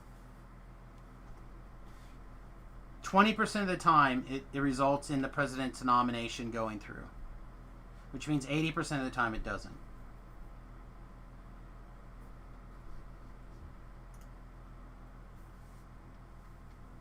Can't quite compare, but you're Canadian, so you're all different. I mean, that's true. What is my reason for saying they should wait? So the reason I say they should wait is because a lot of the people, I'm not saying all of them, but a lot of them did make an argument that said we shouldn't do this 4 years ago. Oh, why would my argument saying for wait if they vote before it changes hands anyway? Well, again, I think the reason why they would vote before changing hands is so they can cram through their nomination. It's a lifetime appointment. You're talking someone with 30 or 40 years on the Supreme Court. Like, we've already had a Supreme Court that heavily leans to the left for like 30 or 40 years. And look at some of the cases that have come out. You've come up with a lot of essentially either rewriting the law to make it legal, or just straight up not following the Constitution. So I think the Republicans are going to try to force somebody through regardless. I don't think they should, but I think that they will. What's the difference between cramming it through now and cramming it through after the election? Two major things. Yeah, I don't think they should. But there's two major differences between doing it now and doing it after the election. One, you get the entire confirmation process on television 24/7. So if they treat this person like shit, which they will, the Democrats will treat whoever President Trump nominates absolutely vilely, absolutely full of hate. The Republicans are going to be able to say, look at how terrible they're treating this person. It's just going to be just like Kavanaugh. Trump went up huge in his approval rating during Kavanaugh. Huge. Like, it was, I hate to say it because Kavanaugh, from my point of view, like, his massive history, the fact that he seems to be an extremely clear-cut guy, with the exception of Christy Ford, they literally couldn't find anyone that had a bad word to say about him in 30-some years of being a judge. Like, and they convinced a whole group of people that he's a gang rapist. Even to this day, they're still talking about it. People are still making fun of him, saying he's a rapist. So, like, you're going to get all of that, and you're going to get all the optics. You're going to get Kamala Harris, because she's on the committee. She's going to be doing all sorts of posturing. All sorts of craziness. And she's already said that it's going to be a Harris-Biden administration. So it's going to be 24 hours a day, 7 days a week of, bam, this is what Kamala's like. Bam. Right there in your face. I don't like Kamala or Joe Biden. 0. On a scale of 1 to 0, or 1 to 100, they are 0. I dislike them. They are really, really bad. Trump's personality from 1 to 0? 0. I don't like his personality at all. I think he's really, really bad. Trump's policies, though? I've never had a president whose policies I agree with. In the last 2 weeks, he's signed 3 peace treaties in the Middle East. He's ordered back between 2 and 5,000 troops out of the Middle East. He, what else is going down in the last 2 weeks? There's like 2 other major things that have happened in the last 2 weeks, policy-wise, that are amazing.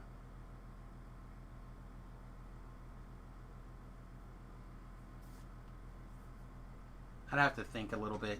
But, like, there's so many positive things, in my opinion, that have come out of the Trump administration, whether you like Trump or hate Trump. The administration, I think, has done a lot of good work. And I've never had a presidency that I thought that there's so many good things that have come out of the presidency. So, I don't like Trump. I don't like how he talks. I don't like how he treats people. But it works for him, I guess. Theoretical outcome. Not going for odds or anything. Biden wins and the Senate goes blue. The confirmation process would be a nightmare, right? I don't know. Again, I don't know when the Senate changes hands. I bet they just cram...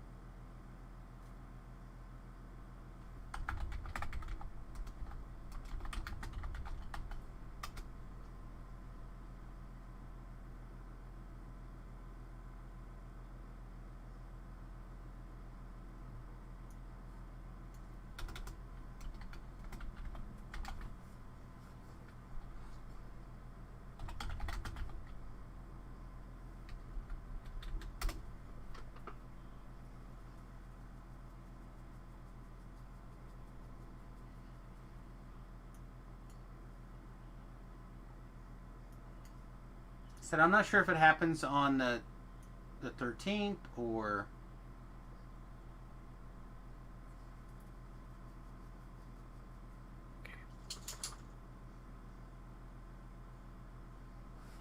Like, is it the first day of the new session, which would start January 3rd? It looks like it might be January 3rd.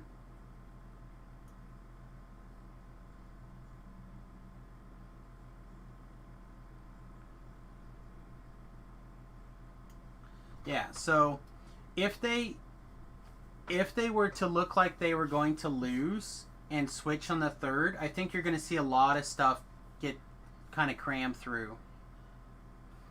And I imagine that'll be one of them. And they're going to be... Damn the consequences. I don't know if it's a good idea. I would be inclined to think it's not. Let's see. Normally I do Tempest Spine, but this is not a life for Tempest Spine, I don't think. So, I think we'll do, like, Reclamation and the other one out there. Did you see what I said about McConnell? Did not.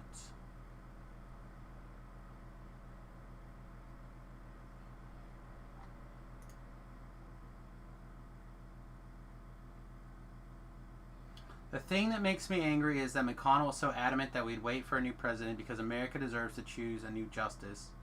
Now he's like, we're going to get it ASAP.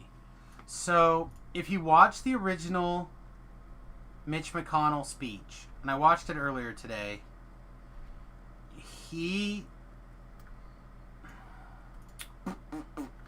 feel like I have to just pull it back up and redo it.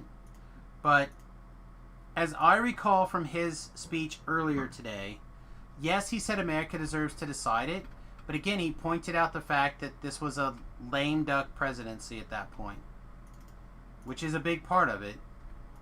And he also, I believe, pointed out that, like I pointed out, that Congress is controlled by Republicans with a Democrat president. So, from that regard, right, the American people have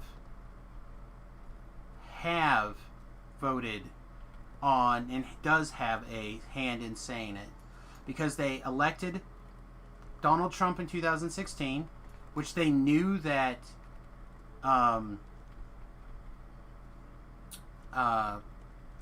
Supreme Court seats were a chief concern about them, and again they are one more time, right? Ban you, get out of here. And so they already voted. They want President Trump making these nominations, right? And then not only that, but then they also turned around and voted the Senate under Republican control. Not only did they do that, but they gave it to him by like what? 3 extra seats? 2 extra seats?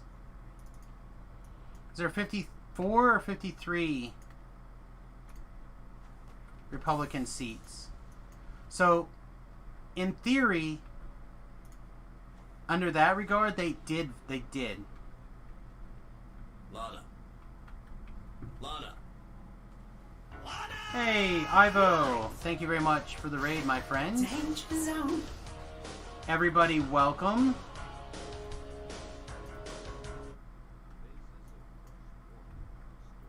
Okay, so by 2. They gave him a majority by 2. So for those of you who are just now joining us, one of the things that we do here on this stream, or if you've never been on this stream before, one of the things we do here is we're willing to have a conversation about tough subjects as long as we keep it friendly and respectful. Okay? And one of the things that we're currently discussing happens to be the presidential, or the Supreme Court seat nomination and process. So, to be really clear of where I currently feel, just so you guys all know up front what kind of person I am, whether you like it or hate it, I think that the president should appoint a judge. I think the Senate should go through the oversight process, but do not vote to confirm. And you can wait to confirm until after the election results. Okay, that's how I feel about it. I feel like there's a big difference between what happened in 2016 and what's happening now. Basically, the fact that President Obama at the time was a lame duck president, meaning he could not be reelected, as well as the fact that Congress was not controlled by his party. Those two things are big differences between what's currently happening in the U.S. Senate and the presidency and what was happening previously. Is that fair to everybody? Those are all things that are facts, and I'm perfectly fine with if you think that the president shouldn't nominate anybody. I don't see a good argument for that, but I'm fine if that's what you want to, if that's the way you think. I get it. And I also understand if you're like, they should vote for him right now, or her in this case, because President Trump has already said he's gonna nominate a woman. But I personally would not vote to nominate or to confirm today.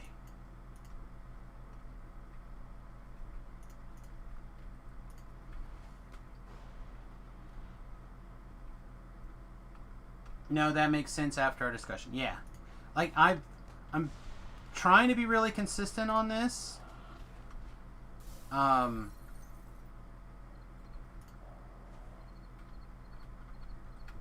Because I think a lot of people they have strong feelings. And the fact that people have such strong feelings about the judicialship is really weird to me. It's that just means that the government is way too much authority, in my opinion. If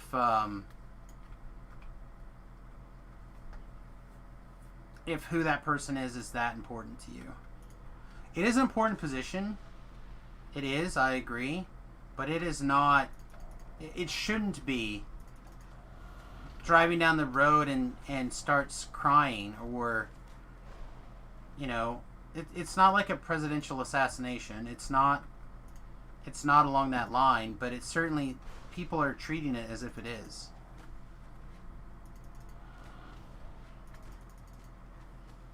And it really weirds me out.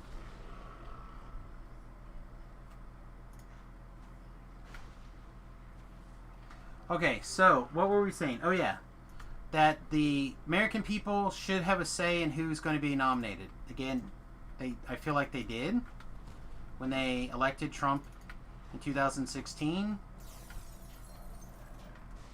I feel like it was fair when Obama nominated Garland.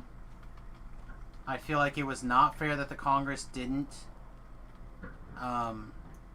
give him a vote up or down. I feel like they could have just as easily voted him down. If they didn't want him, they could have voted him down. But after a little bit of research, them not taking on a nomination has happened a few times, not a lot of times, a few times in the past. So it was within their authority to not do it. I think my wife said it. I don't know where she got it from. Got it from somebody else, probably some Instagrammer. But she repeated to me, say what you like about Mitch McConnell, whether you like him or hate him. There's nobody else that knows the rules like he does. And if he can work the rules, again, love him or hate him, can't argue with a rules lawyer like that, my guy.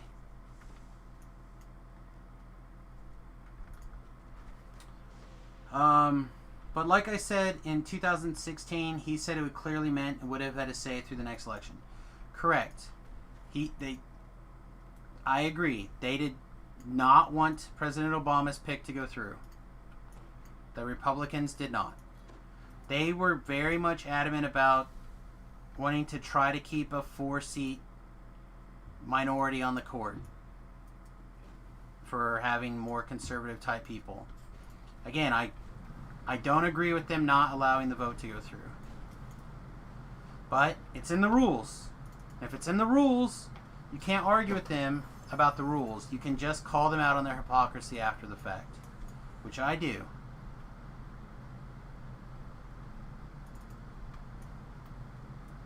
Which is why I wouldn't vote. I would not want to have a vote because I would not want them to be able to say I'm being a hypocrite. Which is why I feel like they can move as far forward as they want, except for right up to making a vote.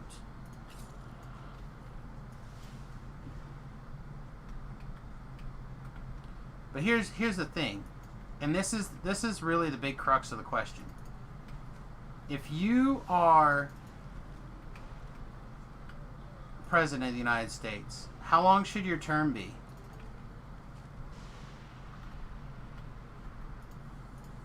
And this is it. This, to me, is the crux. So, President Obama's term should have been 8 years long. He should have made his appointments. He should did all of the stuff. Right?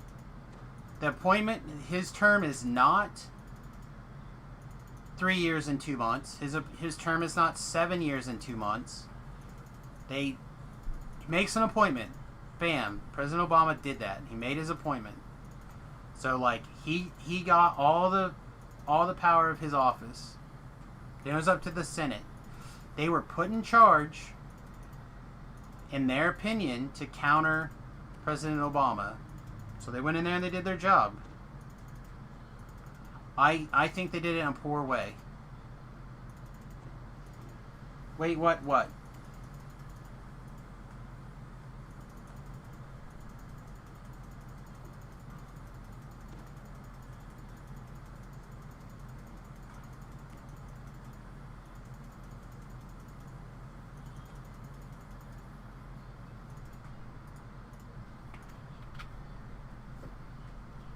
No, I don't understand. What if you were president? How long should your term be? Meant at first. Yeah. They should. That's the main idea, right? Is that how long is it supposed to be? Should it be 4 years? Should it be 3 years? At what point do you not get to implement your authority? Like, if your Supreme Court justice passes away or retires, you put up a nomination, which Obama did. He did. The Senate had to ratify or not.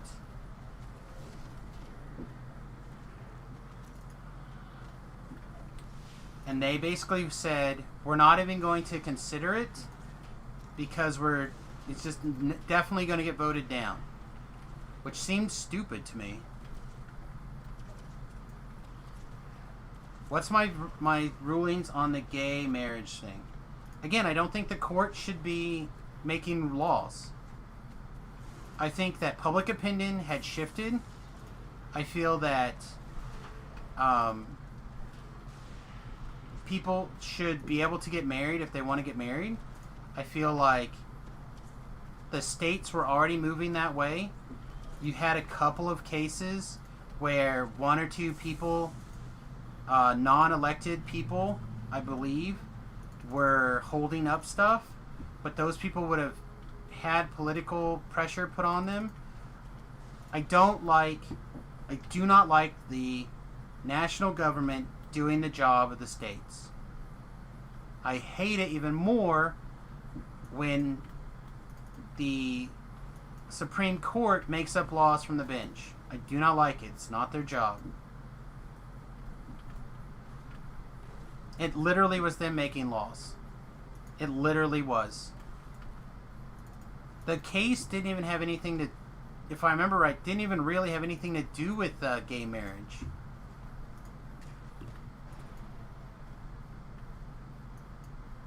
Like, it's literally not their job. Their job is to say, this is legal or it's not legal, in my opinion. And I cannot for the life of me remember exactly the details of the case. I'd have to go back and reread it.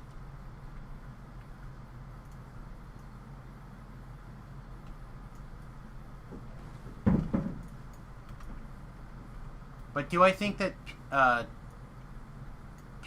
two people that love each other and want to be in a committed relationship should be able to get married in the eyes of the U.S. government? Of course.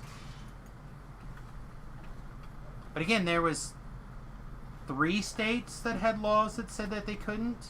I think 3 or 4. No, that's not right.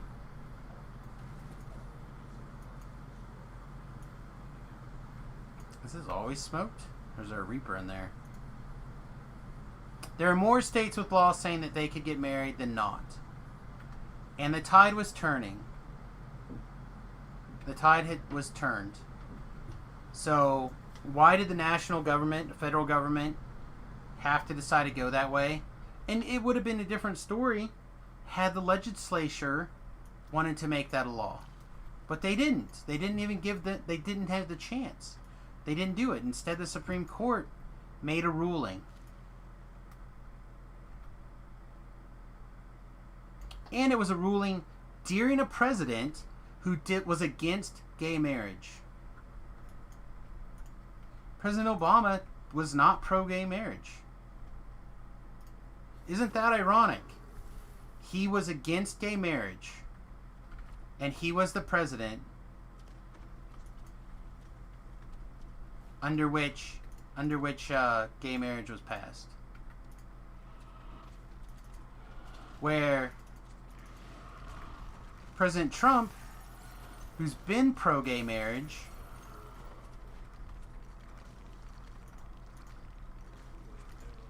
no, he didn't see the inequality. He saw poll numbers.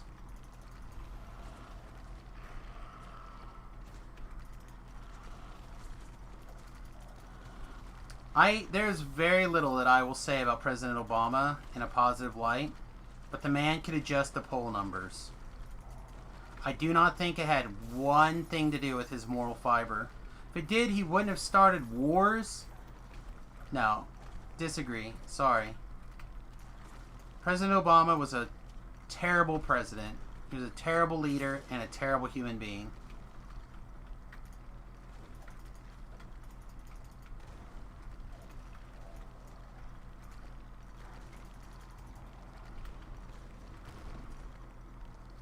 Because if he did, he would be able to point to the moment that something changed his mind.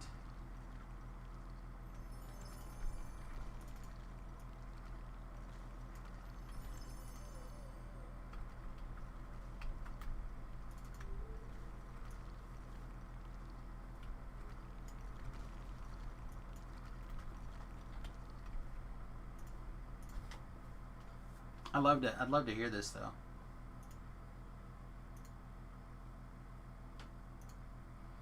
Obama didn't feel that churches should be obligated to marry people if they didn't believe in it. I agree.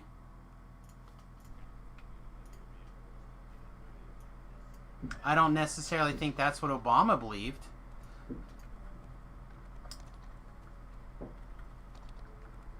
But I would agree with that statement.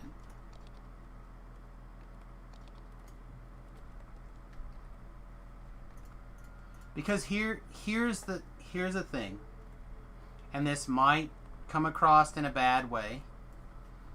And I'm not saying this from a place of racism or anything. But in the African American community, homosexuality is greatly frowned upon. I don't think that's right. But that's a thing. I hate to say it, and it's not for everybody, and I'm not trying to make a blatant statement, but I'm saying for a lot of African Americans, it's a very tough thing. Okay? And if you listen to the church that President Obama went to for years and years, there's an awful lot of the gays are going to hell talk. So I think President Obama saw the poll numbers and changed his mind. And then he started distancing himself from that church.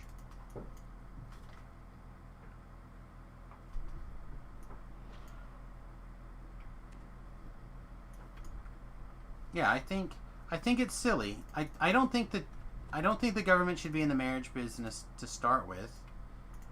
I think that, again, if two people want to be in a committed relationship, they should get all the rights and disadvantages of said committed relationship.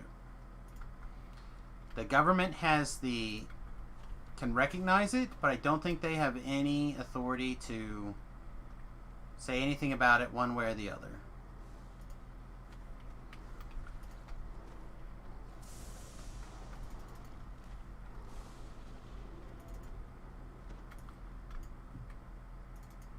But I feel like if civil unions and marriages had the same rights, and the Supreme Court went ahead and made their marriage rule in 2013. They didn't have to make They shouldn't have made the ruling anyway. They were legislating from the bench. That was not the case that was in front of them. They twisted it and turned it into that. Because it was popular at the time. And they had the votes to do it.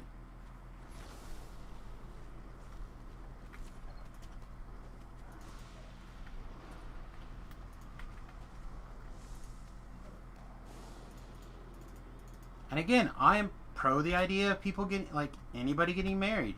I have lots of gay friends. I hope someday in the future when they decide to get married, not only will I be invited, I'm hoping to be, in the wedding party. I still don't think the Supreme Court should have got involved.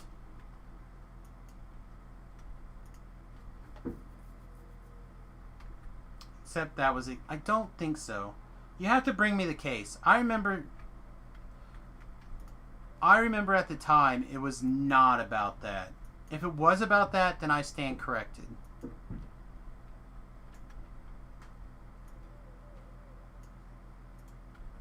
If it was specifically about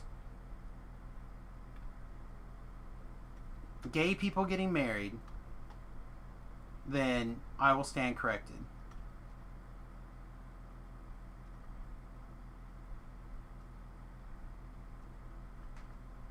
Okay. Do you have the name of the case?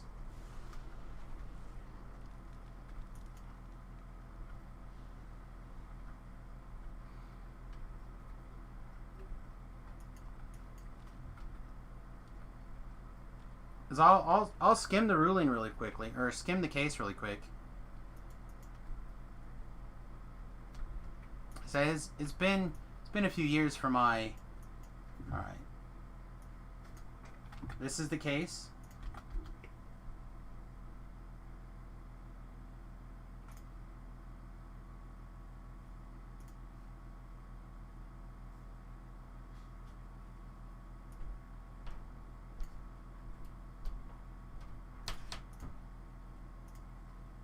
Look at what Wikipedia says, but you can never only trust Wikipedia.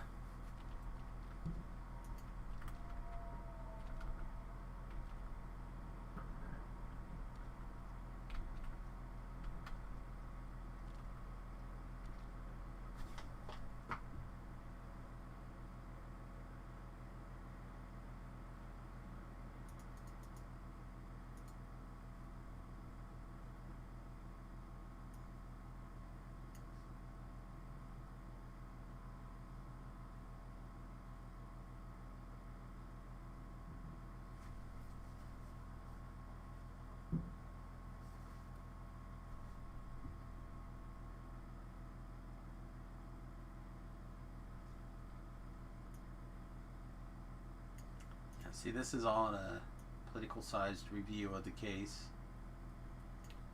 Where's the actual beginning complaint?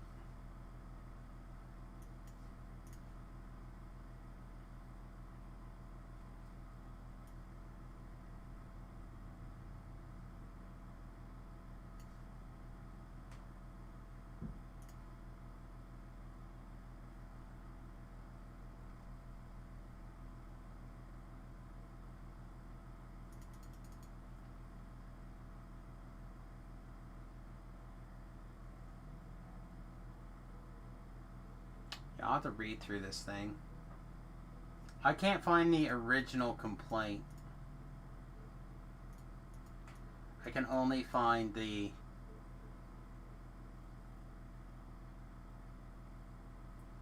So Ohio wouldn't let him recognize his partner as his surviving spouse?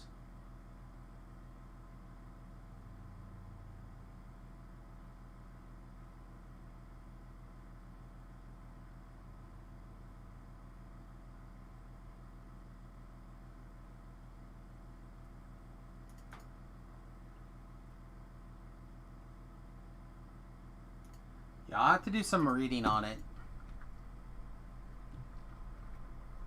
I'll try to do a little bit of reading and get more up to speed on it.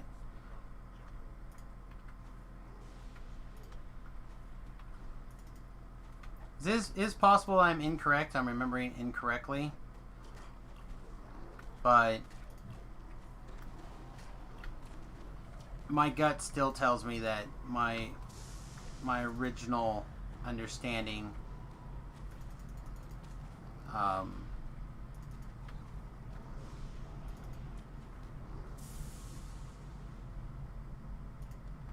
like there's still a difference between being recognized and being recognizing a marriage of another state and being forced to allow same-sex marriages in your own state. Is it a technical difference? Probably. But still a difference nonetheless. Alright, do I need to check over here?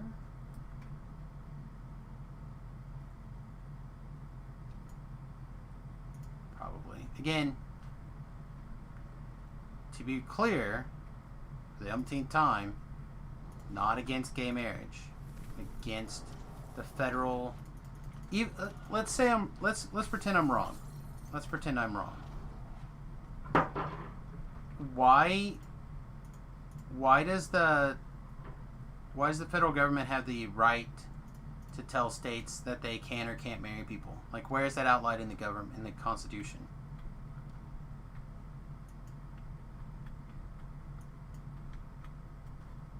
If I had a civil union, you could get inheritance, adoption right, medical decision, family, hospital visitation, etc.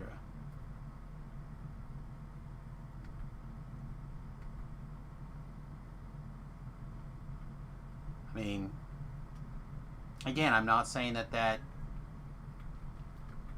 is right. I'm just saying, from my perspective, and there's perspective of very many people at the time, that was very much them making up laws. Which again, I don't understand what this desire is to have the Supreme Court decide things for everybody. It's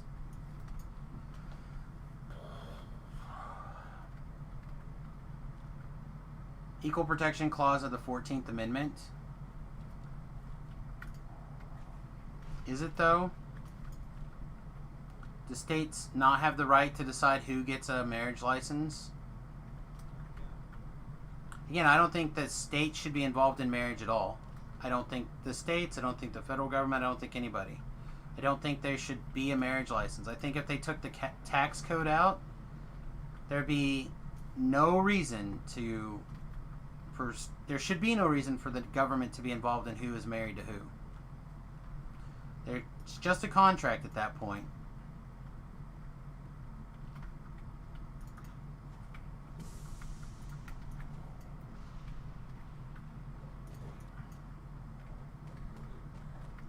The states decided to agree to the 14th Amendment. All right. Again, I'm not pretending to be an expert on this.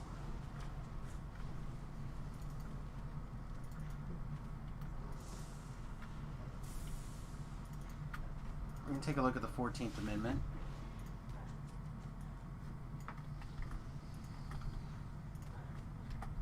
Nope, that's not the button. Please copy. Please paste. Nope.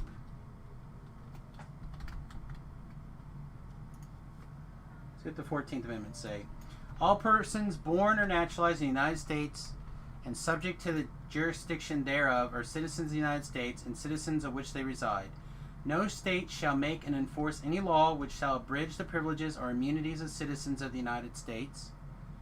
Nor shall any state deprive any person of life, liberty, or property without due process of law, to deny any person within its jurisdiction of equal protection of the laws. I guess I'm not seeing the overlap here. Again, I'm not a constitutional lawyer, so if you have the argument, let me know.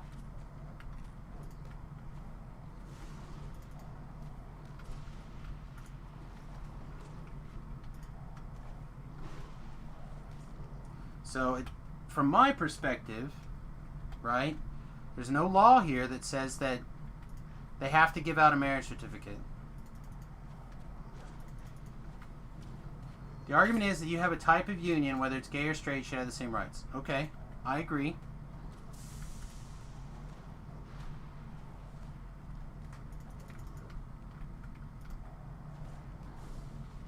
But where does it say that that's in here? Abridge the privileges or immunity of the United States, nor shall any state deprive the person of life, liberty, or property without due process of the law. Meaning they can't imprison you without trial. They can't take your shit away. The last sentence, nor deny any person within its jurisdiction the equal protection of the laws.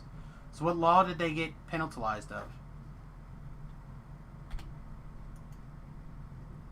Like,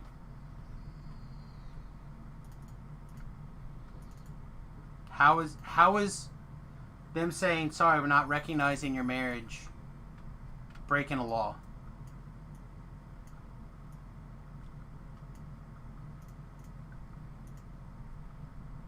Because it's not, in Ohio, that wasn't a thing under which they got married.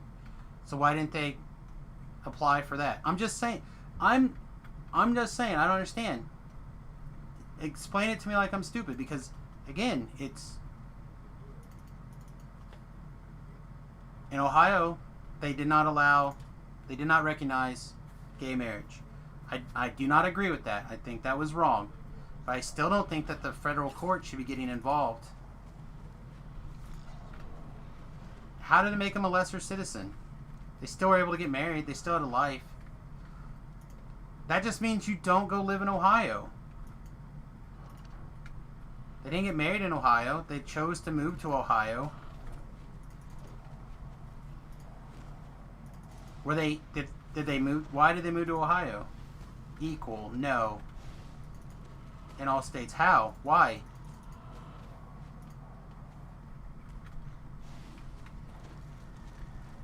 They didn't.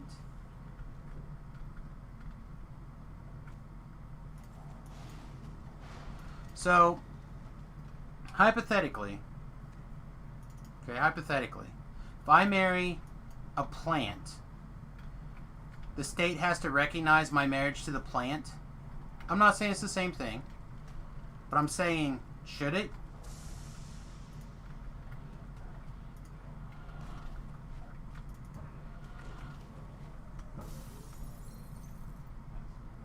Why?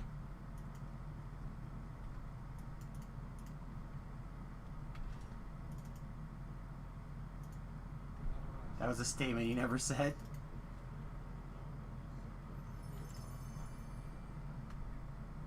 I don't know. Again, I would have to dig into it a little bit more. I'm willing to concede that perhaps I am misunderstanding this.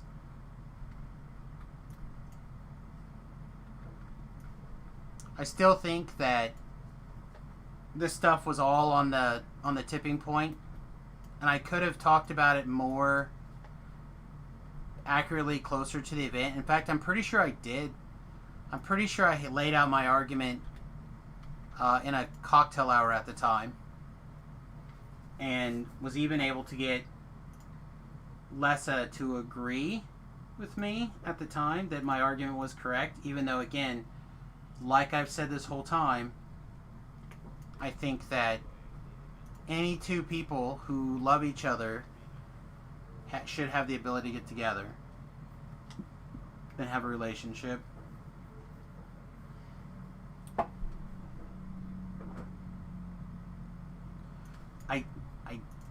I don't understand how two people getting married in Ohio doesn't give them the same privileges. If that means you don't you move out of Ohio, then you move out of Ohio.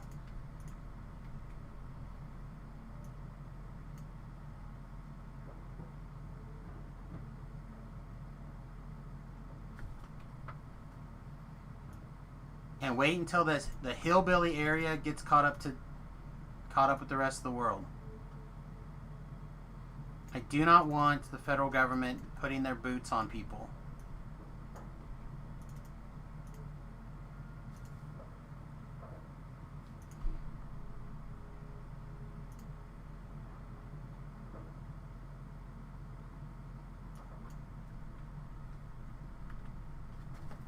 All right. Hell, the 14th Amendment requires a state licensed marriage between two people of the same sex to be recognized as marriage between two people of the same sex when their marriage was lawfully licensed and performed out of state.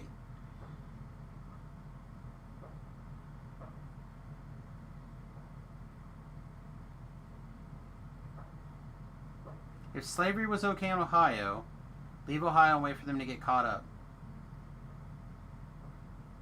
Well, there's a difference, because there's already a law in the book saying you can't do that. Yeah, it's not the same thing. You're trying to compare apples and oranges. That's not an argument that's going to hold water. It is more likely that they would not recognize my marriage to a plant. All right. What rights did they not have, I guess? They're specifically here, these people were performed an out-of-state marriage, and they expected the in-state to recognize their marriage. That's what this says. Before turning the government principles and the precedents, it's appropriate note of the history of the subject now before the code, blah, blah, blah.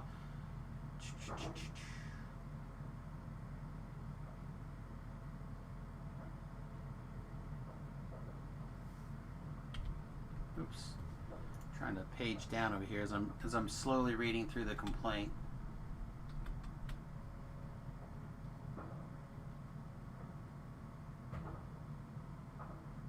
See, I guess I don't understand where the 14th Amendment says they have to recognize things out of states, between states.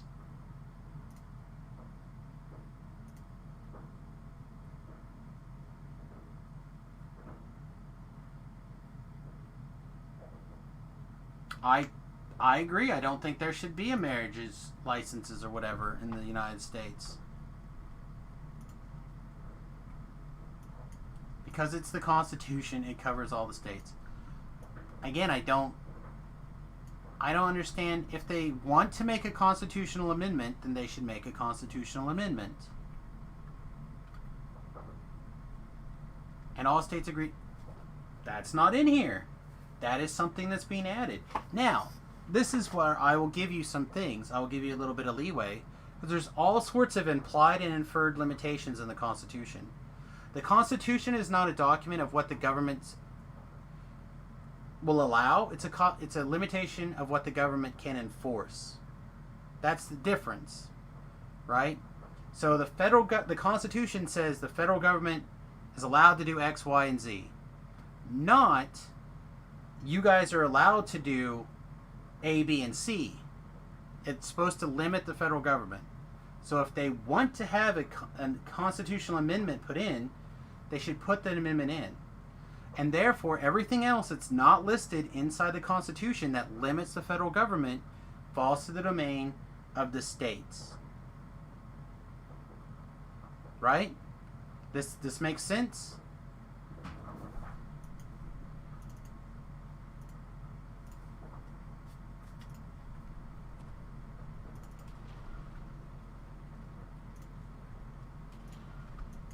And again, if I remember correctly, most states had allowed same-sex marriage.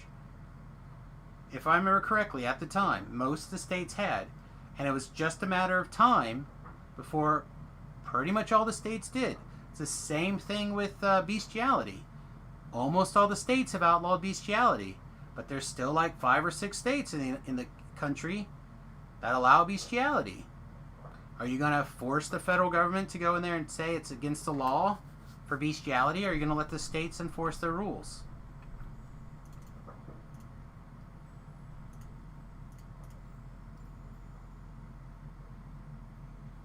"13, by the way.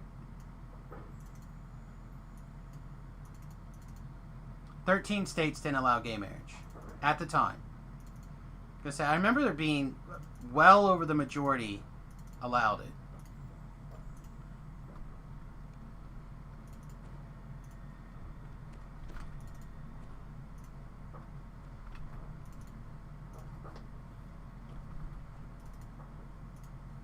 And if I was a person running in those states, like for Congress, or not Congress, for a governorship or whatever, I would have ran on that. Like, that would have been something I would have ran on. Like, why do we still not have laws for same-sex marriage? This is crazy. This needs to be fixed. This needs to be taken care of. And I bet you would have gotten there. Oh my gosh, another one? Get out of here.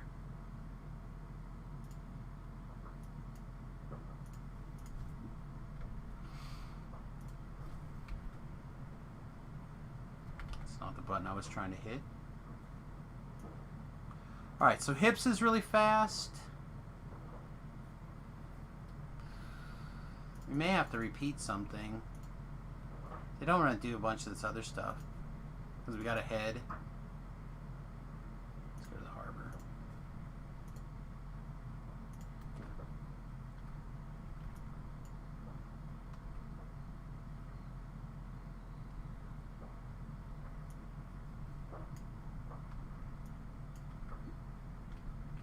Oh, I like this. I like this game.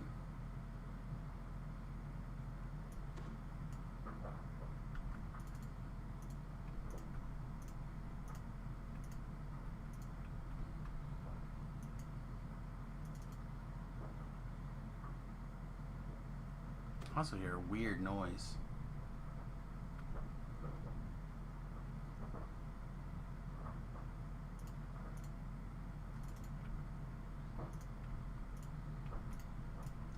Give me an example that's not dealing with gay marriage.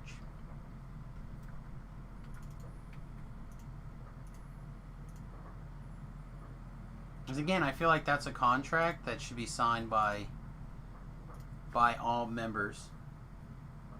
That's what I'm saying. Just give me an example of an unequal right that doesn't have gay marriage as the linchpin.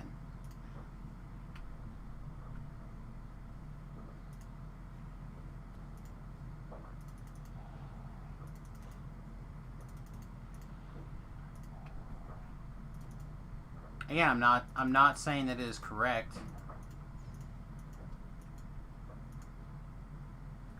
I was asking what rights the Supreme Court said were unequal. Okay.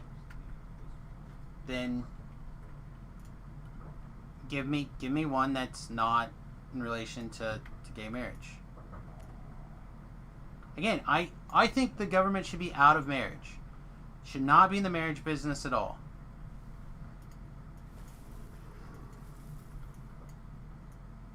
Either one. And again, I don't like the idea that the Supreme Court's fixing things.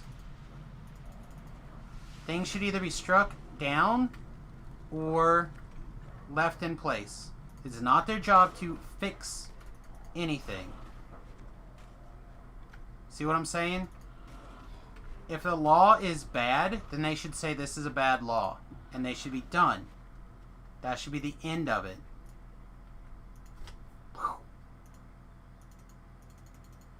And then the legislature should say, you know what? We want to make it where states recognize each other's gay marriages. Then the House goes through and makes a law. The Senate goes through.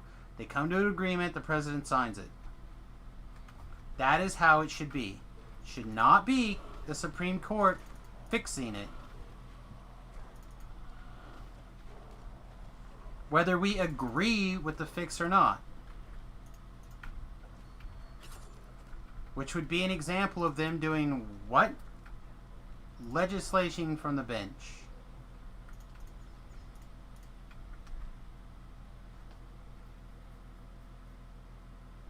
Yeah, what you said. Yeah, what I said.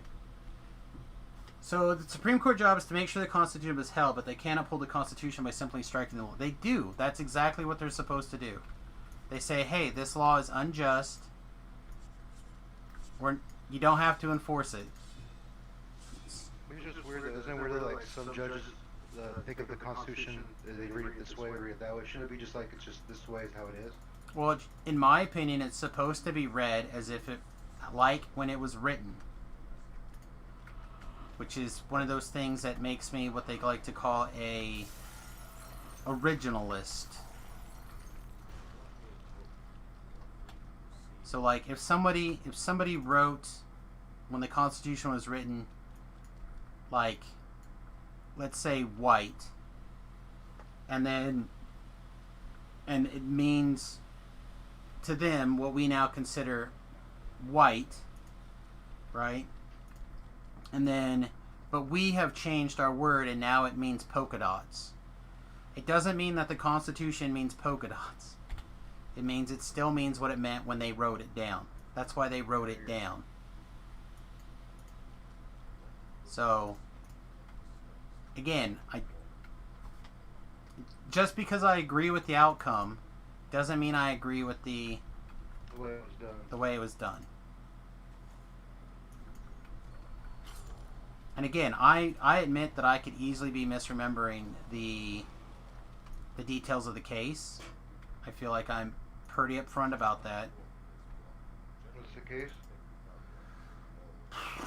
It was the gay marriage one. And if what I'm being told is correct here and what I'm trying to like bust through, it's called The civil union, you mean that one? Well, the case is called, scroll back up through the chat, that'll be the easiest way for me to get it. I just sometimes don't like when people make decisions based on a religious thing. If somebody's not religious, you know what I mean? I don't understand how that two things go together, but okay. Like abortion, for example. If someone on one side says, I want to pass because I think it's a religious issue to them. Well, Is someone it else religious they or is it a might not- moral issue? Well, that's what I'm saying. I think there's like different ways of doing it. That well, not everybody's religious or not everybody has that moral. So just make it. It doesn't matter. If I'm elected, they're elected for me to try my best to represent them and their morals that they elected me for. So if I'm elected, I would be compelled to pass a law against abortion. But if they're doing it by religious way, because I believe in God, Doesn't matter. God says this, that's what I'm talking about. Doesn't matter. If the people that elected me with the goal that to stand up for what we shared beliefs, right? So I am a person that believes that life is sacred, and until you do something that is so heinous that you have to be removed from society permanently, you should get to live. Right? Which means little babies in the wombs, they count. And I believe that people spend taxpayers' money to give you free access to condoms and other birth control measures. Morning after pill? Yeah, it's fine. I don't necessarily know if we specifically pay taxes for that. But again, I kind of am against the morning after pill. I think more preventative beforehand. Yeah, some people are at the nightclub, not hammered, don't pay attention, safe than sorry. Then they go through confusion. I want to keep it, I don't want to keep it. Oh, now it's too late. Oh, now we're in third trimester abortion. It's just like... Doesn't matter. It leads to the problems. I'm definitely a person that feels that life begins at conception. My mother was 14 years old when I was conceived. My father was 15. I was literally told that several times throughout my life that my parents were basically told they had to get married or have an abortion, and they had me and they got married, and about less than 2 years into their marriage, I don't think it was 2 years, I think it was less than that, less than 2 years, they got divorced, and my father raised me basically until solo, until my stepmother came along, who was my babysitter for years. Dad just started doing the babysitter. I don't know, I'm comfortable with someone telling me, like, you have to get married, or you have to do this, have to, like, no, I'm my own person, you're going to tell me what I have to do. Right, but this was my parents, because who were both minors. I understand. Right, they're both minors, so, like, literally, I could have went the other way. I could just as easily be dead, never born, as now. Right? So, I feel that people should be... Nobody in the United States doesn't know where babies come from. Nowhere in the United States doesn't know that they can go get birth control pills, or birth control. Yeah. Like, not one person in the United States has no idea how to take care of these things. Like, we've known this stuff. Now, in the case of a mother is at risk, there's tragedies that cannot be avoided, and it's very possible that that is one of them. There are very extreme cases, and I can appreciate that. Incest, rape. There's also extreme cases of incest and rape as well, but I don't want to make a rule for everybody based off of less than 1% of abortions. Okay? So, and that's not even me making the rule. Right? In my case, right, I said that I would be compelled to make a rule against abortion. This would be my rule. If I was king, this would be my rule. You can get a taxpayer-funded loan, non-bankruptable, And if No you interest. fail to make your payments, no interest. If you fail to make your payments, they will take your tax returns and any government money that you get to make up the payments not made. And you can get your stuff back once you start resuming payments. What's the time frame? 30 years? 20 years? 10 years? Until it's paid off. Alright. You pay back the money for the abortion. There you go. So it's fair to me. Because I don't like being an accomplice to murder. Well, I don't like having to pay for something that I am not able to use. Sure, I can appreciate that as well, but there's lots of stuff that we pay for as a society that we don't directly use. You know, I bet there's roads in your town that you pay for that you've never used. I feel like more roads should be toll roads. But I could use it. You could. You 100% could. But you I don't. can't get pregnant, so. Wouldn't you, in theory, say they're unallowable unless X? No, I would not say they're unallowable unless X. I would make the law that says if you want to get an abortion and you cannot afford to get the abortion on your own, then you can get assistance from the federal government in a Kinda like a non-bankruptable student loan loan. Huh? Kind of like a student loan. Exactly like a student loan. You apply for it, and okay. And it has to be like, I think it should be, when I was in high school, there was a girl I went to school with. And by the age of 27, she had 6 abortions. It was like her birth control. Because she couldn't stop drinking and getting hammered at parties and doing stupid stuff. That was pre, after morning, before, after the pill. Morning after the pill. Now, Really there are had lots that. of people I've talked to over the years that basically have said they've used it like a condom because they don't like condoms. That's Okay, stupid.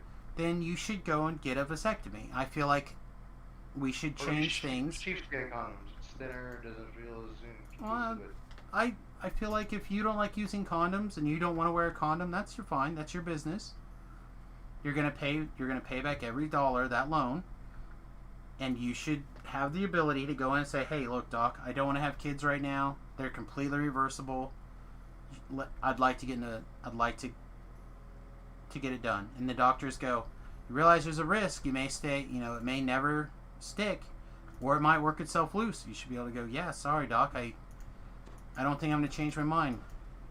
Yeah, but doctors nowadays probably don't want to take that risk because they'll still get sued anyways. Even though they say they can't get sued, people sue anyways. Yeah, I mean, You can fight prenuptial agreements. I mean, that's how sad it is. You have a prenup, and then you can still take it to court and fight it, and it gets overturned. but no, I would not say it's not allowed unless X, because then people will just say X.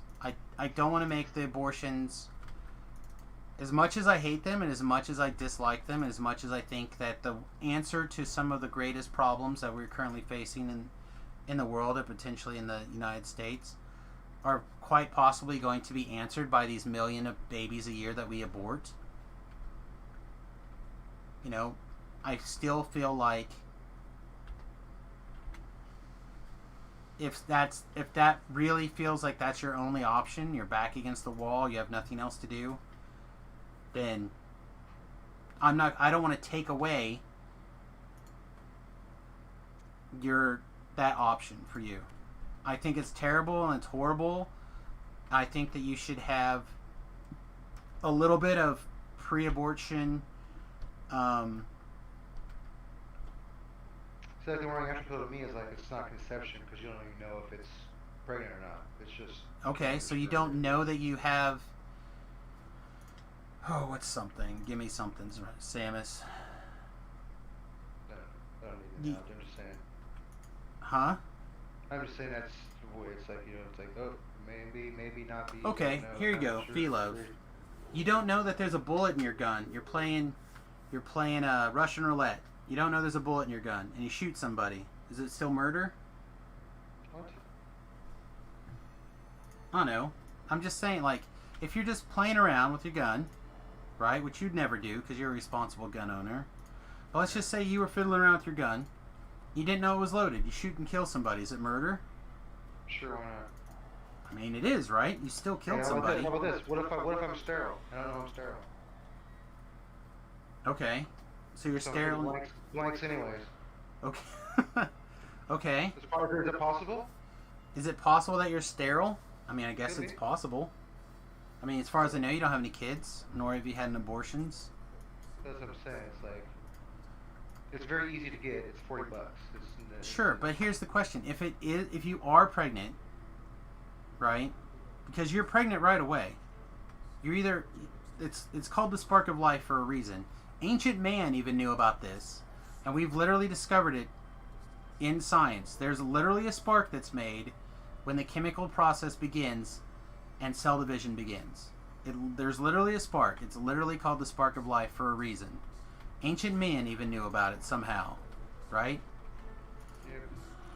So we know the second that starts that human is going to, or that those cells are going to become a human. If left alone, they're not going to turn into an elephant. They're not going to turn into a wildebeest. They're going to be, it's going to be a person. So if you don't know that you killed somebody, let's just say you shoot your gun randomly in the air, right? You don't know if it hit anybody, but if it did, are you still a killer?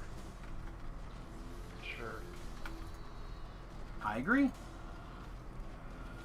So I also think there's a lot of judgmental stuff too that people get freaked out about. I don't want to be Like, complacent in a murder. Someone took the murder pill, now they're a bad person, and now everybody looks at them like they're dog food or something. Okay. So Yeah, somebody okay. out there is being a judgmental hoe bag. That's fine. I think that's why a lot of people like hide the fact they get abortions, or they don't tell people because of just like the whole thing going about like if you pick one side of politics you're on, you might never see or talk to your friends again, or something stupid. You know what I'm saying? So that pretty much probably won't affect your life.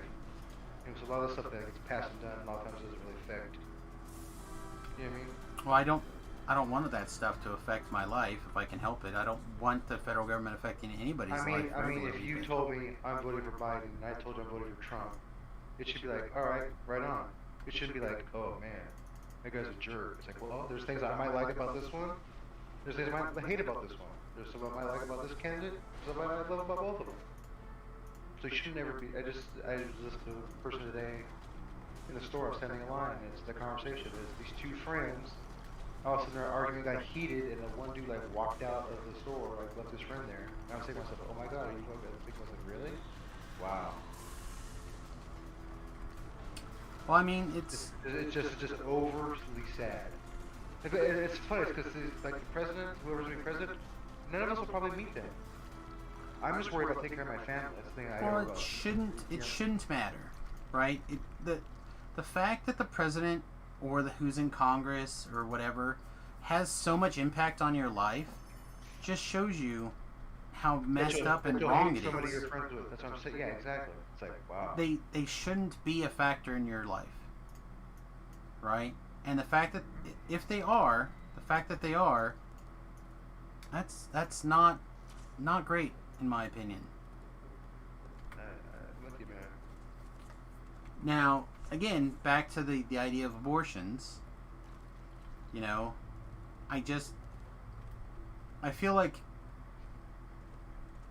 if you killed somebody, I'm on the fence with it. I'm honestly on the fence because I don't want someone to tell me what to do and not to do, so I can tell someone else what to do and not to do. Like, I okay. don't want you to tell me, Jason, you gotta go to the store now. But why? No, Jason, you go to the store now. But if I'd I be like, say, fuck you, I'm not going to the store. if I say, Jason, you shouldn't kill somebody. Right, These analogies just aren't evening out. What do you mean? I mean- You're literally killing somebody. I'm the man here. I'm not killing anybody. I'm a man. I'm not having an abortion. I'm having it. But I can't tell some girl who had some massive incest from her father that she can't do it. Okay, so again, you're arguing from the position of the 1%. So let's ignore the incest from her father or the getting raped, right? Let's ignore that 1%. Let's say that 1% of people who have those bad things happen, they still a have lot of baby. people put them together in the same thing. They don't care either way. I know, but that's People like stupid. that. You don't make a rule based off of the 1% of things. Right? You That's don't why- make that's laws why on I'm on that. the fence with it. That's like, hey, it doesn't bother me. You pay your taxes. You try to be a good person. No, they're not. Then I can Though. really do. Killing somebody is either wrong or it's not. And I don't want to be. I don't want to. I would want someone to tell me that I'm a bad person because, say, I did believe in pro-choice. And it makes me sound like I'm condoning someone being murdered, which I'm not. It is. It's not part of my. It's not part of my life. I don't put myself in that situation. But You know what I mean? but aren't you? If you're like your tax money's going to it, like That's what I said. That's why I was saying earlier. It's like I should have to pay for something that. But like you said, like the whole thing about the student loan thing, that's fine. yeah, like I said, that's how I would handle it if it was me, if I was king for the day. And that's why, because again, I feel like every single person they're making me complacent, and they're making me a willing participant in murder. And that's how I feel. So if you don't want someone to tell you what to do, how come I'm being told that I have to be a murderer?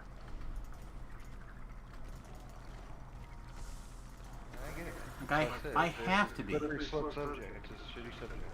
It is. It's terrible, and I understand But I that would never, people. but I would never hate somebody for whatever choice they make. But there's people out there that do. And that's the sad part. Is what I meant. I appreciate that.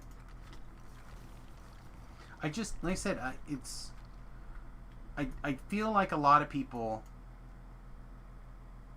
I don't know, people say they want more hate in the world, we want all this better life, but it seems like it just stalemate. It just doesn't evolve. You know, the whole cake and eat it too kind of thing. It's like, well, which way do you want? Do you want to, you know, it's like, I don't know, it just gets frustrating. I understand. Like I said, sort of thing, I felt bad for that guy. Just voicing his opinion, man, and the other guy just like lost his mind. Felt bad. I still feel bad right now thinking about it. I feel bad for the guy. Well, that's so. I don't know. I got really irritated. A couple of my friends posted. What were they talking about? Oh, they were talking about how the GOP was being hypocrites about this.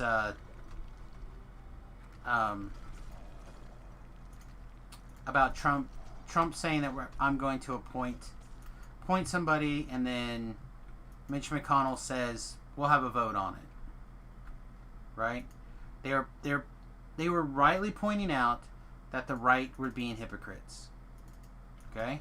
Because I agree with that. I agree that the Republican Party, even though there's enough differences, in my opinion, I still agree that they're being hypocrites.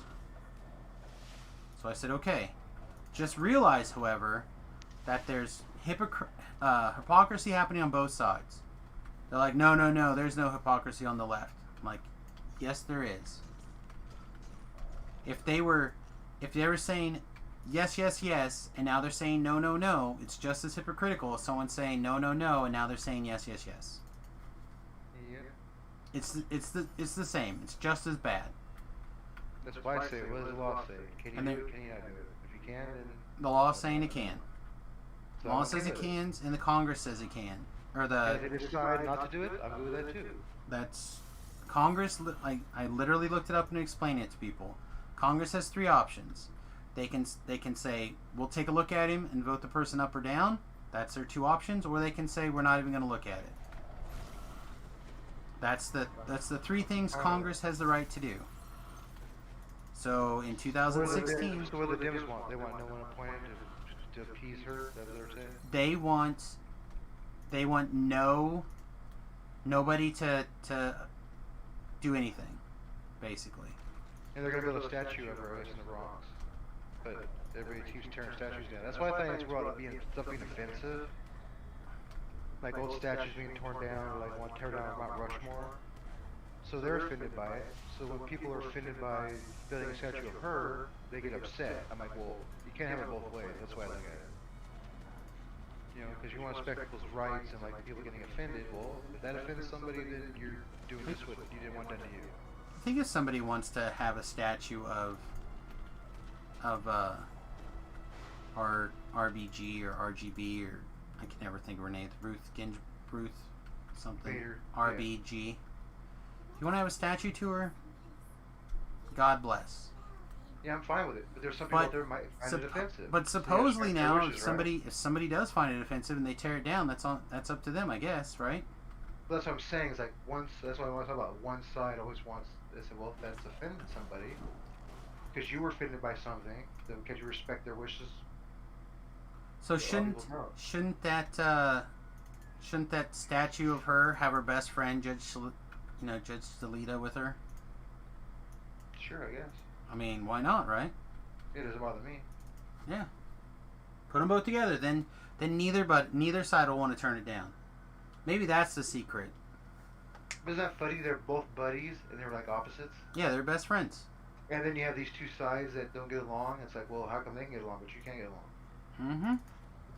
You know what I mean? I do.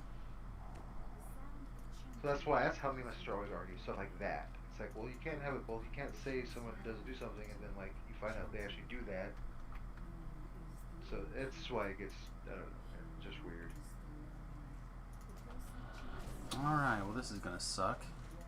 I just hate the division stuff of the planet. That's what I just hate.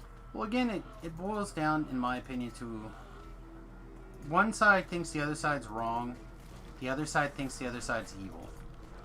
I just think about moving forward. Like, we know what the past is, we know the history says, so let's start this, September 20. Yeah, but today, 21st. Let's go this and forward. Stop going back and then bring us up back to the front. Go back again, bring back to the front. We're not going anywhere. So here is a. You have to have history because if you don't have history, it'll repeat itself. Why do you think the Jewish people don't want all the concentration camps torn down, all these countries? Because if you don't have them and show people what happened, it will happen again. Yeah. I agree with that. So here's the big thing, though. All right. At the end of the day, do you feel like going forward is a bunch of individuals making different choices and going forward, or does it have to be because people won't move forward on their own? They have to be forced by an outside force. Which is sad. I shouldn't be influenced by anybody. How do you do it? I believe you that and me people decide are something, and another person decides something, and as we talk about it, and more people agree with us, society moves forward. That's why I believe that systemic racism will never go away. You can't make somebody not hate somebody else. You just can't. You know, I can't walk into some guy in the So what is your definition of systemic racism, I guess? Because if you're going to jump the question. What is it? So if you're going to jump the question, we'll stay back here. Okay, what question was it? Oh, sorry. What is it that you think is the definition of systemic racism? Because you just said we'll never get rid of it. I think it's just bestow how you're taught. I think it's just an ideology. I think people have certain life, for example, excuse me, I grew up in high school between 1990 and 94. The movie Colors came out, Crips and Bloods, right? So I grew up in a part of town that was very bad. So all the African American people that we knew just totally messed with us white people. Call us honkies. They had their little gangs, and we're just like, we just played football and sports. We played D&D. It's all Mark and her friends did. We had black kids, white kids in our group. So my one friend to this day hates them because of that, how we were bullied, picked on, had his shoes stolen and stuff. And it always came back to this later, like, well, you did this, did that. And we always tell them, like, we didn't do anything. We weren't around in the 1600s when this happened. You know, my family's all from Italy. I'm first generation. Okay, so I think that's how it's just gonna get taught. He's gonna teach his son. His son's gonna teach his son. Okay, But well, hang on a You have to second. leave those people behind. They don't want to go. They're fine. You need to find the ones that want to go forward. And you go forward. But I'm not gonna keep going back and being told how horrible I am or my ancestors are, because it's not getting anywhere. It's just breeding hate over and over and over and over. You know, it's like get off the pot, shit or get off the pot kind of thing. Sure. That's for me. That's how it is for me. If it looks like a duck, acts like a duck, and it quacks like a duck, it's probably a duck. You know, when I was an athlete when I was younger, you had kids that made it out from poverty, made it out from all that gangster ghetto stuff. But once they got upset on the football field, they reverted right back to being a thug again. I never understood that. I'm like, you fought so hard to get out of this, and then you go right back to it. You know, it's like, man, you made millions of dollars, and you're selling like pounds of pot in the ghetto where you used to live at. It's like, what are you doing? You never left that ideology. Okay. You can put makeup on it, make it look nice. Public appearances, but behind closed doors when you're with your friend, all that stuff just comes back out again. So those people need to be just left behind. Okay. Well, hang on. Let's parse what your comment is, right? So you said that systemic racism can never go away. So systemic means the whole body. Okay? Right? Which means the whole body. And racism obviously meaning the superiority of somebody based off of their race. Okay? Yep. So what you're saying is the whole body is racist. Typically when they say that, they're talking about the United States. So everything in the United States is racist. Is that what? Do you believe that to No. be true? No, I think it's taught at home by certain people. Okay, It wasn't taught that's at not my what I'm home. It asking. wasn't taught- Just it hang wasn't on. taught at my home. Okay. I just want to make sure that you're clarifying things. Okay? So when you say systemic racism, you mean the government and the United States is racist. Is this true or false? False. Okay, then let's not use the phrase systemic racism anymore. Okay. Okay? Because that's what you're trying to say when you say that is that the United States is racist. Path of Inspiration says true. Path of Inspiration say it can go away. It's all about earlier education. Maybe he's not saying that systemic racism. Are you saying that the United States is systemically racist, Path?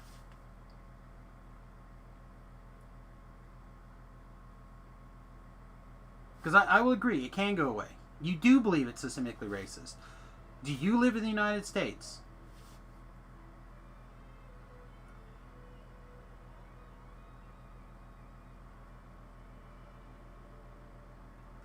Are you a racist?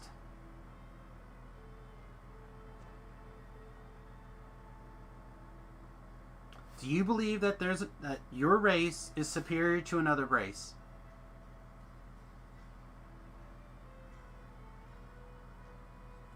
Sometimes.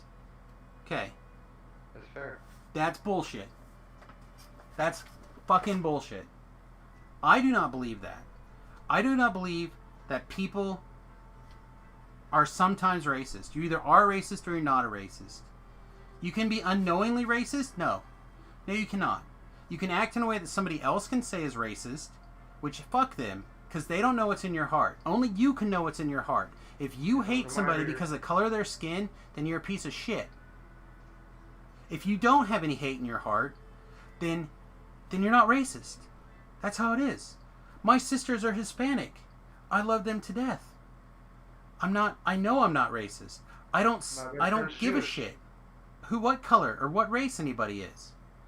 There are no laws in the United States that say anymore. There were put in place by Democrats, pieces of shit, years ago. And yes, I will agree that there was a mistake made by the founding fathers that tried to pull a country together and continued a terrible thing, and they put in place the seeds to get out of it. And we fought a war with ourselves to end it. We killed it the best we could. And then when it started to come back again, we killed it again. Every time the racism's creeped up, we've killed it here in the United States. No, we hate it. We hate racism. We hate racism with our every fiber in our being. We want it gone. We want it stamped out all the time. Does that mean that there's no racists in the country? Of course there are. Of course there are. You can't get rid of it like that. You can't. That's what I'm saying. You can't. You can't get rid of the people being pieces of shit. But you can keep it out of everyday life in the sense of what laws. Like, that's all the government can do is enforce laws. So there are no laws that say white people are the best. Get rid of, or black people are the best, or brown people. There's no law that says that. It's just people put it on themselves to do it that way. So there is no systemic racism in the United States. Many laws sustain the status quo. What law? Show me a racist law. You find a racist law, we will go fight that law together. I will go with you, we will march and get rid of that law. We had racist laws. There was a thing that said a Jim black Crow? person can't come in this place. Yeah, Jim Crow. We had those laws.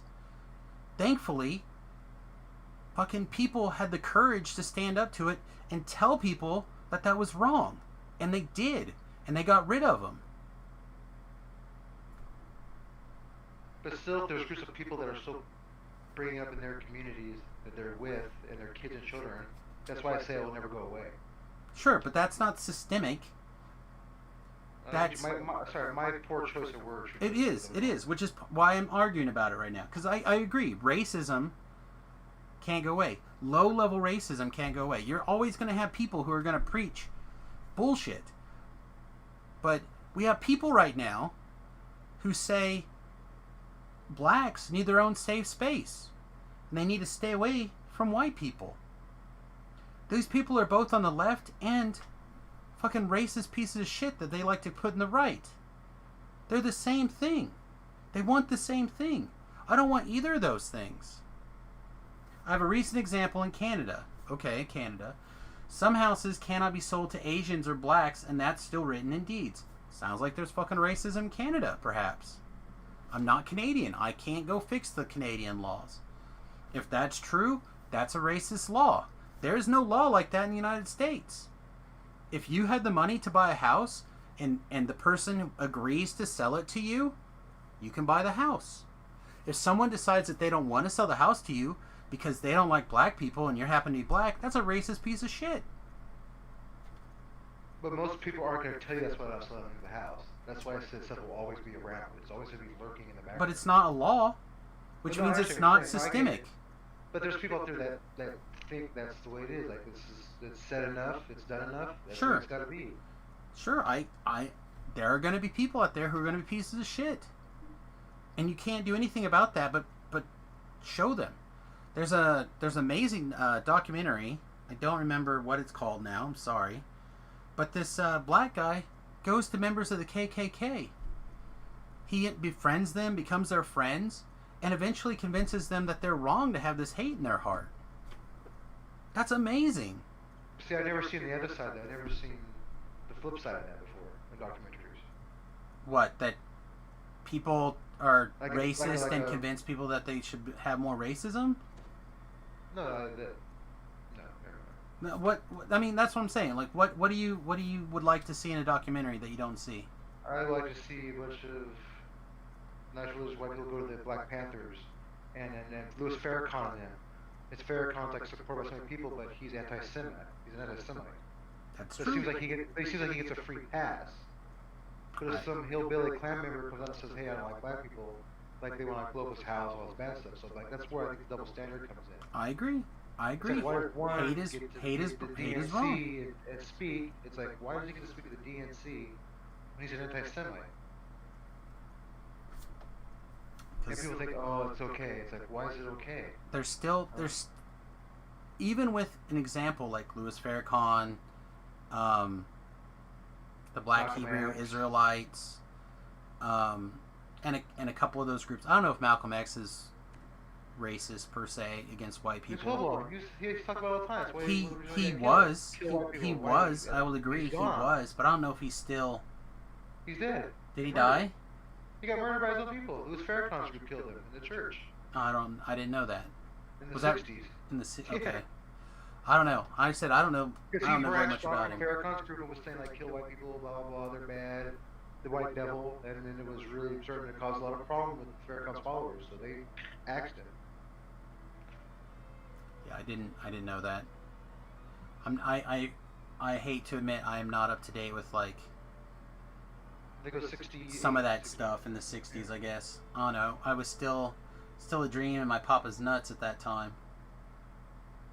But my point is that like my kid, some of my kid's best friends are black.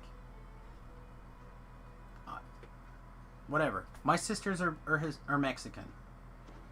You know? My wife allegedly has a lot of Native American in her. That's, again, I don't have any proof. She doesn't have any proof. That's just what my mother-in-law tells her. You know, I don't have a DNA chart, you know. That's why stuff upsets me when people say like white people are racist. I'm like, well, what about the white people that married to black people? Oh, they're still racist too. I'm like, well, it makes no sense. They've My best internalized friend's their Jewish. racism. You know, my best friend's Jewish. His wife's white Catholic, so she's really a racist. He married a Jew. My buddy Ray's black. His wife's white. So she really just calls it racist. She decided to. It makes no sense. But people believe this. This indoctrination. It's like. Yeah, well, what? that's just it. It's a matter of what do you believe. I don't hate anybody. I literally hate one person, and I've done everything in my power to even forgive that one person. Yeah, I'm the same way. My stepmother. You know, and the only reason I hated her for years is because I was beaten and broken and treated like shit. Like, I hate the trash of every race. No, I don't hate anything. I literally. But not hate it like, hope you die and go away. I mean, it's like, I don't care. You're a clan member, you're doing bad stuff to people, you're useless. Right, you're a piece of shit. You want to be a gangbang MS-13, you want to be a bad I don't even hate pieces of shit. You're done. I don't even hate pieces of shit. I feel like, whatever. Live and let live. You know? If you do something wrong, alright, we'll put you in jail. Or if it's so heinous that you have to be put down, we'll put you down. That's what I'm saying, those people are infectious to the people. They can be. And that's the problem, why I say you gotta make an example. You just can't let them just, oh, it's because of this excuse. Well, no, you decided to be 16 and join a gang and go do triple homicide. You can't blame anybody but yourself. No? So, I know. I also don't think that crime needs a footnote. Like, crime versus crime. if you, yeah. So, say you go and beat the crap out of somebody. Like Chad? I guess. I don't need an asterisk as, oh, this was a hate crime, a racially motivated hate crime. I don't care. I don't care. If it was a crime and it was bad, I want you to have the full punishment. I just don't. No, I agree. I mean, how can you, like, if a white guy is beating up a black guy, or a black guy is beating up a white guy, why is it a hate crime? It's like, how come it just wasn't that the guy, like, mugged the dude or broke into his house, he's kicking the shit out of him? I don't You know what I mean? want anything to, I don't want labels. You did a No, I mean, crime, it can be proven. Yeah, Now, like if you send an confess, email to him, if you, like, confess, you're like, oh yeah, I killed that guy because he was black and I hate blacks. Okay. yeah, then or you got let it. him know, or if someone heard you on video saying it, you know, I'm gonna go kill this M&F and black guy or whatever. Sure, 'Cause I okay. don't like him. There's There you go. you can have a slightly worse punishment there. But, like, most of the time, no. I don't need that. I need to make sure that the people are punished for the things that they do wrong. Because everyone can be redeemed, right? Up until Certain point, yeah. they commit a crime so heinous they take themselves out of society. They all can come back, right? Even Also, even like, the I don't need people joining the bandwagon and stuff either. That's another thing. You know. well, again, even like I said, this guy. I wish I could think of his name. Like, even convinced KKK members that they were wrong to be racist. So and those are the worst people. I'll be right back. AFK for a second. So no, I do not approve of this idea that the United States is systemically racist. There are people in it who are racist, and those people are terrible. But I do not believe that and if you find an example of a law that needs to be changed because it's racist, then I will help you change it. I feel like that is as good an example that I could possibly give.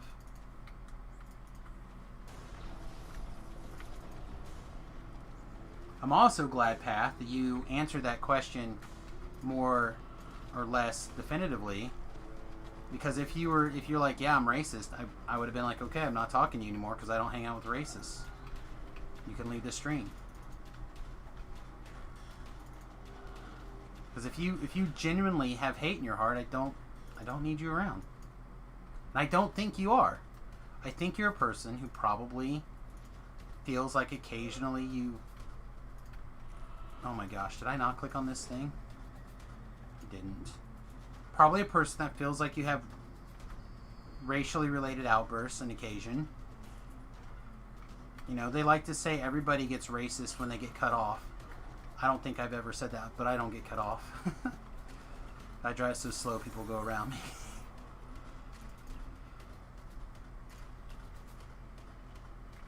But like, I don't. Like, that's not in my radar. It's not something that I don't... Like, it's just not a thing that I go to. Never with hate.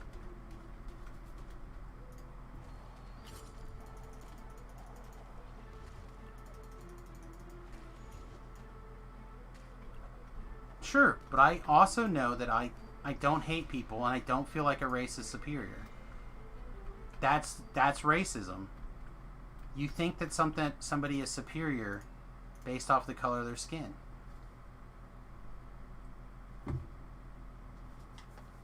How much melatonin is in your body in your skin does not set how worthy you are.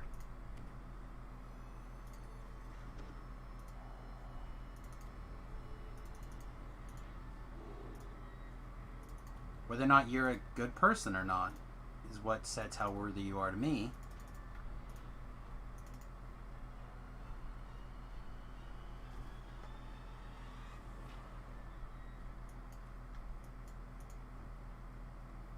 Just crazy. Some of my best friends are minority people. Some of them also don't believe the same things I believe. Literally this weekend, a good friend of mine, Bilal, came to the arena. We just had a Facebook argument. He walks up to me. I throw a fist out there. We're bumping. We're jamming. We're talking about all sorts of shenanigans. And he leaves. He's like, oh man, I got to get back to work. I'm like, all right, cool, man. Be safe. I'll see you again soon. He's like, yeah. And he goes, by the way, I owe you an argument. Because we were still arguing on Facebook. He called me a good one. I'm a good one. I'm like, what does that mean? I'm a good one. He's like, I meant conservative. I'm like, yeah, okay. But I'm not conservative. I'm libertarian. There's all sorts of racism all over the world in all directions. I agree with that. I just don't think it's in the laws here in the United States to call us systemically racist. There was a time. I will agree. And we feel like a lot of people fought very hard. And a lot of people made lots of sacrifices. And I'm not saying we're perfect. I'm not saying that there aren't people that struggle more or less because of the cultures or the subcultures within the United States. I feel like there's a lot of groups that are more their subculture than American. And that's crazy. Or probably Canadian. Like I said, to me,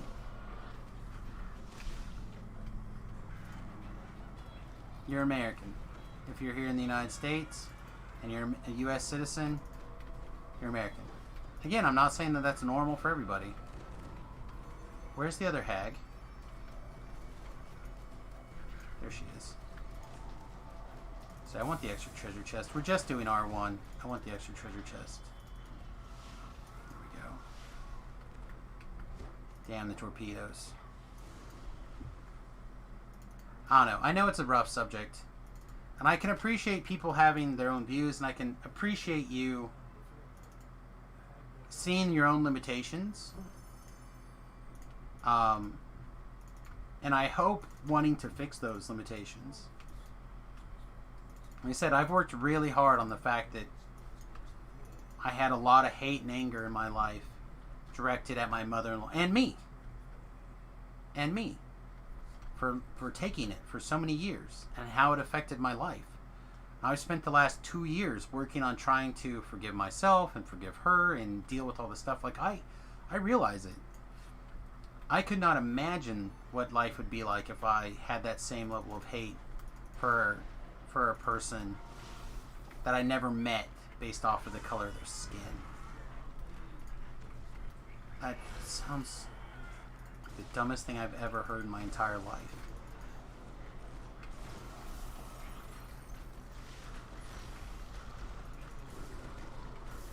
Don't agree to that. If the laws do not fight inequity, they do not work for all. I don't think that you... Are you talking about the inequity of outcome? Because I fully believe that there's going to be inequity of outcome. It's the opportunity of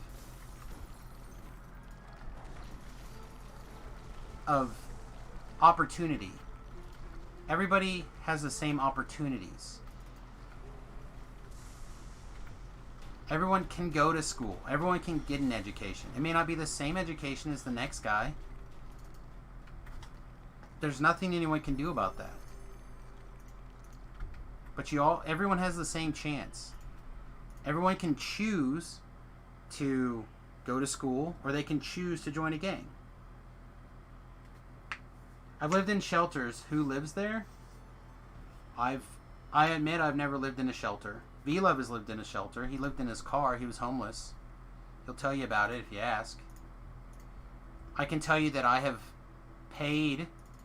I've had people live in a home that I paid for many years without giving me rent or taking care of the property like they said they would. People who otherwise would have gone homeless. I've offered my home up to people who have found themselves orphaned out of nowhere. Do I want to burn a scroll here? Nah. Just fight this guy.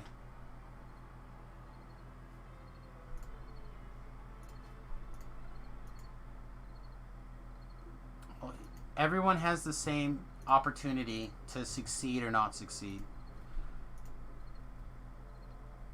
Are there going to be people with advantages in life? Of course. There's going to be people who are smarter, younger, faster, have family who can help them more in advance. People who give a better shit and will help take care of their family better. I can't make that stuff legal. All I can do, or all you can do with the government, is force everybody to the same level of shit. You can't lift people up with the government. That's not how government works. Government only pushes people down. Show me one example where the government has lifted everybody up.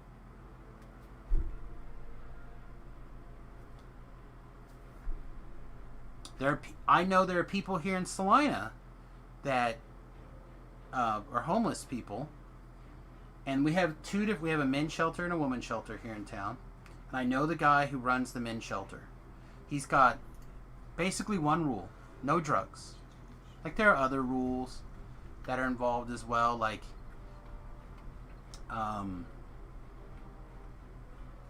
there's a curfew, so on and so forth.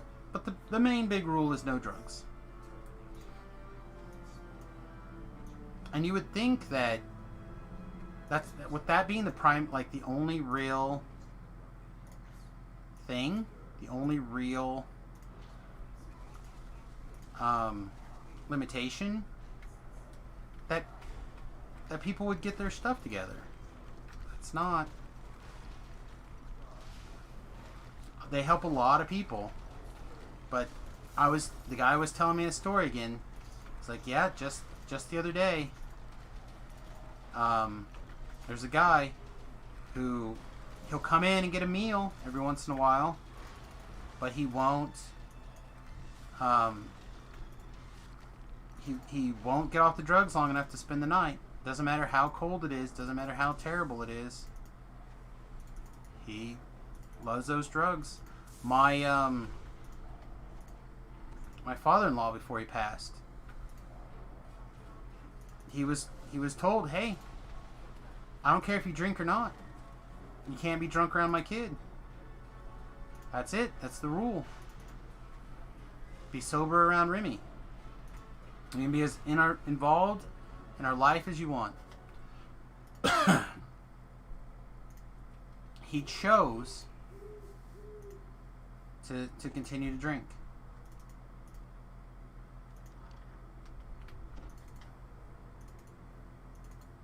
Yes, there are things that can be done, and not everyone gets the same chances.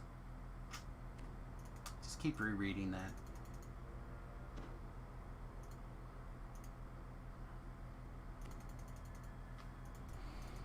I don't know, man.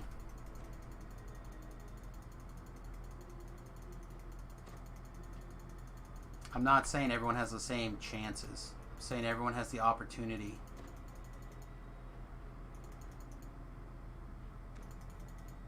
There are places. You know what? I take it back.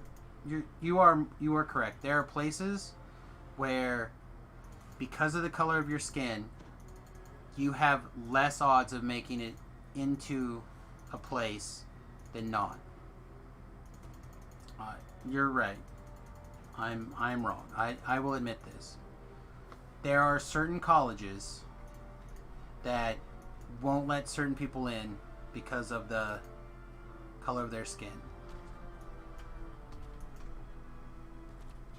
These colleges are some of the premier colleges in the United States. Harvard, Yale,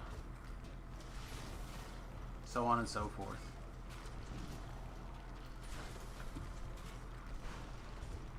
Doing a bunch of cold damage is not going to do us a lot of good. We should get this guy killed before he murders us.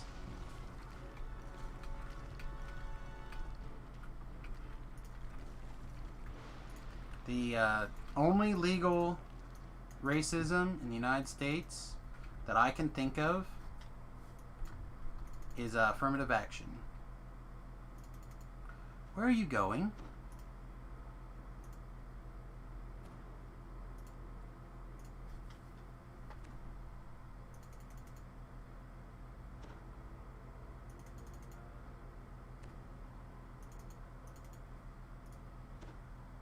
And again, I realize it was done with the good intentions.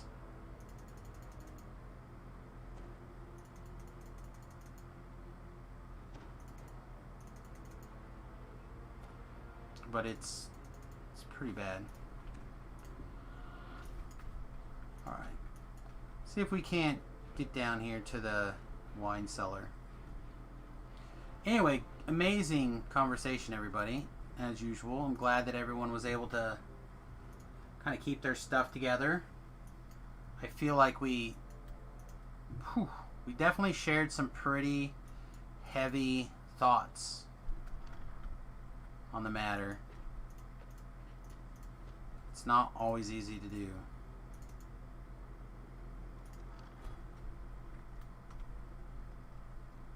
And people may or may not be done, and if you're not done, you're welcome to continue. I will read your comments and alright, where we gotta go? We have to go to the treasury. Okay. We have to go to this antechamber in the second floor.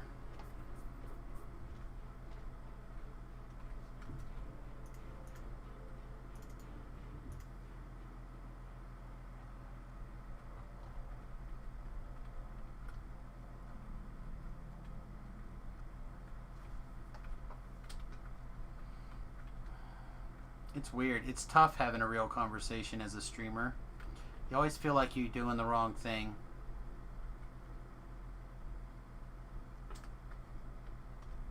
Letting your real thoughts out. Maybe it's just me. Maybe I'm just the only one that thinks that way.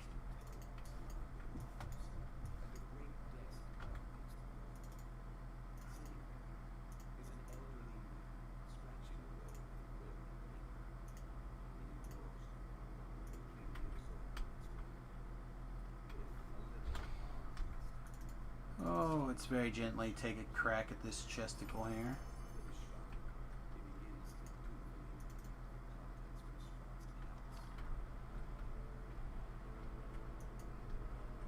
Wish more people said what they actually thought.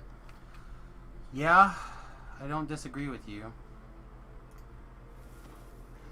I feel like there's certainly an opportunity for people to be terrible.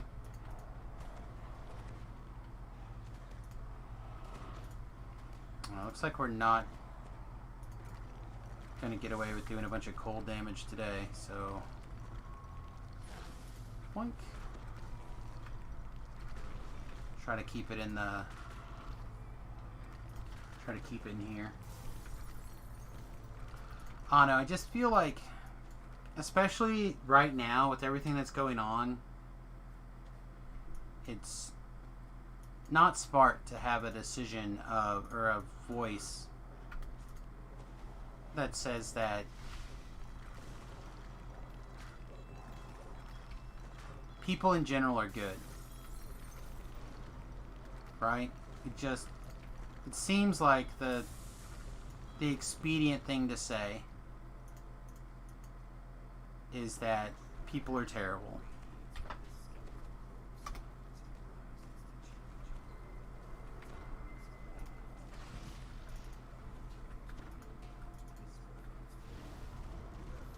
Two seconds, 1 second.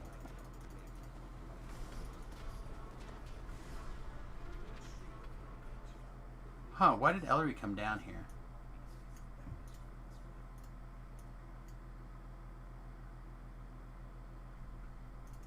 That seems odd to me. I didn't think I'd put her down here. I must have summoned her somehow. Let's see. Let's go ahead and shrine, I guess. Wasn't my original plan, but I think we'll do it.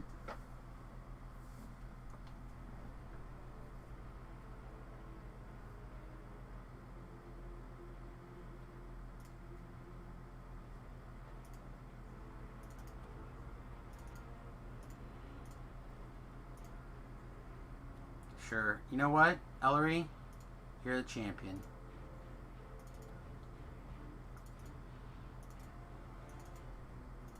Ellery, you're the champion. Oh, do I have a drink?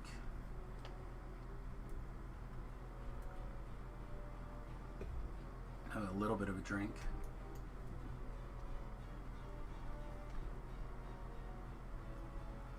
Alright, so we're gonna go, I think, up one more floor. I'm pretty sure Hidden by Fire means we have to go in the treasury room, and the treasury, I'm pretty sure, is through the fireplace.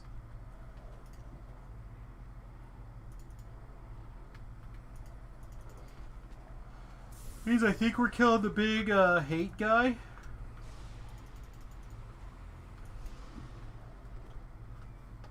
Big Strahd's hate in the room, I think.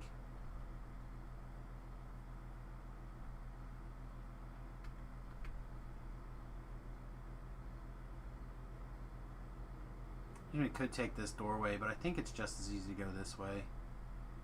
Hi, Strahd! Bye, Strahd! Not in the mood for your shenanigans.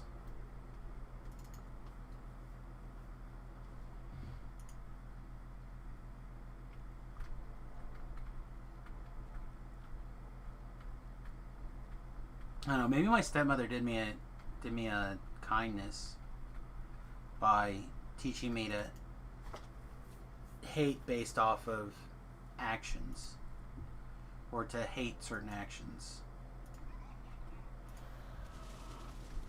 by beating the shit out of me constantly.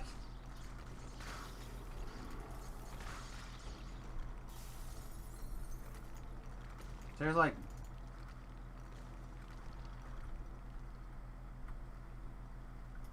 I don't know. Anyway, I don't want to... Need to get out of this negative tailspin here.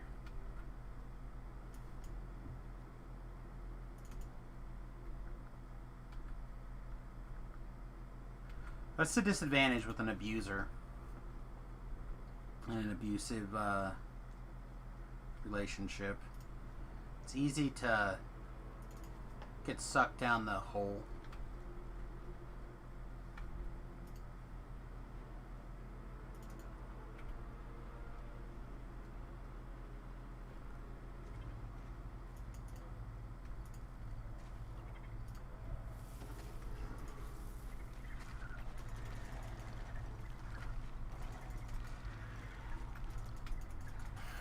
Alright, we need to think about something fun. Did I see some new Marvel news? Can anyone confirm? I feel like I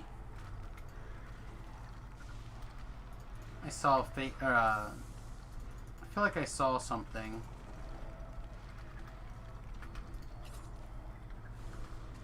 As long as it's not like spoiler on something coming up right away, I think we can talk about it. At least vaguely.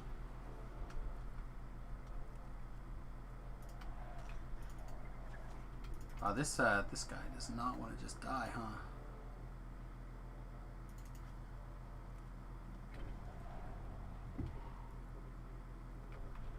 Yeah, I probably won't watch Mulan.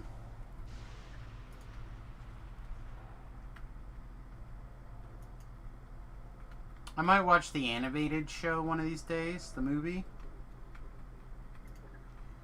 I know the soundtrack's pretty great, but that's about all I know about it. But, like, I know that Disney filmed it in a lot of places where some bad shit's happening. There are literally Muslims being tortured and killed in China right now, where Disney was taping, and they thanked the government for letting them tape there. Alright, we're waiting for this to tell us where to go. South Tower's top? Is the South Tower top through the... Oh no, it's here.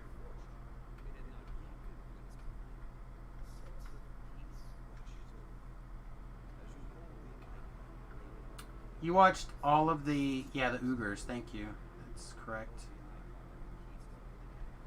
So yeah, I probably won't watch Mulan.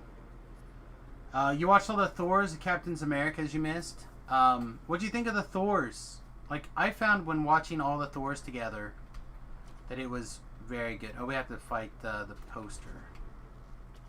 the painting.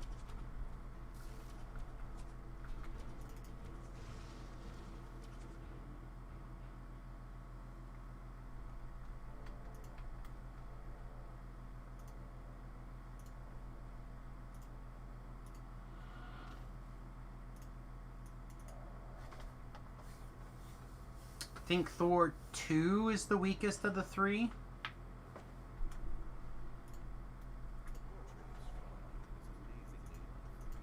They were good for the years they were made, but you can see some difference in quality. I think there was a big difference in the writing and trying to have a... like, trying to take the movie away from just...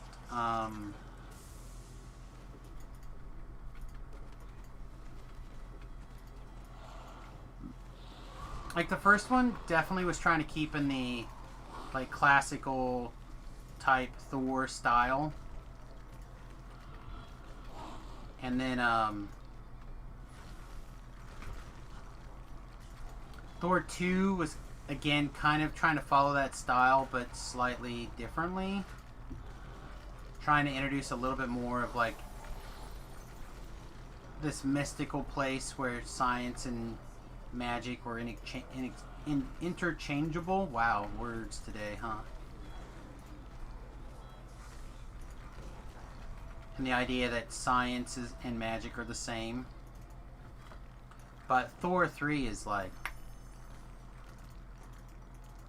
that's where they did like the best job, I think.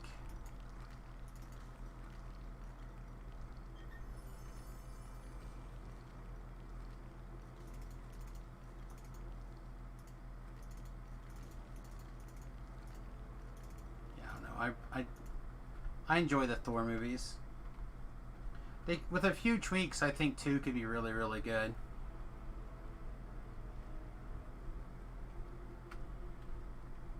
There's a certain amount of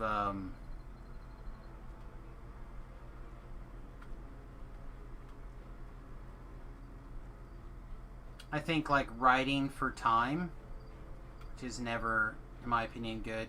I'd rather a movie be good and long or good and short but I don't care if it's mediocre and long or mediocre and short. Like, what I mean? I feel like if a movie needs 20 extra minutes to get me there, then I'm fine with it.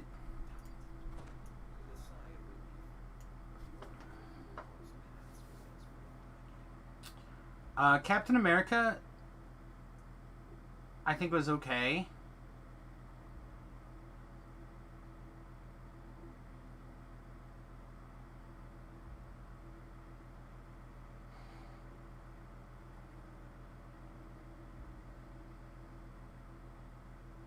Like, I really like the first one. The second one was fine. I'm not a big fan of Civil War. Not a fan of Captain America. Yeah, I wasn't a fan of Civil War. He's just so useless in the MC universe. I don't know if that's I don't know if that feels true to me. He certainly has a little bit different role. I feel like he's supposed to be the moral compass in a way that some of the other characters are not, which is important. But I feel like often it just feels extremely forced to me. Oh, I don't want to do any other quests. From leader to side bitch. I do not disagree with your assessment too much. Like I said, the first movie I think really did a good job. And clearly it made sense for him in the first Avengers movie to, like, be where he is. Like, he felt right there. And again, in Endgame, I feel like he felt good. This is not where I wanted to go. I always click that by mistake. I never click quite where I want to go.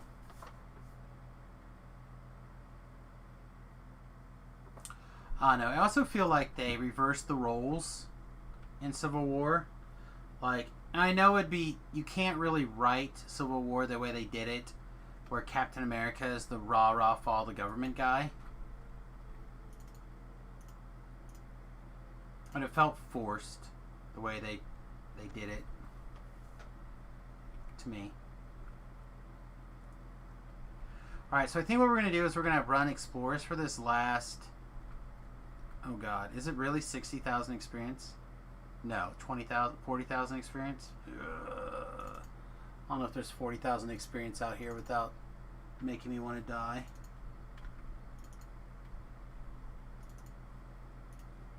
Like, yes, I could run a quest. The problem is that I ran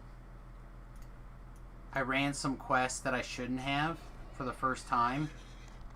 So I ran that first chain at Ravenloft when I was level 10. Because I wasn't thinking. I went, oh, I'm level 10, I need to be doing Ravenloft. And I went and did Ravenloft. And I was like, man, this feels really tough. But we got through it, and then I realized, oh, it's because I'm level 10 and not level 12. So then I went back and I started working on some of the level 8 experience. And that just set me on a chain where everything is slightly off. So I know there's plenty of experience coming up again here really soon. I just need to get back on track. Which is why I need to be careful not to do experience that I normally would do next level. I already did one quest that I would normally do at level 13. I think at least one quest. Yeah, I think one quest.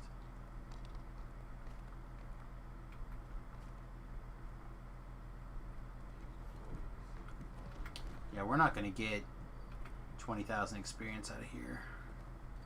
We already did this, we already did this. I realized it when I got into the next quest. So we got the points back here.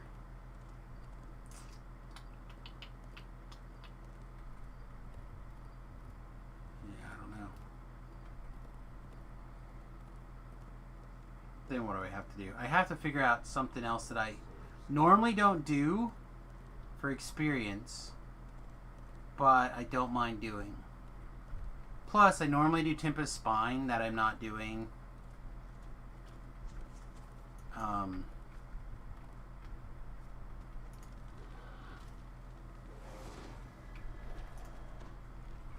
This go around because I don't have an easy way to kill the guy. Normally, if I have like a arty level, I can just use my negative energy rune or the negative rune arm, the ghost touch one from Maybar, to kill him. The evil one. If you're on a melee, you can get a couple of things. It won't bypass generally the first number, but you can do damage on trailing numbers like sneak attack dice or force damage or something like that, and get through and get him. I don't have anything like that right now.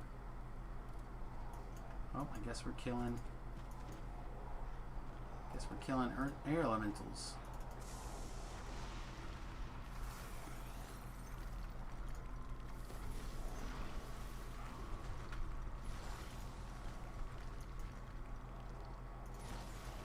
Anyone check the new Cove loot? Isn't it weird? Some of it's weird. Some of it's kind of nice. Like, I would not be opposed to getting a Morning Star. I like Morning Stars, though, so I'm tempted to get, like, a level 4 Morning Star. I always try to get the level 4 version of the loot, because I do so many TRs. But I've only got 2 more left, so maybe I don't need to bother. But like the Morning Star is what? Good burst. Has a red slot, and there was something else. Right? I don't remember what. But the Morning Star looks good. The hammer looks good if you're killing constructs.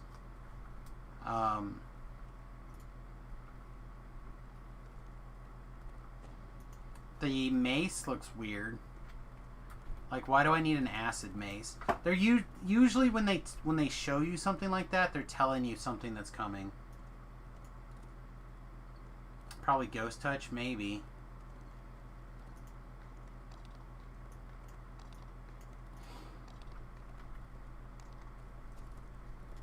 I mean, the good stuff's still good, right? So, like, if you don't have a greater stalwart trinket, you should get one. It's still great.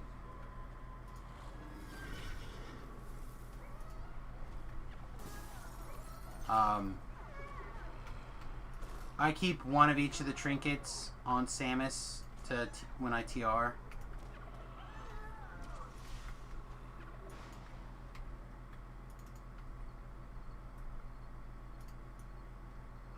What else?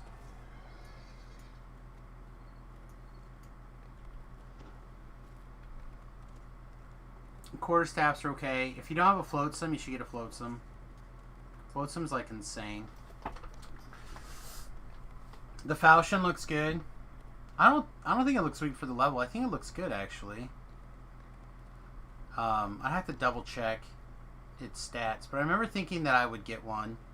But then I realized it also wanted the 300 dragon shards, and I only have 500 of the dragon shards, and I didn't feel like running the actual Cove event by myself.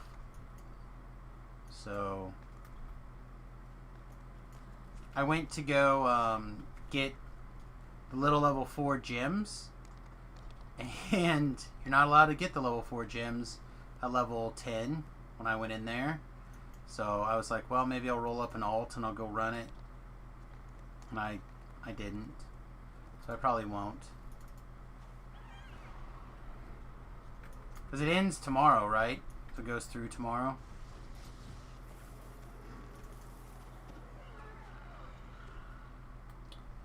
I really don't know how much they need to limit the Cove.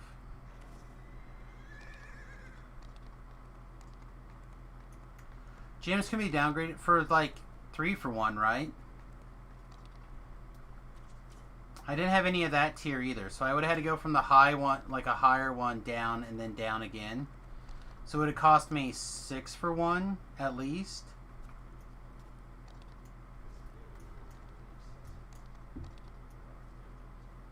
if I remember right.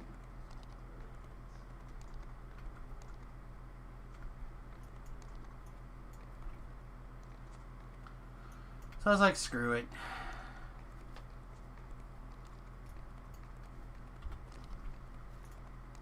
You can take a look at it here in a little bit. What time is it? It's 12:30. Yeah, I might wrap up around 1.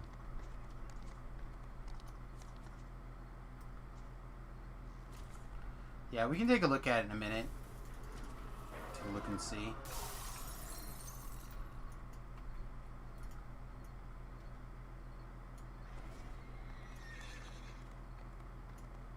You downgraded like 2 years ago.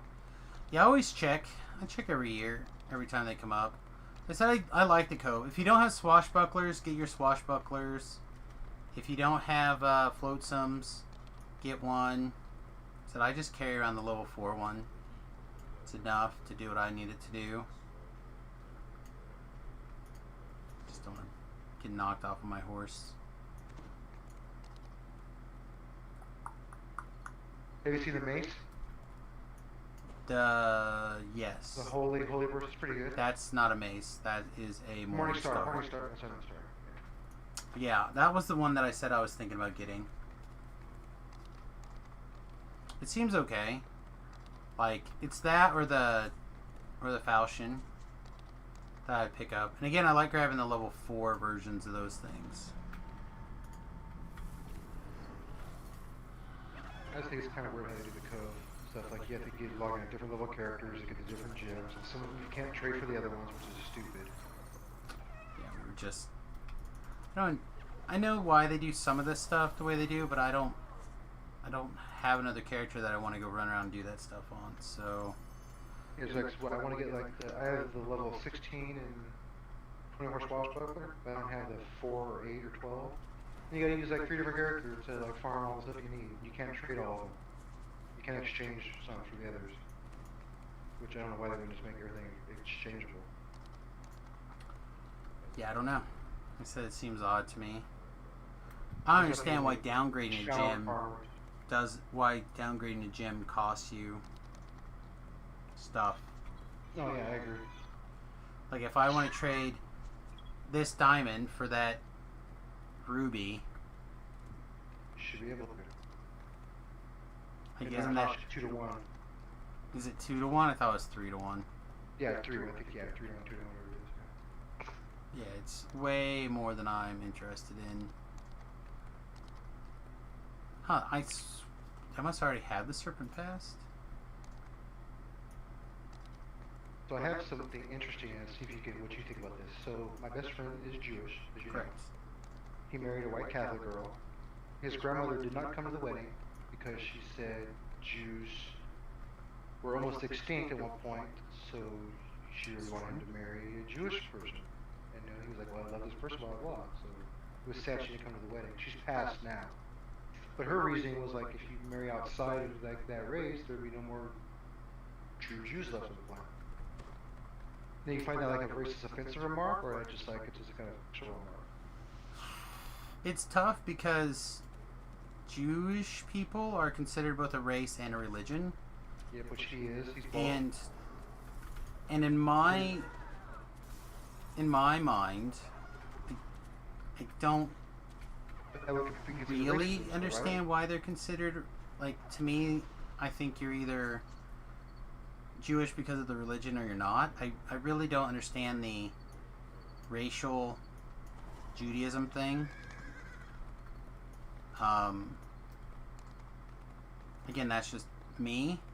Now, what if you had white people that said that black should marry black, white should marry black, and I don't care, I'm not me saying, I'm just saying, just generalizing, and like they have no problem with either side marrying their own race, but make sure to keep their own race, because if not, then the races will be extinct. Is that a racial, as in like a mean racial thing, someone would say? Or is that just saying, like, you know what I'm saying?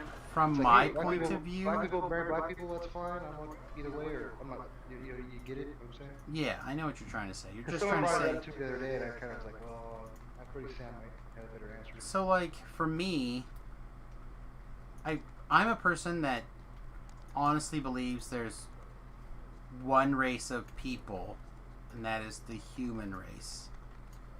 Yeah. So you can't. I did this extra subdivision, and I realized that there are some very minor genetic things with, like, the African American men, for example. You know, Extra tendon in their ankle. I don't know if that's a thing. I've heard people say that before. I don't know how real it is, but I know that, like, there's certain diseases that they are Yeah, sickle cell, things like that. that they're, like, more likely to have, or, like, from medical diagnosis that's occasionally relevant. I'm not a doctor. I don't know them all. I don't know whatever. It's not something I generally care about. But other than that, I really don't think there's much of a difference between two different types of humans. Yeah, I think that's like a structural question. The person I was talking to, who was in a DDO group, was saying that he believes that races should only marry each other and breed, but he has no problem with races. Like, does he have a problem with black or Asians or anything like that? He's totally fine with it. So I knew what he was saying, but I couldn't really give him a very good answer. Yeah, like I said, for me, I feel that those differences don't matter to me. So, like, I have again, I'm going to use my personal family here, but, like, I have one niece, her father is Hispanic. And again, I've mentioned before that my sisters are Hispanic. Yeah. And then I have a niece and a nephew who,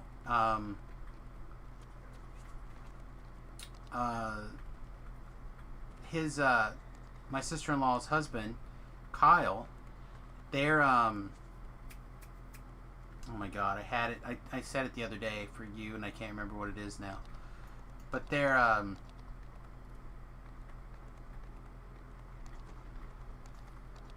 my god, why can I not think of this? Because I don't want to say the wrong thing. But they're from they're islanders. Why can I not think of this name? Pacific Island? They're from Palau, Philippines? Guam? Yeah, they're Philippines. They're Philippines. Thank you. I was, like, trying to think of all the places that start with a P, and I just couldn't find Philippines. Yes, they're from Philippines. So, like, and these are some of the most amazing, like the dad is great. Ray is amazing. That's his dad. His wife Cheryl, she's like the most white as you can get, right? Mm-hmm. And Kyle, you can tell he's a little bit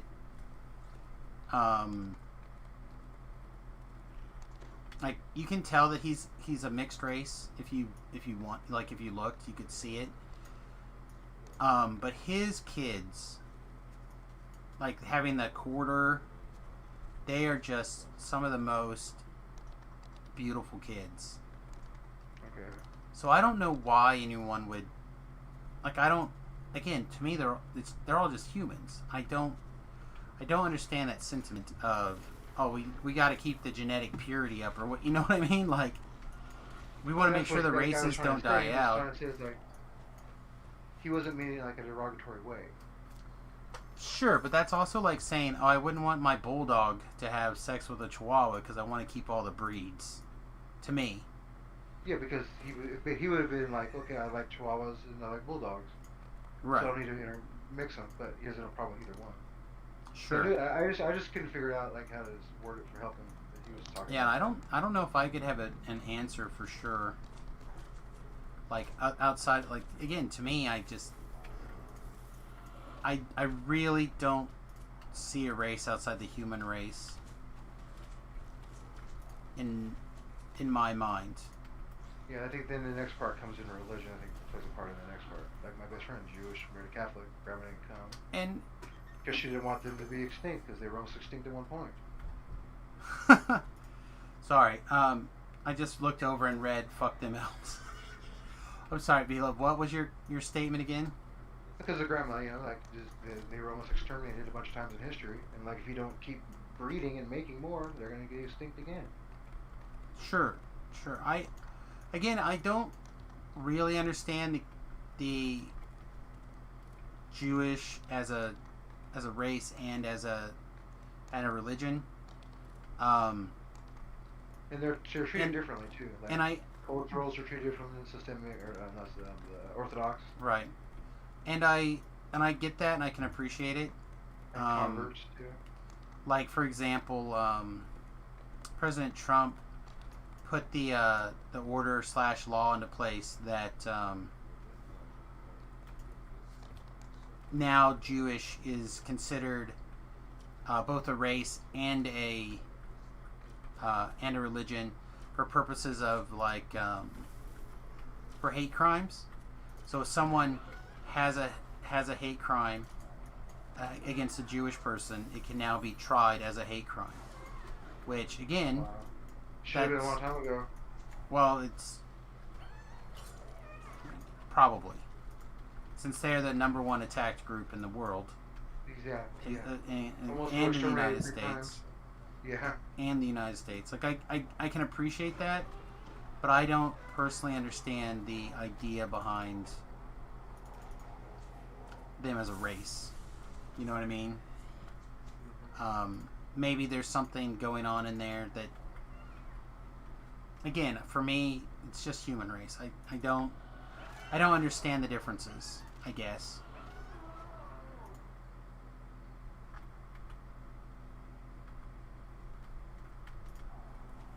Maybe there's just human race only. There'd be only one language only.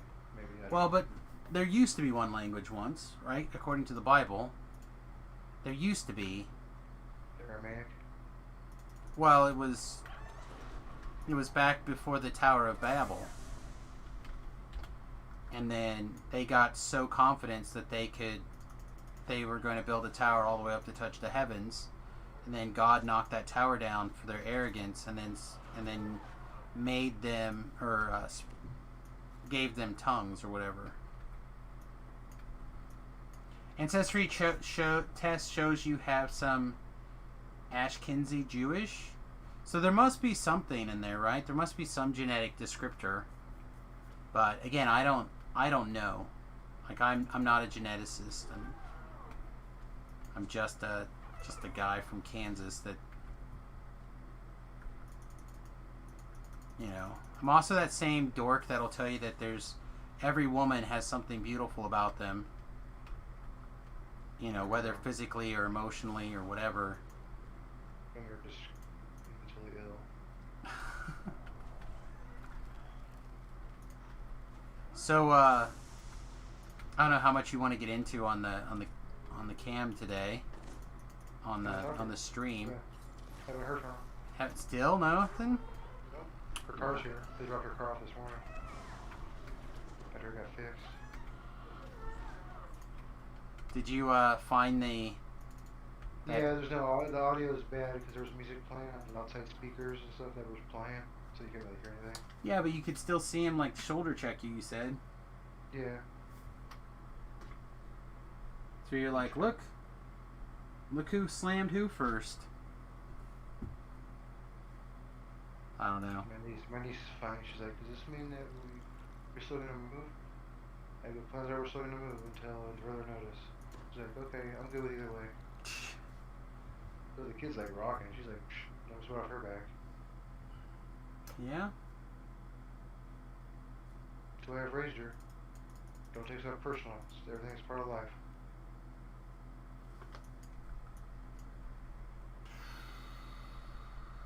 Alright, I still need just a little bit more experience. What else would I not do? Oh, we could go do Anorexia's Haven Explorers, I guess. Yeah, there you go. I don't know, I just want to... I need to get back to track, get to 13, and then I'm probably going to call it an evening. We're coming up on, what? Hour 7? It's a reasonable afternoon. We did 3 hours this morning. 10 hours today seems fine, right? 12 hours. Yeah, 12 hours. You paying? No. Okay. Just Well, gonna hang out here, smoke some pot and watch it. I don't know. Yes, legal in California. I've been tired. Like I woke up tired. Yeah, one of those days where you just like something's Feels like kicking you your haven't slept. ass. Yeah. Like that's how when I went to bed last night, because Vilev called me. He's like, "What's going on? Why are you not playing?" I'm like, "I'm tired, man. Like, I don't know what's up."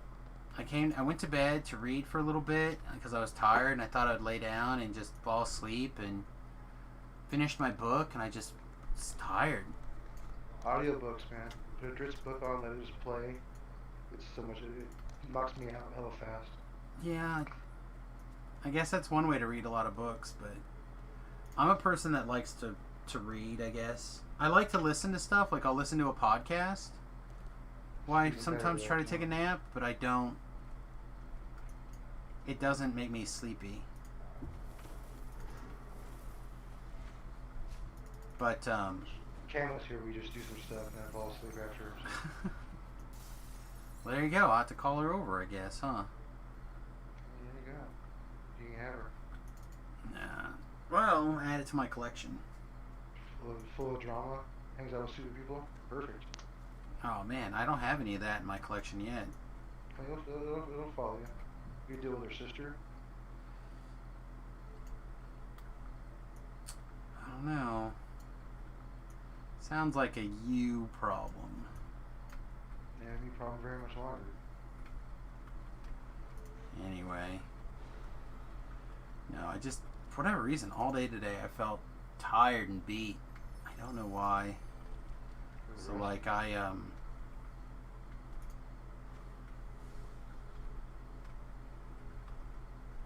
logged off a little bit early this afternoon, thinking I would lay down and take a nap. I tried. I lay down for like 3 hours, never fell asleep. It's just, I don't know what's going on. I'm just tired. How would this build here be on hardcore, you think? Maybe a top 5 build? It's fine. I don't know if I would. I don't think you could get away with it as easily on the hardcore because, you know, keep in mind I'm getting like almost 200 or 250 or 300 extra mana, whatever it is, out of past lives. I think, I know you get 200 and something. Or at least 180. You got great SLAs, you got great healing.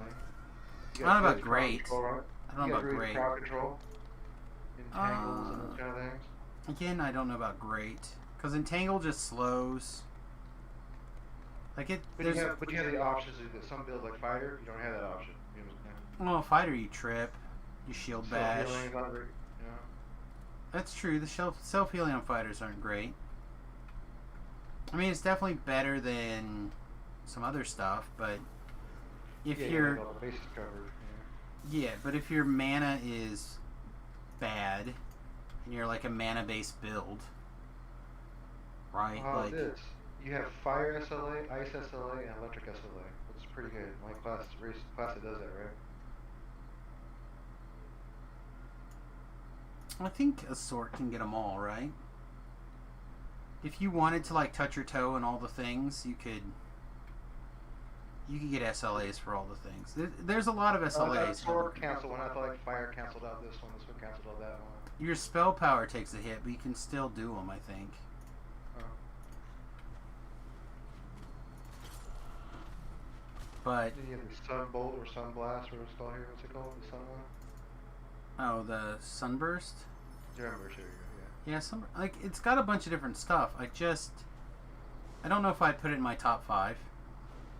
Again, because it is very mana intensive, right? Like even using the SLAs, they got long cooldowns. You know, it costs you mana to go in and out of form if you want to go in and out of form. Now, if you're gonna like, let's say you're gonna just do melee, right? Yeah. Yeah, that would be a different story. Like I think there are builds out there for druids that are really strong. You know, like I put the druid or the bear tank in my top 5. See, I like the wolf. It attacks super fast. Yeah, it could be again.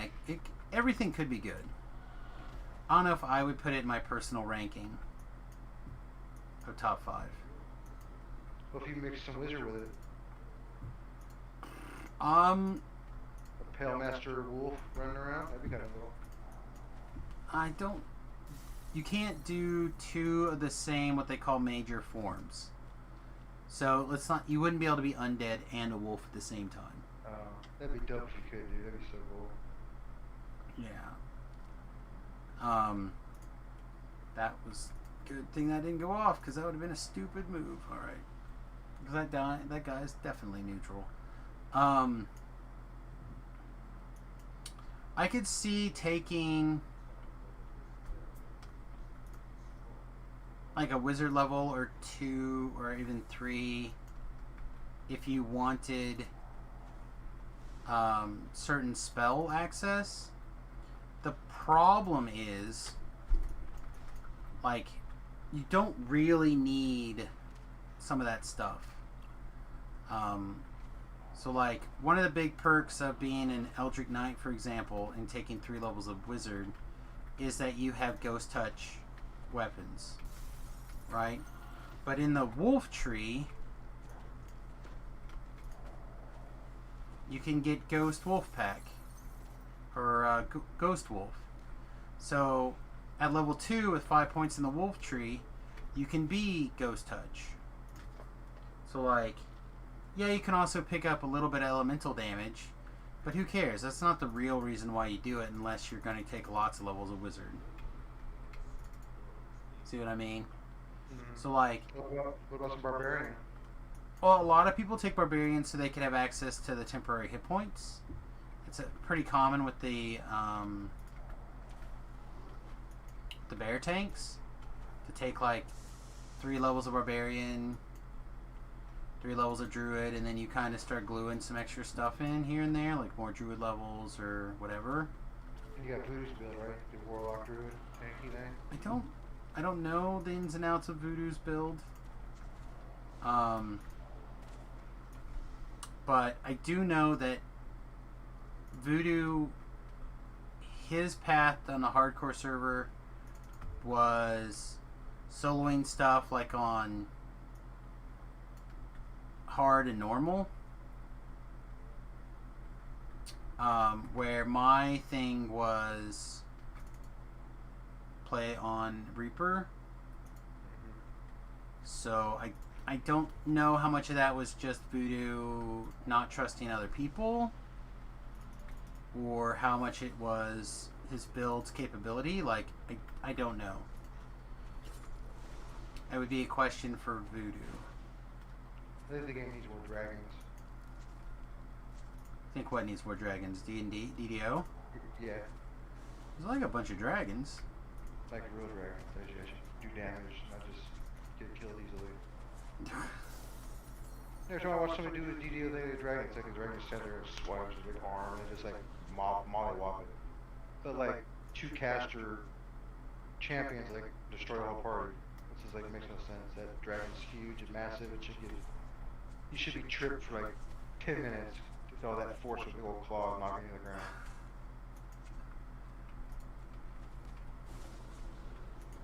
You know, like a dragon jumped down right now and like, clawed you for a 20.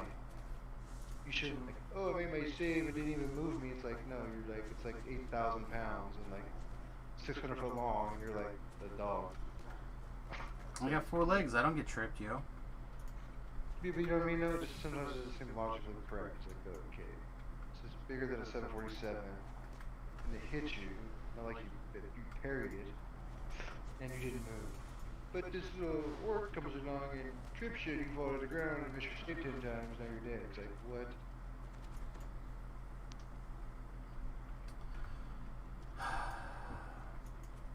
I don't know what to tell you, V-Love. I don't have good answers for Out of the you. box, man. I don't have good answers for you. All I can say is that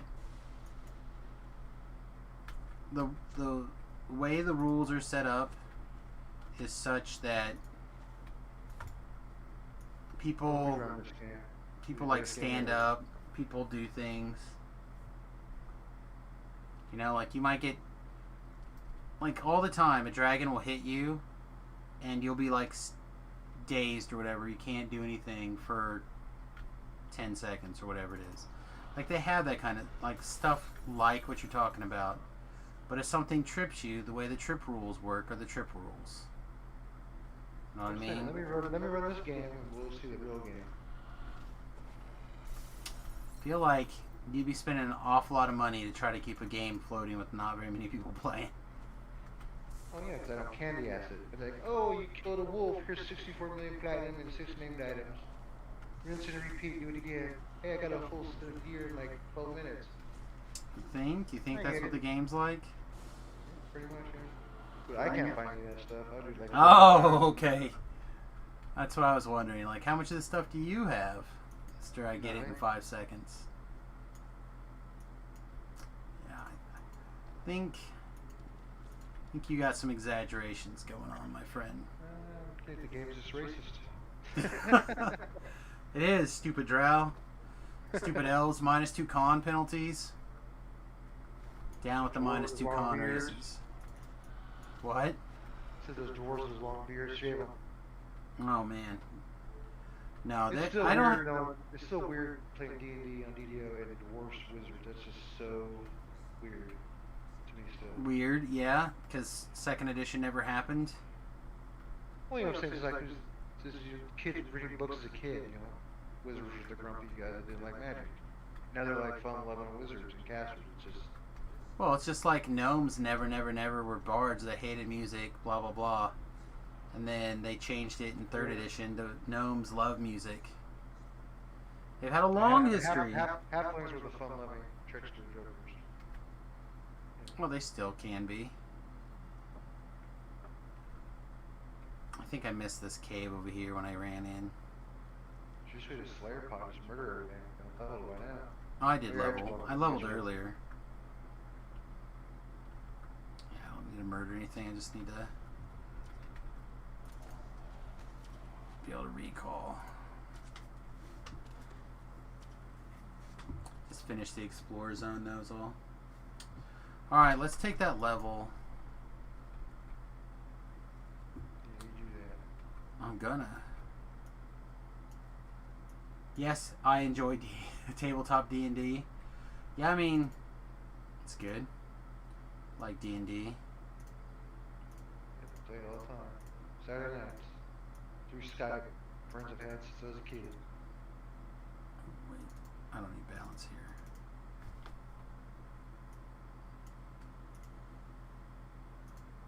Ooh, now we have to choose. Do we take Water Elemental? Probably, right? We're still kind of focusing heavily on Lightning and Yeah, that's a good one. Kona Cold. The water is cool. Yeah, okay.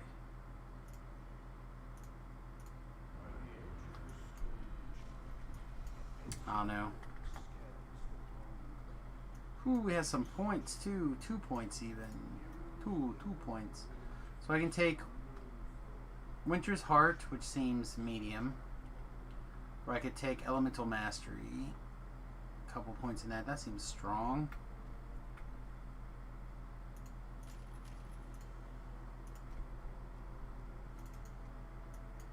It's just hard getting people to play. It can be. I know that if you're interested in playing, like you can't find a group or whatever and you're interested in playing, if you reach out to Jerry or Patrick, they will help find you a group if you're interested in playing on DDO stream on Sundays. What edition is it? Probably 5th. Never mind. I mean, the most popular edition of Dungeons and Dragons of all time, so I imagine that's what they're It's playing. called Selling Out, pretty much, yeah. Oh, V-Love only has opinions, and those are the only ones that are correct. No, no problem people playing.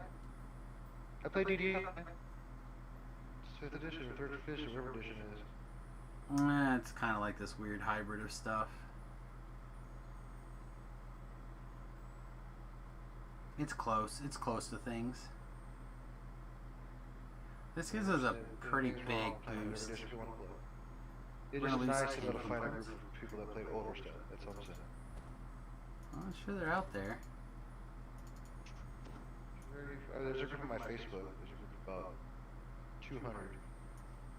That's about all I find. Well, I hate to say it, but it's not that popular. I know that it's more difficult. Especially takes some type of skill sometimes. I don't know if it's more difficult. I just think it's different. I had lots of fun playing 2nd edition Dungeons and Dragons. Played it for a long time. I would not say one is better or worse than the other. Just different. Hey, D&D's D&D still, man. If I had to play only one for the rest of my life, I'll play it. That's fine. Alright, so this one's Mythic 1. This one's also Mythic 1. Alright, so we can just get rid of it. That's what I'm saying. Like, thankfully, you live in a place where you can play whichever version you like. I wonder what you'll pick. So Assuming many you can find a choices. group. And we live in a time frame in a world where jump on that computer and click, click, click, clack, and you can kind of find whatever you're looking for. The sentient thing should be able to eat anything, not just named items. I don't think it should eat anything. I think it should. You should willingly give it part of your experience, up to a maximum percentage, and then it has a very progressive experience point chart, and it works a lot like. Now, the old paladin should be a dragon, red dragon, or a unicorn. You have to give it some of your experience to level it up.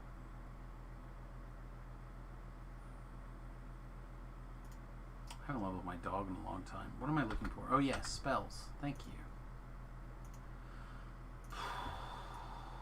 Hello, Genie, my old friend. Simon and Garfunkel.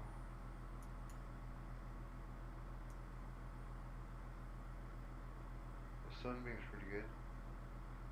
Yeah, but I'm not going to be using that as a water elemental. That's right. Animal toughness is good. I use that all the time. On my druid. Trying to decide if I want freezing spray or not. Probably. Elemental Yeah, toughness freeze is spray. fine, but it's going to give me PRR 13. But it only works as long as I'm in water elemental form. I think freezing spray is kind of similar, right? Yeah, I gotta be in Creeping water Doom's pretty elemental good. form. You don't like Creeping Doom? Another dot. It's fine. I don't cast a lot of dots. Kind of like my stuff to work quicker. Body of the Sun's good. Again, if I was a fire elemental, Fire element, that's right. Yeah, for your water. That's right. yeah, if I was fire elemental, I'd take fire of the sun, and I would take sunbeam, and then I would put these spells away, and I would switch to more energy spells.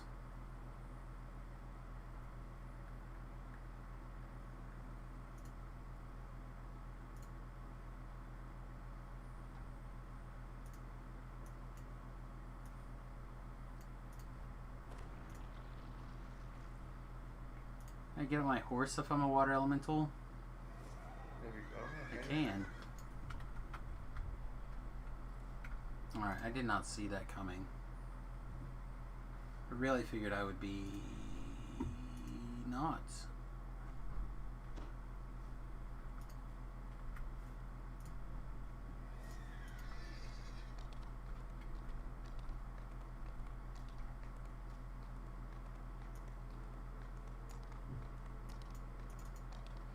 Alright, so I said I would take a second and go look at the gear with everybody and give you guys my opinions. I should probably record this, but as it's like too late to matter, I probably will just ignore it. But I should have did this the first day and recorded it and put it out. Go ahead and record it. Just moved me out of the channel. I was watching the stream. Well, that's not the problem. The problem is that this ends tomorrow. So if I put it up and I record it tonight, it still doesn't matter. I probably will go ahead and grab another regular dowsing rod and probably also a greater dowsing rod. Looks like they're no longer bound to character, so I might even grab a couple of each. I don't know where I'll stick them, but it's fine. So I mentioned before, I'm a big fan of the level 4 items. Those are like the place where I tend to get things. Fiery and Construct Bane together seem like stupid.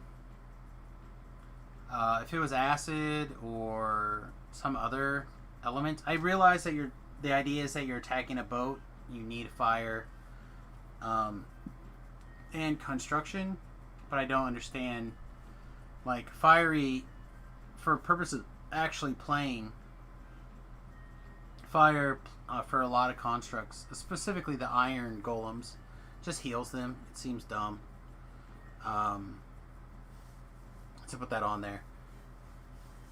I don't know. Probably hard pass on the siege bows. Let's see. The Captain's Cutter. Impactful 2, Ghostbane, Crippling with a red element slot. Everything about this seems good. It's 18 to 20 times 2. 2d4. It's your standard falchion. It's got 2 very useful powers. It doesn't have Ghost Touch. It just has Ghost Bane. No, it does have Ghost Touch. Ghost Touch passive, yeah. Yeah, never mind. Some of the Ghost Bane, like some of the older stuff, Ghost Bane didn't have, or maybe it was Ethereal Bane, didn't have Ghost Touch, but Ghost Bane does. So, yeah, like this thing seems good. It's going to cripple a lot because you are going to crit a lot because 18 to 20. The biggest question is this do enough against things that are not ghosts? Like, it's going to do full damage to Reapers. It's going to slow them or cripple them. Like, it kind of does everything you're looking for. And since it's got a red slot that you can put, like, a good store item in instead, like, it seems good to me. This was one of the ones that I considered purchasing, but I don't have these stolen pyrites. Yeah, I've got the level 12 ones, which I don't see using this level 12. Again, it's one of those weapons that at level 4 it's really strong, but as you gain levels it drops off for me. So like at level 20, am I going to use this? No. At level 4, it'd be like hell yeah. Alright, Hole Melter's Mace, Insightful Corrosion, Acid Lure, Conjuration Focus, Insightful Fort. This feels really odd to me that it's a weapon. This feels like a buckler or a shield of some sort, or an orb maybe. Really don't understand this at all. I do like that it's Insightful Corrosion. It's like a caster stick, like a warlock, I think, or something like that. Yeah, I don't like, because it's acid lore. You're almost always going to find a better lore item to run with it. So like, I get that it's Insightful Corrosion, like that's cool. Insightful Conjuration, even Insightful Fortification, like those things make sense to me, but the Acid Lord just doesn't make sense. I don't understand who wants this. Like, what build is it for? Warlock. Okay, well, where's a Warlock getting its main spell power from? Another weapon? To their hand, maybe? So now you're dual wielding with a Warlock, right? But you're almost always going to find a bigger acid lure than this +8. So like I have a hard time seeing where it like makes sense for it to be put. What about like a gnome? What about like a gnome uses his conjuration with his ice sword? I mean, acid sword. Okay, so like same questions. Like, is he supposed to dual wield? Yeah, maybe find a shield that has some cool stuff on it. I don't know. Right, that's what I'm saying. I just don't understand where this makes sense. It's probable that this is going to make sense when the Feywild stuff comes out. That's one of the tricks to possible. this. Is like these items They just don't line up now. But then when Feywild comes out, they're like, oh my god, I can't believe I didn't get XYZ. This would be so good. Like, there'll be like some weird necklace or something that has like 200 acid power, corrosion, but doesn't have any lore on it. Yeah, if you're like a Warforged, you get your 50% fort and then add this insightful fort. You have like a 77 fort by fourth level, you know? Yeah, and then for like one action point, you could be 100% fort. Yeah. Or you could just put on a 75% fort item out of the store and be at 120 or whatever it is. Level on it or no? I think 4. Is it 4? Okay. So again, I don't understand what this is, like where this goes, like what build wants this. I think who they would make this item? Would Jerry make this item? Would Linabelle make this item? Probably Linabelle. So why would she make it for us? Like you're right? Yeah, I don't understand. You know, I mean, if I got it, I would be like, yes. I just don't see where you, again, insightful corrosion, like a big number. There's not that many big insightful spell power things. I just don't understand why they put acid lore on it. Like if it was insightful acid lore, like even like 1 or 2% per thing, then I would get it. Be like, yeah, it's for augmenting your spell lore. And instead of having an orb in your offhand, you put this on. You know, like, and then I'd be like, okay, it makes sense. It's flavorful, it's light, it's offhand weapon. I get it. What about there? What about the Warhammer? What's that one set at? And the Warhammer I think is good.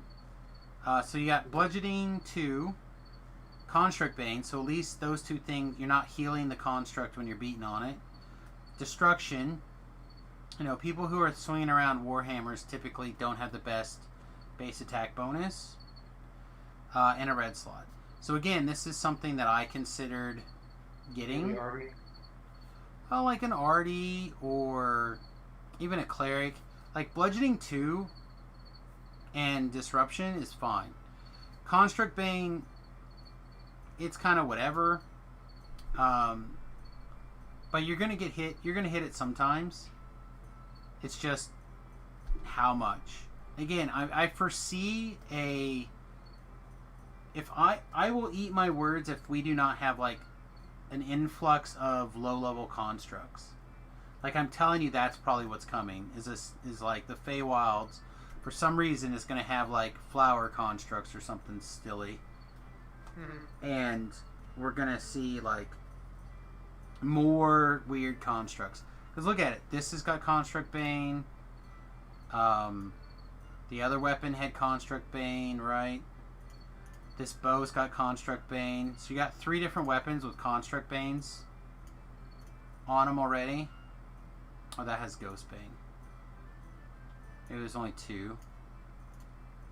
I don't know. I thought there was a third one. Is there 2 just with Ghost Bane? Or Construct Bane? Sorry, Construct Bane. Yeah, there's 2. So 2 so far with Construct Bane. I feel like it's telling us something. Yeah, I actually like the mace, I think. Any like interesting, or not mace, sorry, the Warhammer. Any interesting weapon properties on something low and simple, or I guess it's martial, but a lot of people have proficiency with it. Like, seems interesting to me. Low level destruction doesn't seem that great until you're thinking like your melee clerics at level 4 need a little bit of love to get up to the point where they can get to work, you know? I don't know, I like it. I don't know how much I like it, but I do like it. And then you have the sidearm, the Morningstar. I already said I like it. I'm a big fan of Morningstars in general. This one being Holy, Ghostbane of Holy Burst with Insightful Deadly. Like, all of those things work. Know what I mean? So, like, Holy and Holy Burst work really good. Ghostbane works against Undead. You have Ghost Touch built in. Great. Insightful Deadly, so it stacks with your other Deadlies around the same level range. Like, it literally does everything you're looking for. It does Bludgeoning, good. It's like the perfect low-level Undead beater. You can make it adamantite if you want to, or silver. Oh, adamantine makes it really high level. Silver, I'm not sure. Huh? Make it 8 or 12, right? I think adamantine's 12. Yeah. I'm not sure what level silver is. I think it's higher too. Probably also 12. Like, just you could put like the good burst on it from the store, or you could put one of the smaller attributes on it. Force ritual. Yeah, you could force ritual. The +1 to damage all the time. Like, there's a bunch of little things you can do with it. I don't think I would force ritual a bound to account item, but you could like put a damaging thing in that red slot, and I think it would make a lot of sense. I said I actually really like this. These were the ones that I was gonna make. Oh, I can make a level 8 version. Is it good at 8? Is it good enough at 8 for me to care? I don't think so. I think I'd still rather have the level 4 version. So I need to probably try to figure out a way to get some of these stolen pyrites, but I'm not gonna change characters and do stuff. Yeah, you have to be level 12, I think. No, because I went out at level 10 and didn't get anything. So I think I have to be like level 4. The drowned orb. This makes a little bit more sense to me because the orbs tend to have spell lore on them, but they typically get outpaced. So having like stacking glaciation, it makes sense to me. I still don't know how much it's really needed, but they are cute. Rat catchers continue to be good. Earth grab and animal bane are both awesome. Excuse me.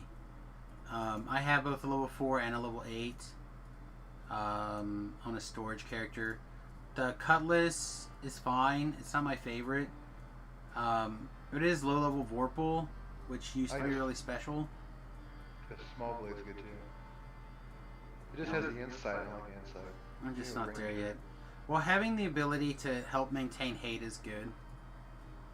So, like, they're fine. Like a ranger where you're not having armor, it's kind of like, It's still fine. Like, it's also a good weapon for druids or whatever to put on and do stuff. Also, having the intimidate at the next level is good. Does this have intimidate? Oh, it does have intimidate at 4 as well. So, like, it's a reasonable weapon. I can see it being better at weird levels, but I still don't know if you really use it that much. small blade's my favorite one. I like that. Small blade is fine. Like, I used to use one specifically as my stealth item, so I could like swap weapons, stealth around, switch back. It was an easy swap.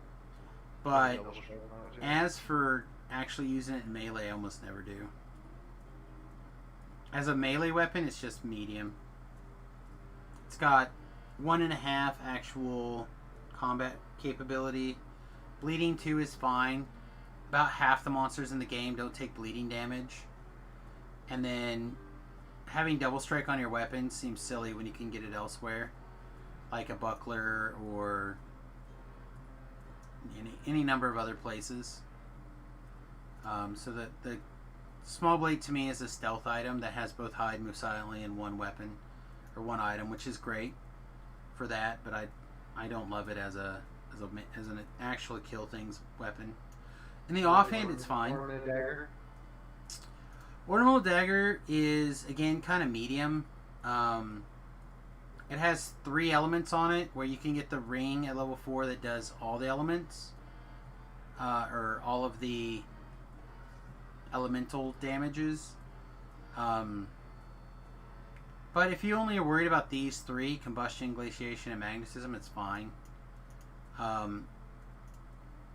Again, I feel like most people pick one thing and carry it around. Looks like it switches to... That can't be right. Yeah, it goes to fire. So this one is spell power. The level 8 one says it's lore. Mm-hmm. And then it switches back to combustion again. Yeah, I don't know. I'm not sure if this is actually lore. The 16 goes back to lore. Yeah, I don't know. These seems weird to me.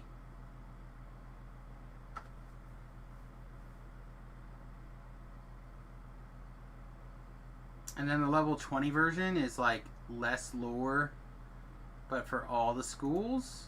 Yeah, I don't know. This seems Lesser maximize is not bad. this seems drunk to me. It can go home. It's drunk. The Broken War I've played with a little bit on my stick build. It's medium. It's nice to have a extended critical profile at low levels, and this automatic trip is kind of cool. But I have the same problem as like I did with the other one on the Double Strike. Double Strike just seems odd on a weapon to me, which means it kind of only has a handful of powers on it, but it's fine. If you're a quarterstaff build, or you think you're going to do some quarterstaff builds, grab a couple. Especially if you're going to do like low-level quarterstaff builds, you probably want to get 2 of each. Like if you're going to do quarterstaff at level 4, you should get 2. Same thing for level 8, get 2. Because you're going to break them in Quest, and you're going to want to have weapons to switch to. Flotsam is literally one of my favorite daggers in the game. Everyone should have one at level 4. It's hella tiny. It is very tiny. But it's also made of wood. Which means that it doesn't take permanent damage against a lot of weapons like rust monsters and certain oozes because they're not made of metal. So you can like hit them with stuff. It does extra bludgeoning damage. Obviously it's got Undead Bane and Disruption, so like it kills undead like crazy. But it does take weapon damage from undead, so you got to keep that in mind. I only have one level 4 one, and I really wish sometimes I had a second one. It was the other item I was going to craft, but again, same problem. I don't have stolen pyrites. I'm probably not going to get any, so... So you can buy from the store. Yeah, it's fine. Everyone who has watched my stream knows that the Swashbuckler is like my favorite shield in the game. It does everything you're looking for. Guard breaking, double strike. That's it. That's all you really care about. Parrying is fine. But guard breaking and double strike, that's all you need. It's what you're looking for in an offhanded thing, especially for like single weapon fighting. Sorry, there's a weapon I was looking at the other day, inventory, like on the wiki. It had guard breaking on a weapon. Yeah, I don't know if it's good on a weapon. Guard breaking? Yeah. I mean, it's probably fine, but again, you're giving up a weapon property to get guard breaking. Guard breaking, in my opinion, is ideal in a shield, or in this case, a buckler. Because you want to have your weapon be all damage, right? Or all affecting combat. And guard breaking, while it does affect combat, is commonly found on bucklers and other shields. So you don't waste an offensive slot, in my opinion, for for what is essentially a defensive capability. So if you crit a monster, it gets distracted, basically. So like that means the monster can't attack you, which means in my brain it's like a defensive power. So like to me, it makes more sense to be on a shield or a buckler of some sort as opposed to being on your weapon. I'm not saying you can't have it on the weapon, it's probably fine, but I'd rather be on a buckler. The cavalry plate can be really strong, especially at the low level versions, like False Life at level 4 is good. DR10/chaotic is good. Life Shield is good. Like, it has a lot of properties on it that are good and positive. I just don't think it keeps pace very well. So like the level 8 version is fine. Like you could probably get away with these two, but by level 12 you're going to want to be wearing your Ravenloft gear, or certainly by level 16 you're going to be wanting to wear your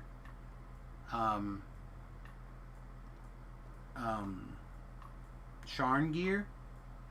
And why this stuff is good, it's not good enough to make it worth breaking your set. Like, if there was an augment where you can slot an augment in it so it works as part of a set, then it would be a no-brainer. Like, this would be one of the best items in the game. Is it No Worries pretty good still? No Worries is probably still on the top. But this is light plate, I think, or it used to be light. Because it's made of mithril, and it's... Well, this says it's heavy, but it should be medium. because it's made of mithril. Say what? Duelist leathers are great. Yeah, that's what's next. They're medium, I think. They're really good if you need to like not get hit and stay away from things. So, like mobility is great because it lets you run around and not take attack penalties. Balance is great to help you stand up after getting tripped. Accuracy is great because you're running around. Dodge helps you out. Like again, it's an armor to help you run around. I don't wear it a whole lot. Again, it's not something that I particularly find useful in a lot of situations. But if you want to just like be a ranged ranger and stay out of danger, then it's probably fine. Again, it competes really heavily with sets, so it's best at low levels. Huh? Remember the old snakeskin vest? That was a good one. Yeah. Again, those things all don't have direct comparisons until you get to Ravenloft gear, and then it starts to compete hard with Ravenloft gear. So that's why I'm always a big fan of the low level items. The brawling gloves are fine. They're good if you're like, they might get a resurgence with the shifter coming out, like the shifter barbarian slappy fist guy. It could be interesting. I don't know. We'll have to see how it has some interesting potential. If you think you're going to be into the shifter and you think you're going to be into the using the shifter combat, you might want to pick up some of these. I don't know. Huh? AFK for a sec. Okay. And then oh no, we have the ring. The ring is the last item. The ring is a interesting filler, in my opinion. I don't wear it very much. I have a couple of different ones. They kind of just, for weird situations, they get pulled out.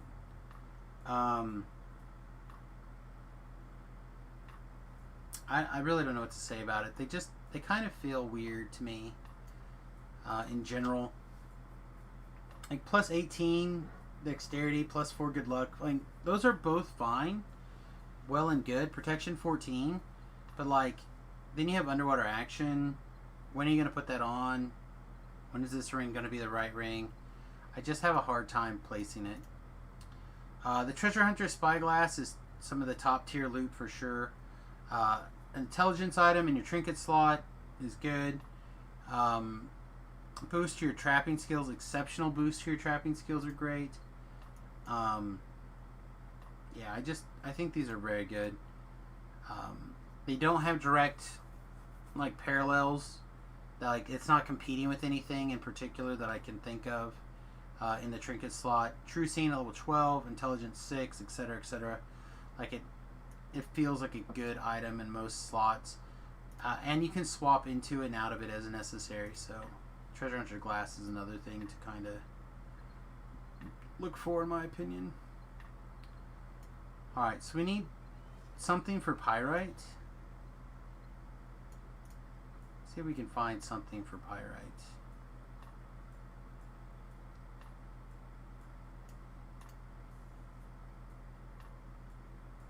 Gem trade-in Pyrite to Alabaster. Changes 3 Pyrites for 1 stolen Alabaster. Okay, well that's not what we're looking for. 3 Alabasters to 1 Pyrite. So we can go from Alabaster to Pyrite. What do we need to do to go to...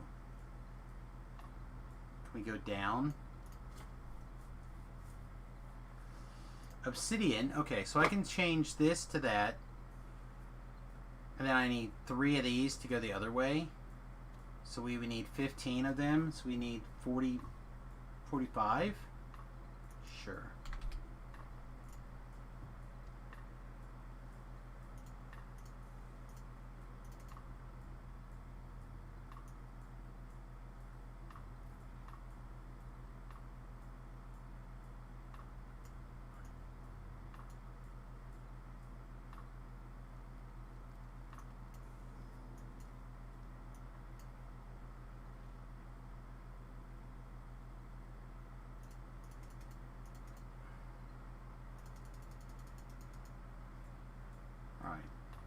And then from here we can go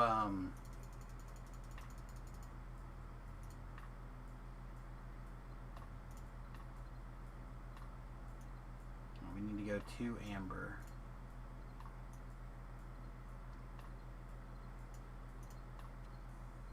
Like this. So we can do this 15 times.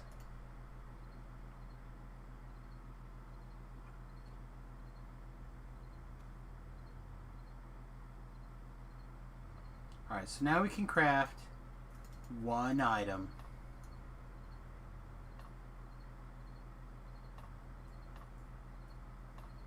Yeah, it's certainly not going to be the ship's bow. It could be the captain's cutter. I do like it. I just don't know how many lives I have left that will use it. I don't think that many. I think I'd rather have the...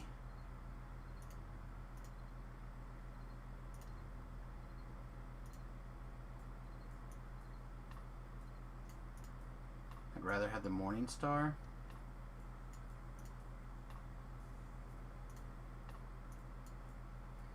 Like, I feel like I would get more use out of this.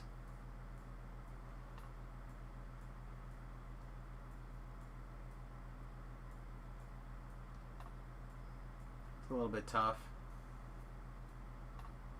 A little bit different. A little bit tough. Yeah, I think so. We'll grab one. Alright, and then the other thing I want to do is... Let's see, we've got a little bit of gold. So I want to go over here and I want to grab... I'll grab like 2 more of these. For this level.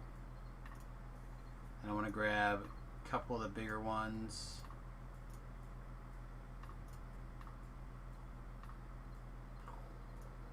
Let's grab one more. Let's grab one more of each. Oh, people are ready. Good luck. Alright. So we grabbed a couple of dowsing rods. I think we'll go stick them in the shared one of the banks if they'll let us. We'll probably call it an evening here. Oh, well, it's too late. I was gonna say, if you guys haven't taken the opportunity to craft like a sweet hat, you may consider going and doing that. So one of the things that I have in my repertoire, or whatever you want to call it, gear pool, is a hat. It's level 7 with greater false life and concentration 10. I'm not saying that that's a hat for everybody, but at level 10, it's pretty clutch. You could do some of the other skills on it instead.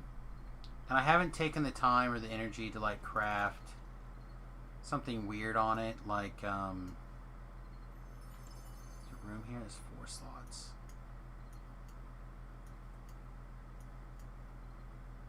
Oh, I actually want to. I'm gonna put the level 16 ones in here, and then I'll put the other ones in this one. So I just want to have a couple of these around for in one of these chests here.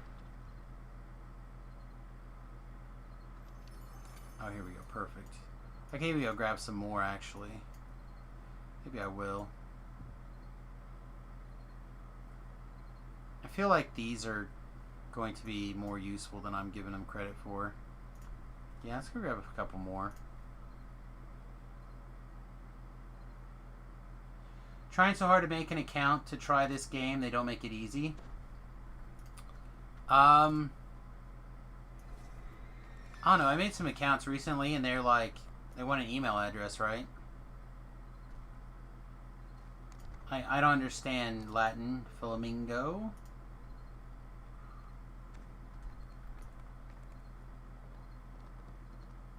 What difficulties are you having?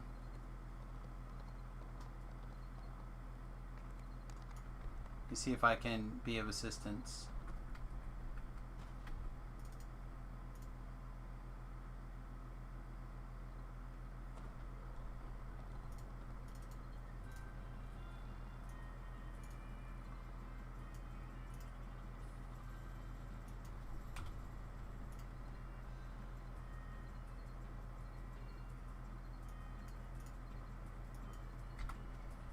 just trade in all these.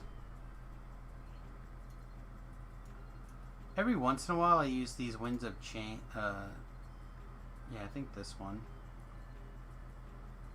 I don't think I'm going to worry about it right now.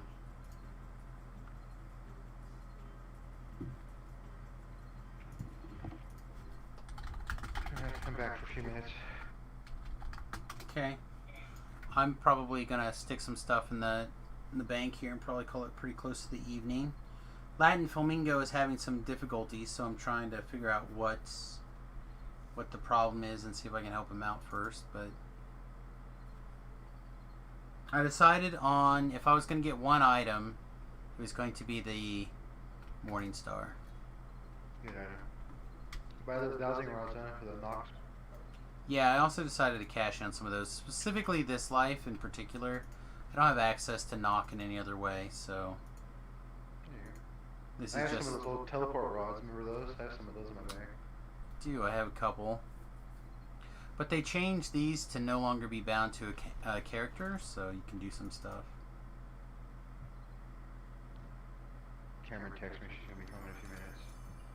Oh, that's good. I'm like, great. She's like, is my car there? I'm like, yep. She's like, you didn't message me. And I said, you knew it was going to be here today. I'm not your car's keeper. Oh, V-Love. What?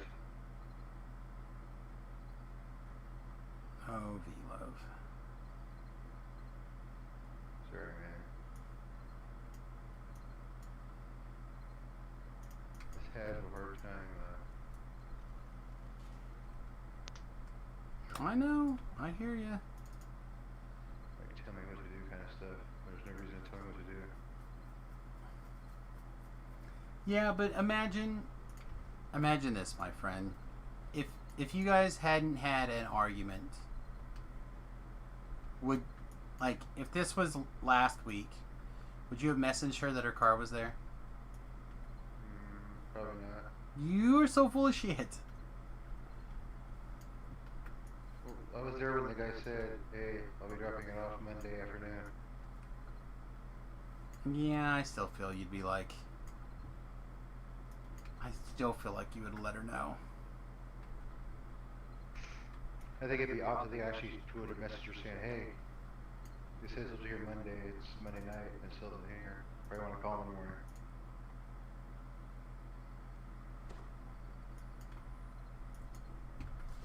Takes the username I give up _XX. Hey, a lot of people have usernames that in this game. I think that's probably what the problem is that you're hitting stuff that's already been taken.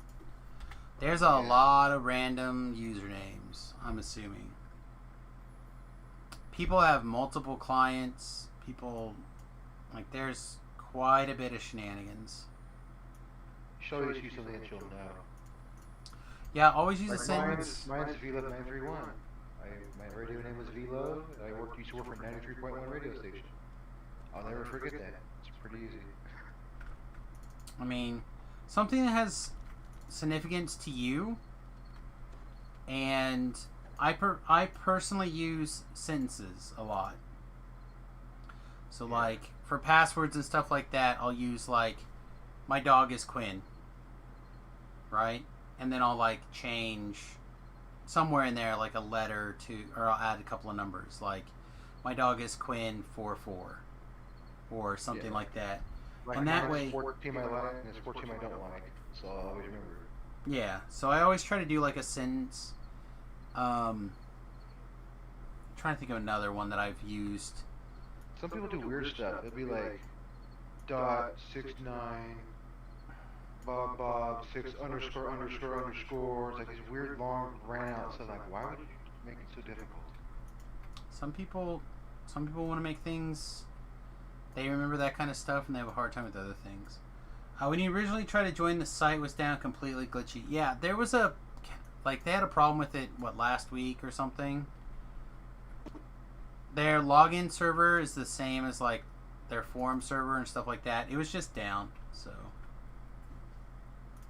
Oh, you heard. Charm tomorrow when I get up and buy it.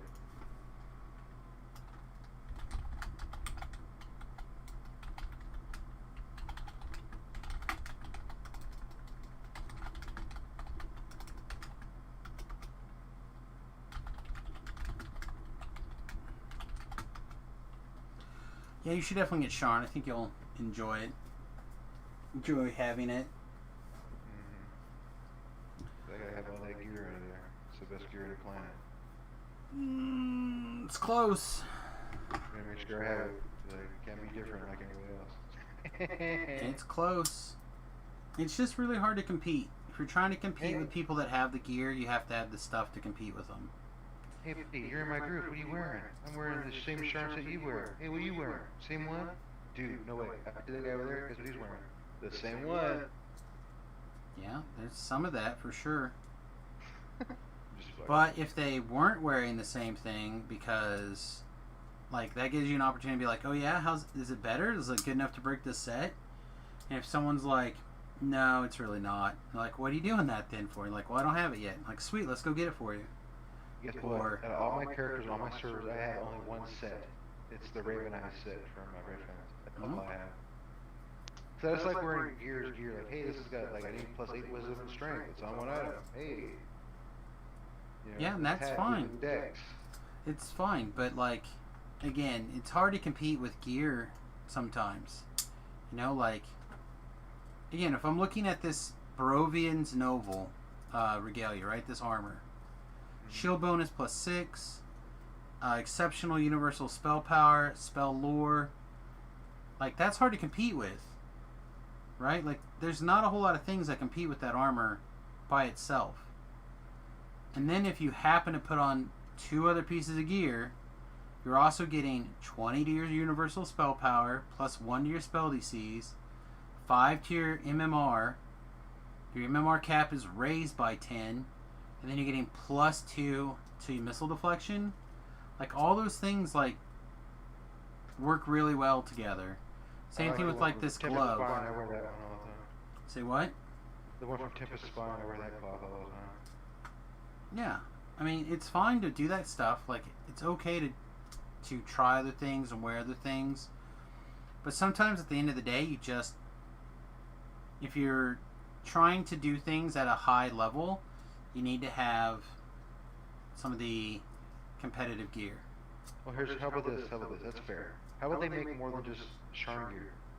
They're working on it. I'm sure whatever the Feywild comes out, it'll be the best gear. That's what I'm saying. That's going to take a dump all over this gear, which everybody likes. So It's possible. Because power creep is a thing. It's really hard to make something in a static universe where it does, and it competes with each other, but it competes in a useful way. That is a skill that I don't think SSG has figured out how to do.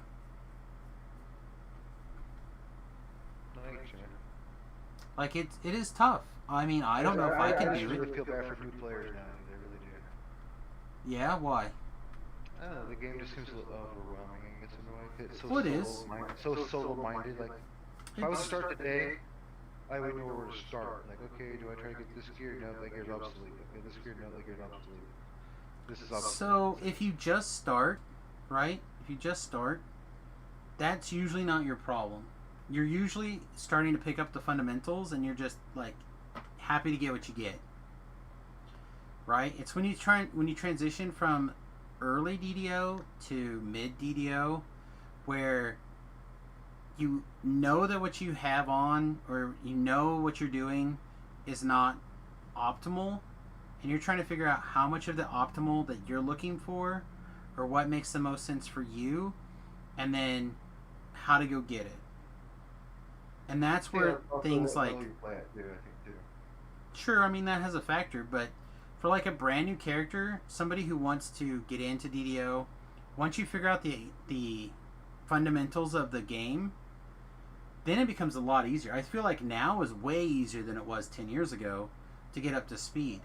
You could like get in, like go on Twitch, find 5 different streamers, go to YouTube, find like 20 different YouTube channels with all these things, ask questions. You can hit the forums, you can hit the DDO stream or the DDO wiki. Like, information is at your disposal. Now they can be like, people will tell you things like, yeah, if you're just starting out and you're looking for a great weapon, you're level 10, get a Sharn weapon.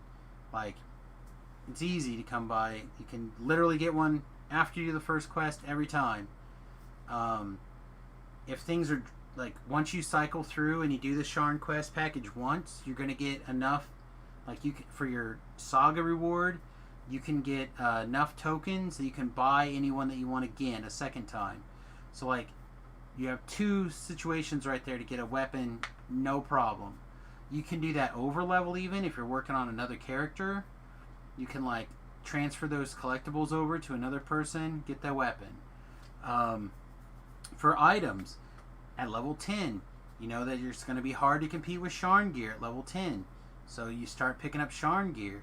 At level 15, it gets hard to compete with... Ravenloft gear at level 10, Sharn gear at level 15. So, like, you kind of have areas where you can focus in on, and people will share that information with you easier.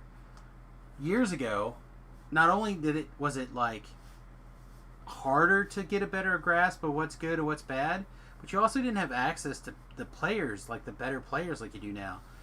You know? Yeah, but you also, back then, you were a fighter, you didn't have self-healing except for pots, so you had to wait for a cleric to join your group. Now it's like every class has their own stuff, except for, locks and pickings like that. There are only 2 classes with. Yeah, now you can have if you have a bard now, it can be just a good healer as a cleric. So like, screw the clear, don't even do it. Party with anybody. You just take a higher rank and go. I mean, fact, for heroic levels. She does normal. She just does normal. All when she plays, she just does normal. Never does hard. Elite, she just does normal straight. Isn't that great that there's an opportunity that someone can just play normals and have fun? But it's not. It's not. It's optimal. You hop in a group with somebody. They're like, can't join your group. You gotta break my streak to 64,000 elite. You get nothing bonus for it. It's just caps out at 50 or 100 or whatever.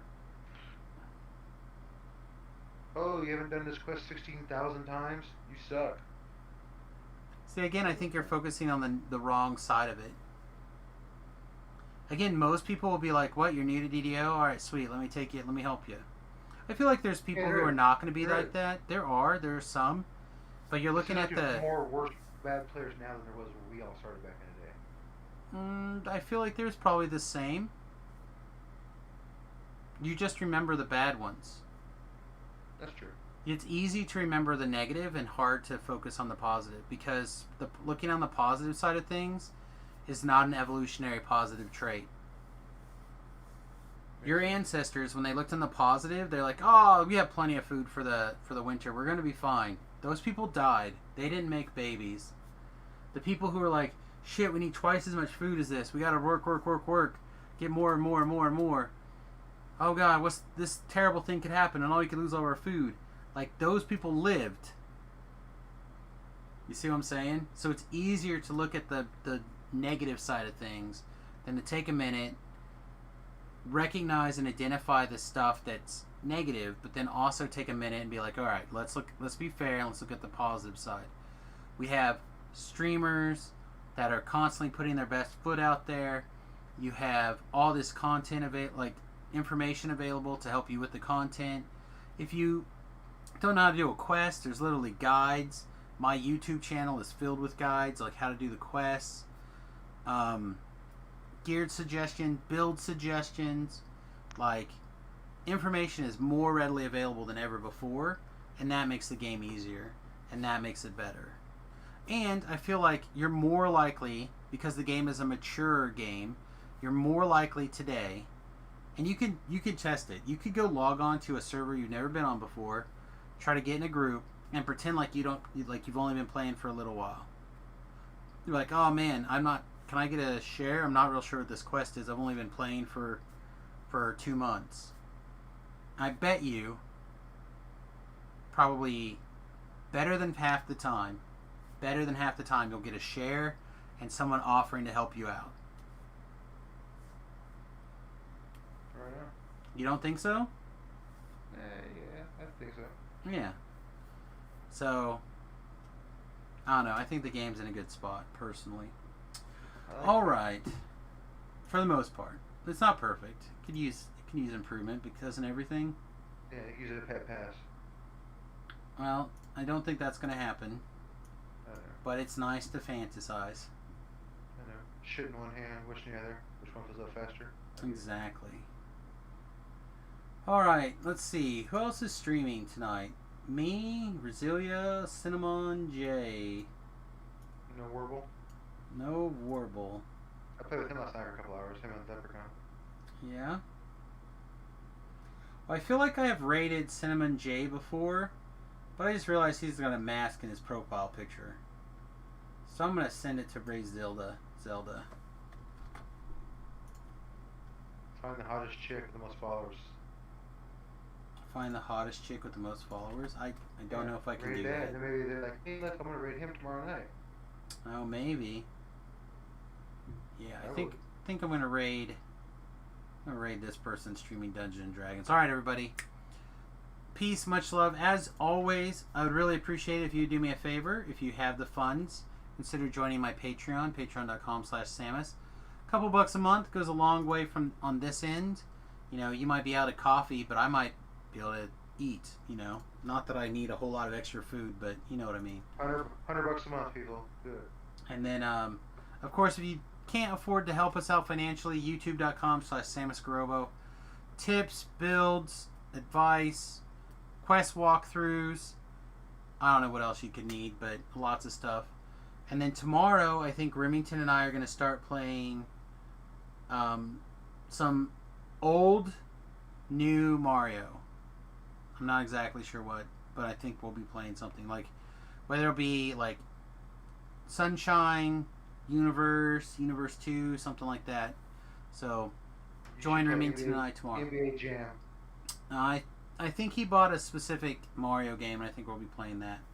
Oh. All right, everybody. Peace. Much love. We'll see you guys in the morning. Toodles.